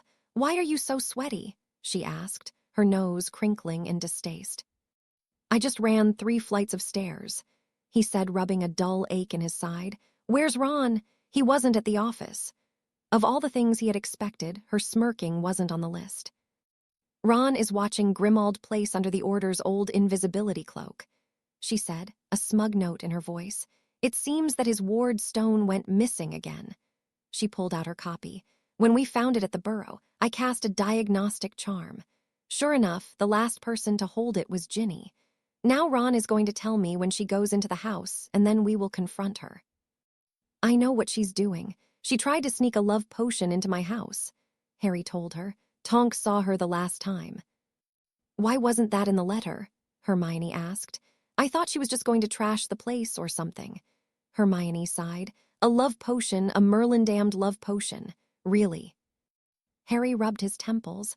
"She wasn't happy that I stood up for myself. She'll be even less happy when the news reaches the Weasley family. Fleur is divorcing Bill and we're moving to Paris." So Neville was telling the truth. I didn't think he'd lied exactly, but I thought he was inferring things. Hermione looked surprised, but not, Harry felt, as surprised as he had expected. He should have known that Neville would have mentioned their meeting to, at least, Ron and Hermione. He was waiting for a message telling him when he was ready to visit his parents and attempt the cure. "There's a lot I didn't mention in case the letter arrived at the Burrow," Harry explained. "I'll tell you and Ron everything once," but he was interrupted by his friend. Hermione started, her wand was buzzing in its holster. "That's the signal. She's at your house." Hermione looked at him. "Do you want to come with me to confront her?" "Of course I do," Harry said. "She's already tried to use a love potion on me once." The two apparated out of the apartment and to the alley nearest to Grimmauld Place. Once there, they walked out of the alleyway. Hermione waved, seemingly at no one, and with a shimmer, a ginger-haired head followed by the rest of Ron Weasley appeared. "Hey, Harry," Ron said in greeting as he kissed Hermione's cheek. "Ginny just went inside, so what do you reckon she's up to?" "Trying to hide a love potion again," Harry said quietly. While he didn't see anyone around, he really didn't want to have to obliviate any muggles who might be around and overheard them. "A love potion," Ron practically squawked as his ears went as red as his hair. "What do you?" His words were thankfully muffled as Hermione put a hand over his mouth. "Be quiet, Ron," she hissed and then lowered her hand. "Yes, she may have a love potion. No, she's not going to get a chance to use it. If Fleur is in the house, I doubt she's had a chance to do anything," Harry said before wincing as Hermione clamped a hand on his mouth again. "Yes, Neville wasn't exaggerating," Hermione said in the same rapid whisper. "Are you sure you're not doing that because you think it's funny at this point?" Harry asked. Hermione sheepishly put down her hand. "All right, I'm going inside. Ron, I want you under that cloak and behind me. Hermione, I want you to watch the door. If she comes out, then stun her." "What if she's not trying to put a love potion in your house?" Ron asked, even as he began to wrap the cloak back around himself. "Look, if she's not then, we'll find out what she's doing with your key to my house. I'll have Creature check every room to be safe," Harry said to the space he knew Ron occupied. "At the very least, we're getting your key back." Harry wanted to live a life where he didn't have to fear someone breaking in, so he was reluctant to start warding the property to only admit certain people. "But if I have to, it's not like it'll be forever. It'll just be until Fleur and I move." "Harry's right, Ron," Hermione said quietly. "We won't hurt her. Even if she tries to hurt Harry, you'll stun her, or if she gets out here, I will." "All right," Ron's disembodied voice said. "Let's just do this." Hermione stood on the opposite side of the road as Harry and Ron made their way to the door. Even from outside, they could hear heated shouting. "Fleur, she's still here. I thought she was going to Gringotts." He raced up the steps and pulled the door open. Harry saw Ginny and Fleur standing face to face, wands drawn on each other. Fleur stood by the staircase. He saw her eyes flick to his. "You are outnumbered, Ginevra. I think it's time you left," she said in a slow, even voice. "Are you all right?" Harry asked Fleur. His voice startled Ginny, who jumped slightly and spun around. "Why are you here, Ginny?" Ginny was breathing heavily, her nostrils flared as she drew in deep breaths, trying to force herself into a calm that Harry could easily tell she didn't feel. "I heard you were back." She tried to smile, but it looked more like a grimace, as if she had an upset stomach. "I wanted to talk to you, but I found her here." She jerked her head back towards Fleur. "You can't trust her, Harry. She'll just use you like she's used Bill." She turned back and glared at Fleur. "You're trying to get him fired, you stupid bitch." "I did nothing," Fleur said hotly. "Your brother cheated on me throughout our marriage." "You deserved it. Nothing we ever did was good enough for you." Ginny spat at her, her wand raised again. Harry tried to restrain Ginny, but she slipped out of his grasp. A jet of red light shot over Fleur's head. Ginny pushed Harry as he tried to catch her again. Ron moved from under the cloak and tackled his sister. Ginny's wand went up as they fell, and a yellow beam struck Harry in the back. "Harry!" Fleur cried and rushed to him. Harry looked dazed. He smiled weakly at her. "Why you're pretty when you're terrified? Did you know Thaw?" But whether she did or didn't, he wouldn't know. Harry passed out just as he saw Fleur's lips moving as she said something to Ron. Waking up at St. Mungo's was much more comfortable than waking up on the ground in the Forbidden Forest, Harry mused a few hours later. He'd been placed in a bed and left to wake up on his own. Blinking, he saw a whitish blur beside him and reached for his glasses on the table to his left. With those on, he saw it was Fleur who had fallen asleep holding his hand. As he stirred, she jumped, startled awake.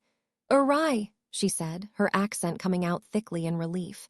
She hugged him tightly before moving back. "Are you all right? I was so worried." She began to sob into his neck. "I'm fine, Fleur. What happened after I went down?" Harry said once Fleur settled back. She didn't let go completely through, content to hold his hand. "Well, when you were attacked, Ron stunned Ginevra. He gave me his Auror's emergency portkey and told me to say Chudley." Harry laughed at that, then winced. Fleur squeezed his hand and continued. "Mrs. Tonks was on duty and took you into this room." "I see you are awake," Andromeda said from the door, getting their attention. "You will be fine with some rest. Ginny hit you with a bone-withering curse, which according to Ron was supposed to hit Fleur." "Where is Guy?" "A holding cell awaiting sentencing," Andromeda told him. "You will be here for the next 2 days at least." She stepped further into the room and placed a bottle on his table. "Drink this, it's for the pain." Harry took the potion and downed it, wincing at the foul taste. "Arthur and Molly Weasley have been by," Fleur said softly to him as Andromeda began a series of scans. "Bill sent a message the Burrow about the divorce this morning after Arthur left for work. Molly blames herself for what Ginny did." Fleur looked down at their hands. "They want to see both of us once you are well." "What about?" "Molly wishes to apologize for what happened. She blames herself because Ginny overheard her reading the message." Fleur told him. "Arthur apologized to me for Bill's actions. Molly is still in shock, I think, about her eldest son being an unfaithful husband." "Do they know about us?" Harry asked. This was the question that gnawed at him. It had settled like an angry weight ever since the ride with Arthur on the lift. Fleur shook her head. "No, not yet. I'm sure they suspect something, but so far they haven't said anything. During our conversation, the question never came up." Andromeda seemed satisfied as she left the room without another word. Harry and Fleur continued to talk quietly until he felt the potion he'd taken making his eyelids heavy. Fleur watched as he fell asleep. She hadn't been completely honest about the conversation with the Weasleys. They did know about their relationship. "I am sorry I have brought you so much pain, my love," she thought as she placed her hand on his once more. Eventually, his slow breathing lulled her to sleep in spite of the uncomfortable chair. The curse inflicted on Harry by Ginny required rest to cure. His bones were fragile, which meant, while Andromeda worked on his injuries, he couldn't take deep breaths for fear of cracking his ribs. He couldn't get out of bed without risking a broken leg, so he had to lay still, propped up on pillows kept fluffed by a distraught Fleur. He had a steady stream of visitors. Ron and Hermione were with him, as Ron wanted to keep him abreast of the situation. Ginny had tried to accuse Fleur of casting the spell and using a spell to confound Harry into blaming her. "That's ridiculous," Harry said, moving up in the bed before being gently pressed back down by Fleur. "We were all there." His outburst was muffled somewhat by the action. "I know that, mate," Ron told him. "I already offered to take Truth Potion. Luckily no one buys her story." At that, Harry seemed to calm back down. "Right now, she's in a holding cell until her trial. Kingsley wants to wait until you're healed and can attend." "Naturally. How else can he blame her for why we want to leave?" Fleur said, scoffing lightly. During Harry's recovery, she had taken it upon herself to act as his go-between, keeping away the people who wanted to gawk at him. The door opened and Andromeda stepped inside. "Harry, Mr. and Mrs. Delacour have arrived." Behind her walked Fleur's parents and Gabrielle. Andromeda moved to the bed and began to cast diagnostic charms on him. "How are you feeling?" Jean-Luc asked Harry. For once his ready smile seemed strained. Of course, Harry thought, "I feel the same way right now. Ginny could have killed someone." Fleur noticed the change in Harry's eyes and took his hand. "I'm getting better," he said, and physically speaking, he was. It was his emotions that was the problem. Fleur squeezed his hand, and he got the impression that she could tell he was lying through his teeth. "My body is healing. My brain is still trying with the fact that someone I was prepared to marry tried to murder the woman I love." Jean-Luc nodded sadly. "I will not lie to you. I wish you and Fleur had stayed in France. I understood why you had to go." Let his thoughts stop there. Apolline hadn't spoken yet. Her sharp eyes moved from Harry to Fleur. He could tell his future mother-in-law was making a decision, but he wasn't sure what about. Not until she spoke. "You have chosen better this time, the both of you." She looked at Ron and her sharp eyes softened slightly. "No offense to you. You have been Harry's friend during this, and for that I thank you." Ron went slightly pink. "Well, I mean he's my best mate, of course I'm with him.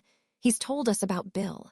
"I couldn't," his words died as another healer opened the door and allowed 2 more people into the room. Mr. and Mrs. Weasley. For a moment, no one said anything.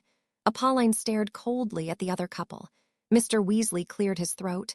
"We, just wanted to see how you are doing, Harry."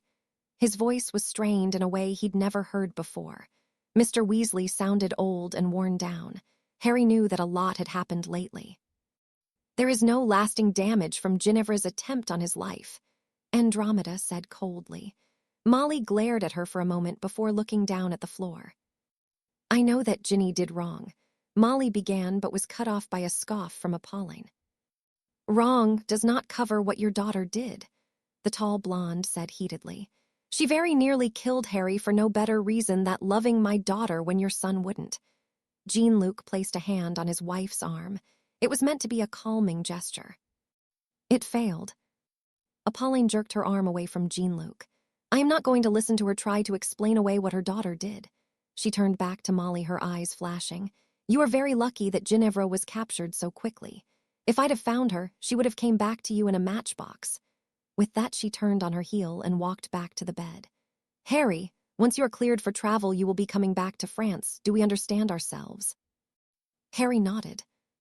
Apolline moved back against the wall beside Jean-Luc and continued to glare at the Weasleys but said nothing. Harry shifted in his bed and looked at the Weasleys. "I'm sorry that all this happened. Well, almost all of it. I don't regret falling in love with Fleur. Bill was using her, and he is very lucky that all she wants is a clean break from him." It hurt him to talk to the closest thing he'd had to real parents like this, but it had to be done. "Mrs. Delacour is right. I planned to resign before the attack, and I still am." There was a stiff silence in the room. Molly made a sort of squeaking sound into a handkerchief, and Arthur, with some difficulty, managed to get her to walk with him out of the room to try and calm down. With the Weasleys out of the room, it felt as if a coiled spring had lost its tension. Jean-Luc sighed and reached into the pocket of his robes. "We wanted to bring you something," he explained as he placed a small wrapped package on Harry's bedside table. "Again, you have saved one of my daughters. Apolline and I will never be able to explain what that means to us, though one day I believe you will know what having a daughter does to you." Harry looked at the package and then back to Jean-Luc. "Thank you, but I didn't do it for a reward. I did it because I love Fleur." "We know that," Apolline said from beside her husband. "That being said, you still deserve this." Harry opened it and was surprised to see a small, flat gray stone. Inscribed on its edge was a series of runes. This is your copy of the wardstone for our home. We consider you a member of our family now and forever," Jean-Luc said to him. "We had planned on giving it to you after you and Fleur returned, but I couldn't think of a better time than now." Fleur couldn't believe it. Her parents hadn't even given Bill a copy of the wardstone.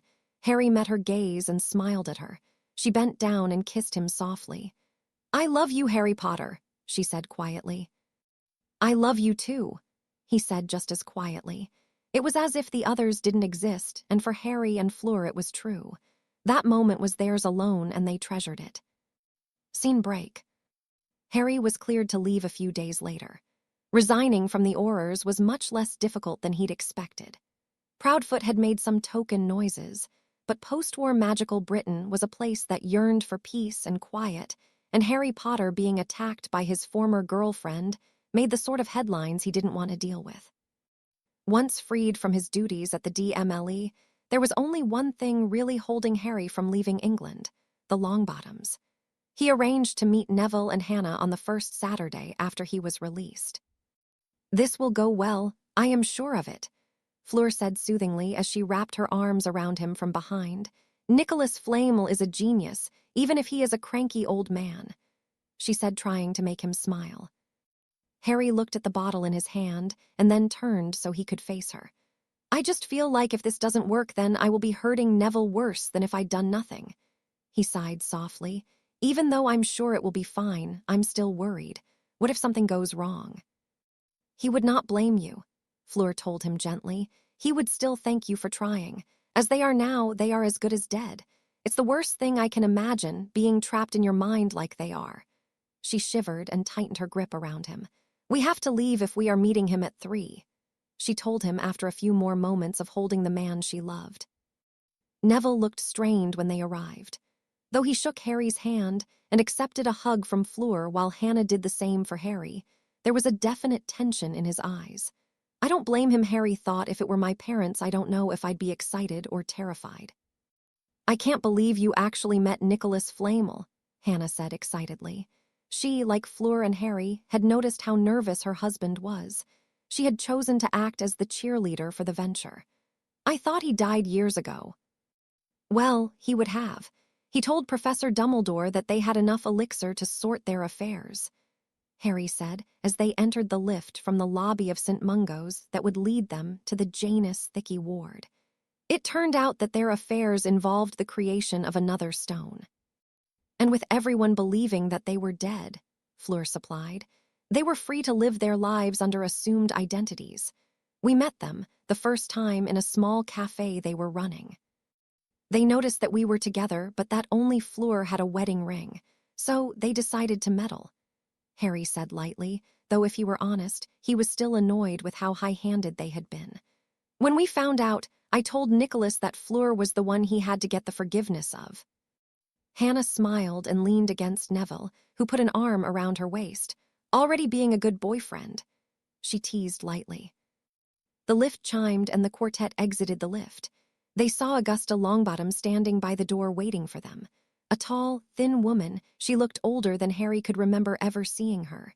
She'd fought with them at the Battle of Hogwarts and hadn't looked so worn, Harry thought. Still, she stood against the wall as if on guard for some attack. "Hello, Mrs. Longbottom," Harry said politely as the woman faced them. "Hello, Mr. Potter," she replied crisply. "Are you prepared?" She was very brusque, and someone could be forgiven for thinking she was being rude. But Harry knew that, with the exception of Neville, there was no one more nervous about what they were planning. "Yes, ma'am. I have the potion and the directions for how to dose it out." He reached into his robes and drew out the bottle and the letter Nicholas had sent with them. The directions said to pour half the bottle slowly into their mouths. "They aren't so far gone that they are bedridden," Augusta said sharply. "They are sitting by the window right now." "Will they drink the potion on their own? How do the healers give them medicine?" Harry asked her. He didn't want to stun them, but if they wouldn't drink on their own, he didn't know how to do it any other way. "The healers give them their potions in small doses mixed with their drinking water," Hannah responded. "Those potions are meant to block them from experiencing bursts of accidental magic." "I don't think this can be diluted," Harry said, frowning. "Is there someone we can get to help us?" I don't think so. No one knows we're doing this, Neville said. I don't want to stun them.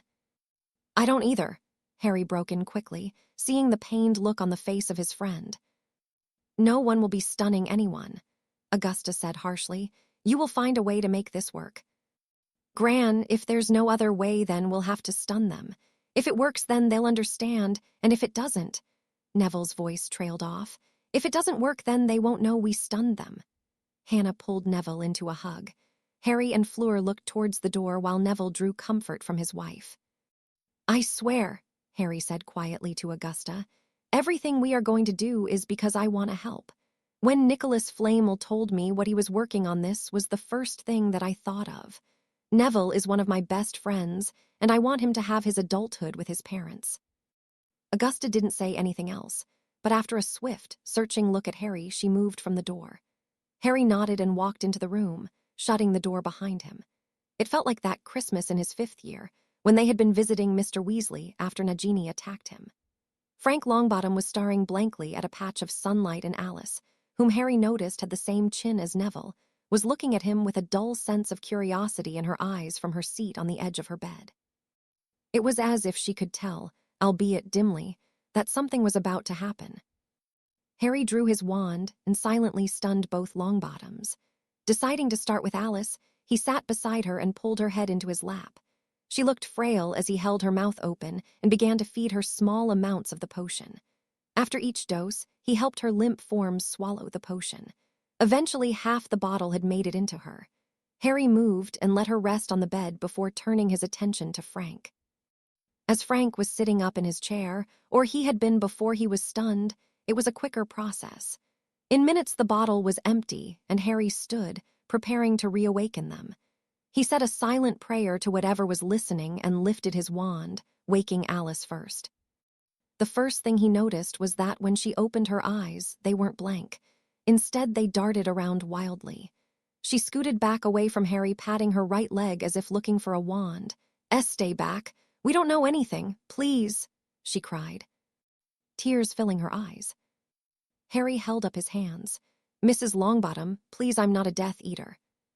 He was interrupted as the door flew open, and Neville raced inside, followed by Augusta, Hannah, and Fleur.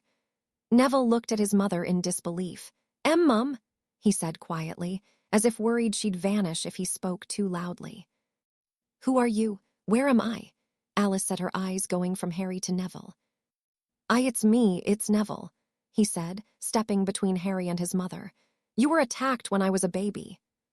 He's telling the truth, Alice, Augusta said quietly. You and Frank have been in this ward for a very long time. She cleared her throat. The healers didn't hold any hope for you. It was Harry Potter who saved you. Alice looked from Neville to Augusta and then to Harry. Harry, she said, unsure. Harry stepped closer and allowed her to look at him better. You look so much like James, but those are Lily's eyes. She turned to look at Neville. Is it really you, Neville? He nodded, not trusting himself to speak. Carefully, Alice stood and took a few halting steps before standing in front of her son, a son that now stood nearly a foot taller than she did. You look just like Frank. Saying her husband's name made her turn to Harry again. Is Frank all right now, too? Harry nodded. I believe so. I gave him the same dose I gave you. I just woke you first. He turned and lifted the stunning spell from Frank Longbottom. Frank groaned lowly and opened his eyes. Like Alice, Frank jumped backwards before taking in the people around him. Mum, James, he said, looking from Augusta to Harry. Half right, Franklin, Augusta said quietly, tears starting to stream from her eyes. James Potter died. This is his son Harry. We have a lot of catching up to do.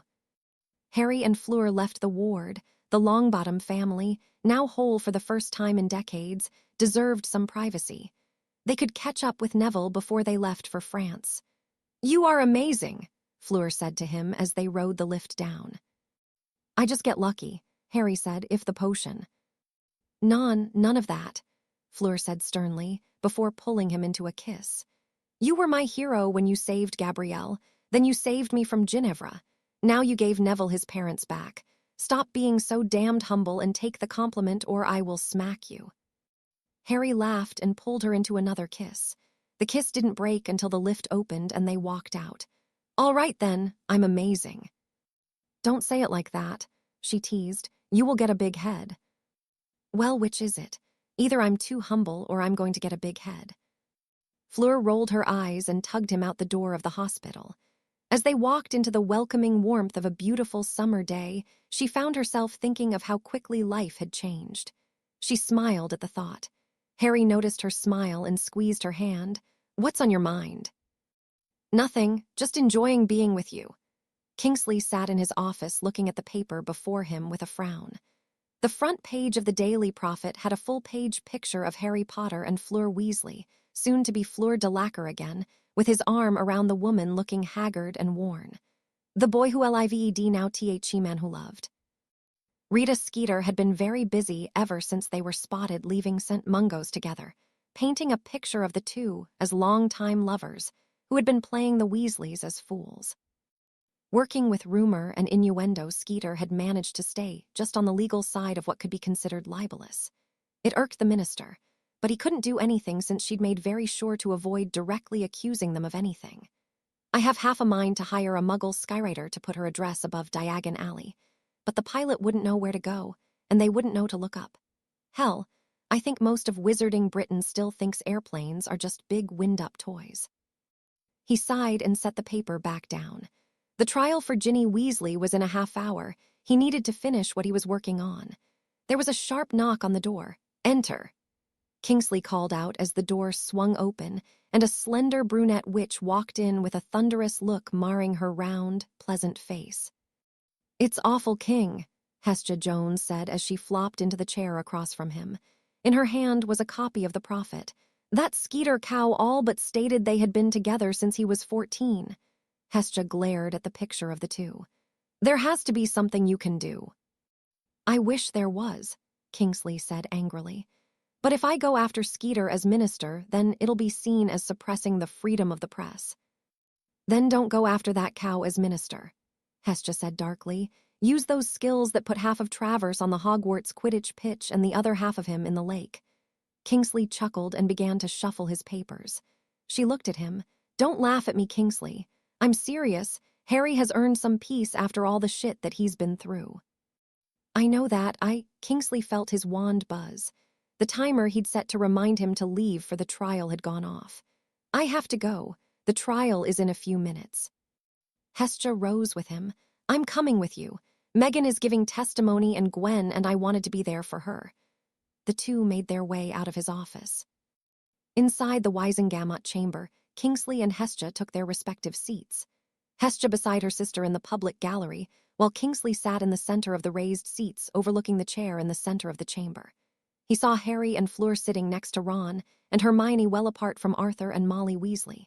Molly, he noted, looked pale and red-eyed as if she had no more tears left. Kingsley, however, had little pity for the woman. She all but promised her daughter she'd marry Harry Potter.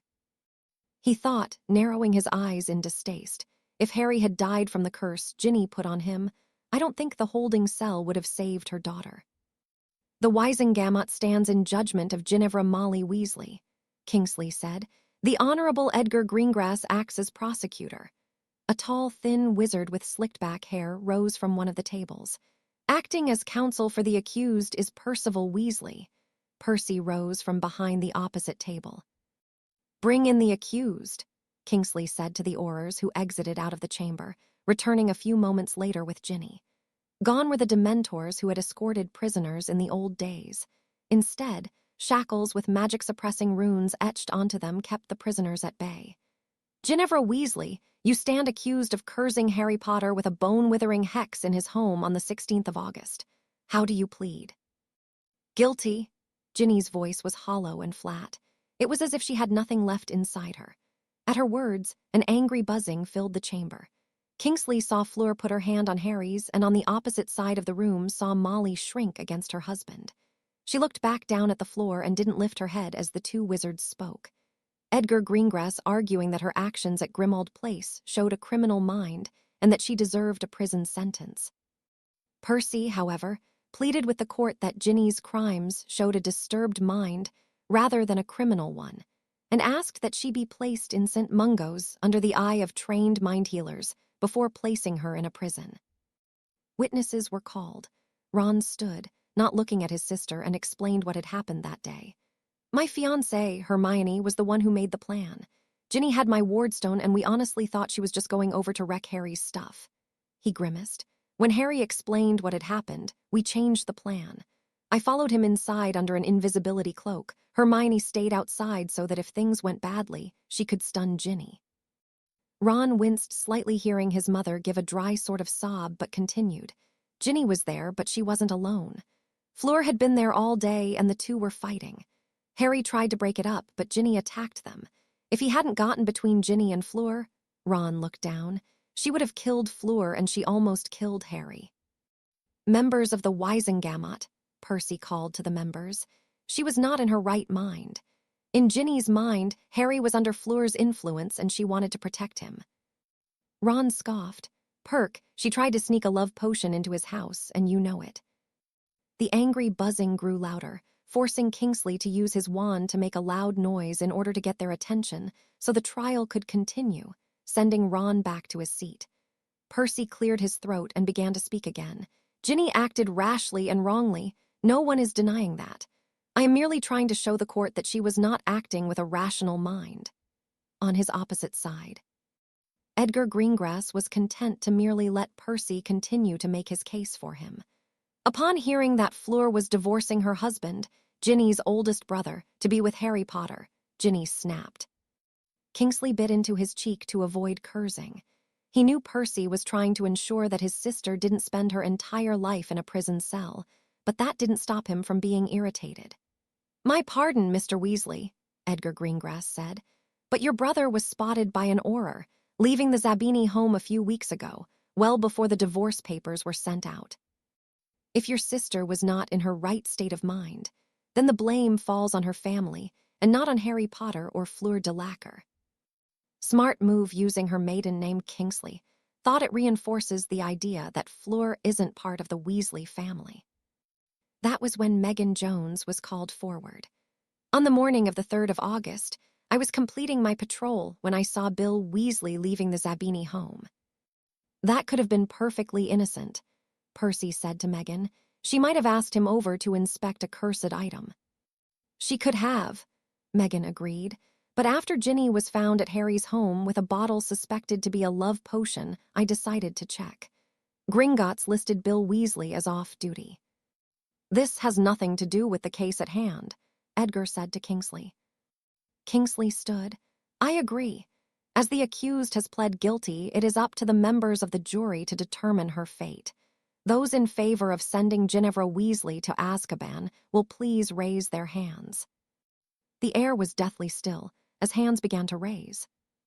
Wait, I would like to say something, Harry said, standing and moving towards the tables. In her first year, Ginny was attacked by an agent of Voldemort. A shudder went through the crowd at the name. Harry paid it no mind and continued. At that time, her treatment by Albus Dumbledore was just some hot cocoa. Sending her to prison won't change what she did, but having a professional look at her mind might prevent something like it happening again. He looked at her for the first time and then back to the gallery. I'm not asking for her to be set free. She would have murdered Fleur. He went back to his seat where Fleur put her arm around him. Those in favor of Ginevra Weasley being taken to St. Mungo's until such time as she is deemed rehabilitated, Kingsley asked, watching as hands rose into the air. It is decided. Ginevra Weasley, you will be taken to St. Mungo's under the care of the healers there until you are deemed suitable for transfer to Azkaban. Ginny didn't speak as she was led away from the chamber, sparing only a single, disbelieving glance at Harry as the Aurors walked past with her. This session is adjourned, Kingsley said as the crowds began to disperse. Harry and Fleur left the chamber quickly, not willing to be gawked at. They didn't speak until they were back at Grimmauld Place. Fleur watched as Harry began to pack clothes into a trunk while sitting on the bed in what had been Sirius' old bedroom. They'd been home for roughly an hour, and neither had said anything. She bit her lip before gathering her nerve. That was a noble thing you did. Harry laughed softly. Noble? I had no idea I was going to do it until it happened. It was true, though. That was the first Horcrux I ever destroyed. She'd been using a diary Voldemort had turned into a Horcrux which allowed him to possess her. She had him inside her brain for almost an entire year, and Dumbledore did nothing. He looked down at a shirt he had in his hand and then set it aside. "Hopefully she'll get the help she needs," Harry said quietly. "I'm ready to go back to France." He looked older, after the trial, than she had ever seen him.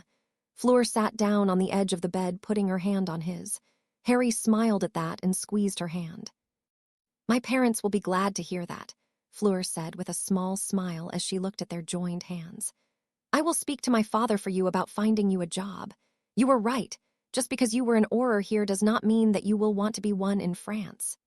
She leaned against him, enjoying the feel of him against her. "You went straight from fighting Voldemort to becoming an Auror. We should take some time for ourselves before we look at employment." "It's not like we won't be able to afford it," Harry said, squeezing her hand again gently. "We have your place in Paris we can use while we look for a family home after all, and the combined Potter and Black vaults minus what I want to give Andromeda in case she doesn't want to come with us." "Oh," Fleur replied. Harry used his free hand to gesture around the room. "I want to give her Grimmauld Place. It has plenty of protections added to it, so she and Teddy don't have to worry about anyone breaking in once she changes the wards. Plus, I want to leave her half of the Black Vault." "You are a very generous man, Harry Potter," Fleur said, moving and kissing his cheek. She looked into his eyes and then rested her forehead against his. Harry's arms slid around her and they sat there in silence. A silence that was interrupted by a silvery falcon that appeared in the room. The voice of Peter Lalaurie came from it, sounding pleased. "Fleur, Bill Weasley used a Gringotts elf to deliver the papers a few minutes ago. Everything is signed and will be filed in the morning." The falcon vanished, leaving the two in stunned silence. "It had to be Mr. Weasley," Harry said after a moment. "He must have said something to him about the trial." "He signed the papers after you saved his sister from Azkaban?" Fleur asked him. Harry shrugged. "Either that or he signed the papers because he doesn't want Gringotts thinking he was freelancing. I've heard that the goblins don't like it when their employees go off and get clients of their own." Fleur nodded at that. "They do not. At the very least, he would be discharged. If they found that the freelance job would have earned a significant amount of gold, then he could have faced worse than that." When she had started at Gringotts, she'd learned the punishments that could occur if an employee cost Gringotts money or time. It wasn't pretty, ranging from merely being fired and blacklisted to losing a literal pound of flesh. Her mentor had shown her a scar on his arm from when, as a young goblin, he'd been struck by his own mentor for going through his files too slowly. "Either way, it doesn't matter. You're free now," Harry said, smiling at her. "We're free." She hugged him tightly. We should celebrate." Harry looked at her. "Oh, and how would you like to do that?" Fleur kissed him before responding. "Let's go invite Andromeda to dinner. We can tell her the good news and see if she wishes to come with us to France or if she would like to stay at Grimmauld Place." Harry broke from the embrace and rose from the bed. "I'll go down to the fireplace and ask her now." As he left the room, Fleur watched him for a moment before rising. A tension she'd had since knowing she wanted to divorce Bill had lifted, making her feel lighter than she had in what felt like years. "We are free," Fleur thought happily as she began to select an outfit for dinner. "Andromeda, are you home?" Harry called, kneeling into the green flames of the kitchen fireplace and looking into the Tonks' home. "Harry, is that you?" Andromeda came around the corner looking somewhat harried. In her arms was a squirming Teddy, who was sporting a shock of red hair and looked as if he'd been crying. "How was the trial? I wanted to come, but Teddy isn't feeling well today." "Is he sick?" "Teething," Andromeda said, indicating a small blue circle she was holding in her free hand. She gave it to Teddy, who began to chew on it. "How did the trial go?" Harry told her about the trial. Andromeda looked at him and then nodded. "That sounds like something you would do." She laughed softly. "You were, after all, the man who tried to get Voldemort to surrender." "I was wondering if you would like to have dinner with us. Fleur and I want to talk with you about something," Harry said. "But if Teddy isn't feeling well, we can reschedule." Teddy chomped happily, his hair back to its normal cheerful blue. Andromeda looked at him. "I think he'll be all right as long as I keep a chilling charm on his teething ring." Where did you want to meet? Here at Grimald Place, say at 6, Harry said. Can you ask Tonks and Remus to come to this frame as well? We kind of want the whole family with us. Andromeda nodded. You are being very mysterious, she said with a smile, but I will be there. They said their goodbyes and Harry pulled his head from the fireplace. As he did so, he found Fleur standing there, dressed in a set of light blue robes. Have a good chat, she asked him as she watched Harry brush soot from his knees. Will Andromeda be joining us? Harry nodded. Teddy is teething. So he's been a bit upset. I also asked her to have Remus and Tonks come into their frame here. I want to talk to all of them. He looked at her robes. I like the outfit. It's the same shade you were wearing when we met at Hogwarts. She smiled. Of course you would remember those robes. Fleur teased him. I don't quite fit into those. Fleur's voice took on a teasing lilt. But perhaps I might slip them on for special occasions. She giggled at the look on the face of her lover as he imagined that. You may be the death of me after all, Harry said, pulling her into an embrace and a kiss. But what a way to go. When Andromeda arrived with Teddy in her arms, Harry and Fleur had cleaned the kitchen of all signs of their shenanigans. The oven held a leg of lamb with roasted potatoes and peas, while simmering on the stovetop was a sauce of blackberries, and honey, as it cooked Harry, was making the finishing touches on dessert, an apple crumble with custard. It smelled heavenly and suspicious. Harry and Fleur, it seemed, were trying to butter her up with her favorite foods. Creature bowed Andromeda into the dining room where Fleur was opening a bottle of red wine to let it breathe. The elf hurried back through the door leading into the kitchen. Hello, Andromeda, Fleur said, and then smiled at the little boy in her arms. And hello to you, Teddy. Teddy giggled happily, his hair turning from blue to yellow as he did so. Nymphadora and Remus agreed to come. They'll be in their frames soon, Andromeda said, shifting Teddy so that Fleur could take the boy and press a kiss to his head, earning a giggle from him. I think they wanted to enjoy some privacy before coming over. That was when Harry came into the dining room carrying the frame that would house the Lupins. He propped it up on one of the chairs at the table. Hello, he said, coming to Andromeda and kissing her on the cheek in greeting. Dinner will be ready in a minute. Creature has decided I've had enough time in the kitchen, so he kicked me out. So, what called for this little dinner party? Andromeda asked the two. Harry looked at Fleur and then back to Andromeda. Well, we'd like to make you an offer. 3 years later. Harry smiled as he wiped the sweat from his brow. The little farmhouse they'd bought had definitely been a labor of love. When they'd first taken shelter there during the rainstorm that fateful summer, he'd known it was rundown. He'd been unaware of just how rundown until he and Fleur had begun to work on it. For the first year, they stayed in the little Paris flat. Fleur and he would wake up together, have breakfast, and then apparate to the farmhouse and begin to work on it. He still had a small scar on his left forearm where a rotted brace had fallen onto him. Needless to say, repairing the main structure had been the first task completed thanks to his future father-in-law's friend, who owned a magical contracting firm. Next came the protective wards. Since he and Fleur were not experts in ward design, they'd hired a retired cursebreaker that Genevieve had known.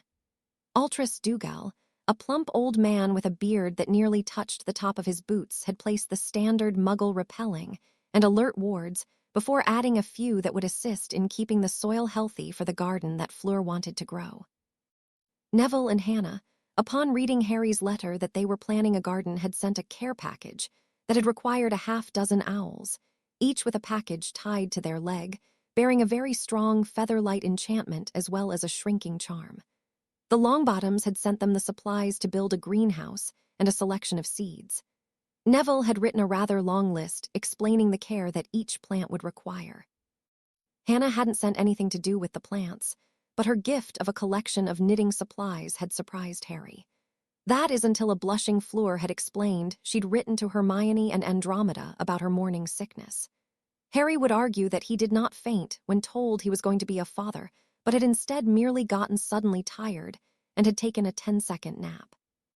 The impending arrival of the baby had meant that their flat had been inundated with owls bearing gifts from their friends and family. Evangeline Lalaurie, now engaged to Mitchell, had insisted on throwing a party for her cousin. It was held at Delacour Manor a few weeks later.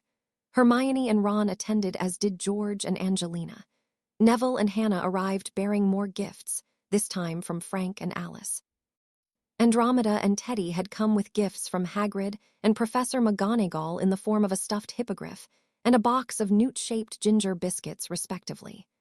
Mr. and Mrs. Weasley had sent a gift with George in the form of a family clock, like the Harry had seen at the Burrow, but it had been returned unopened.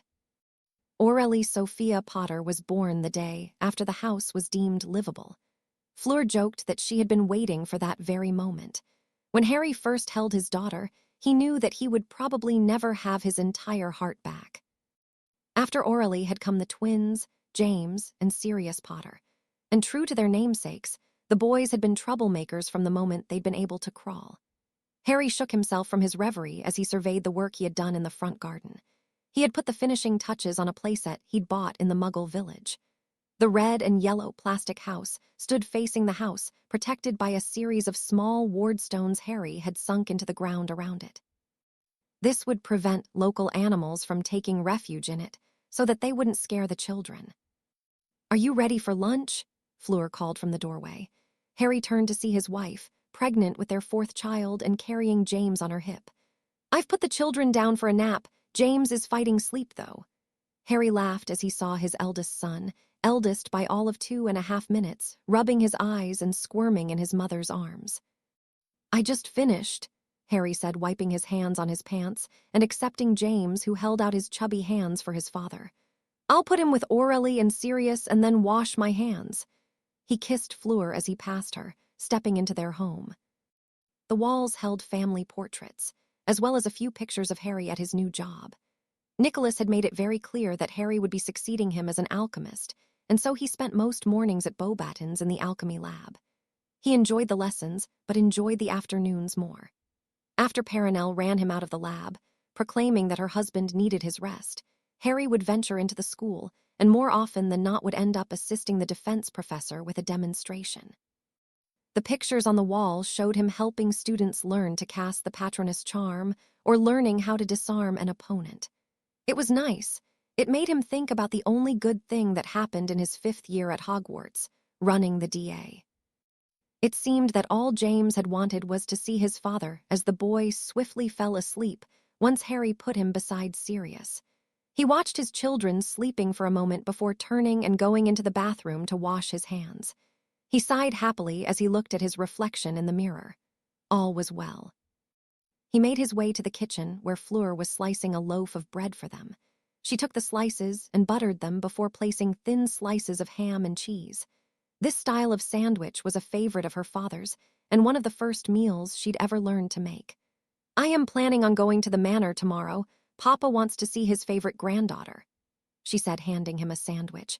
Of course, Aurelie is his only granddaughter. "So far." "You still believe we have a daughter growing inside me?" Fleur indicated her swelling belly, where the next Potter child resided.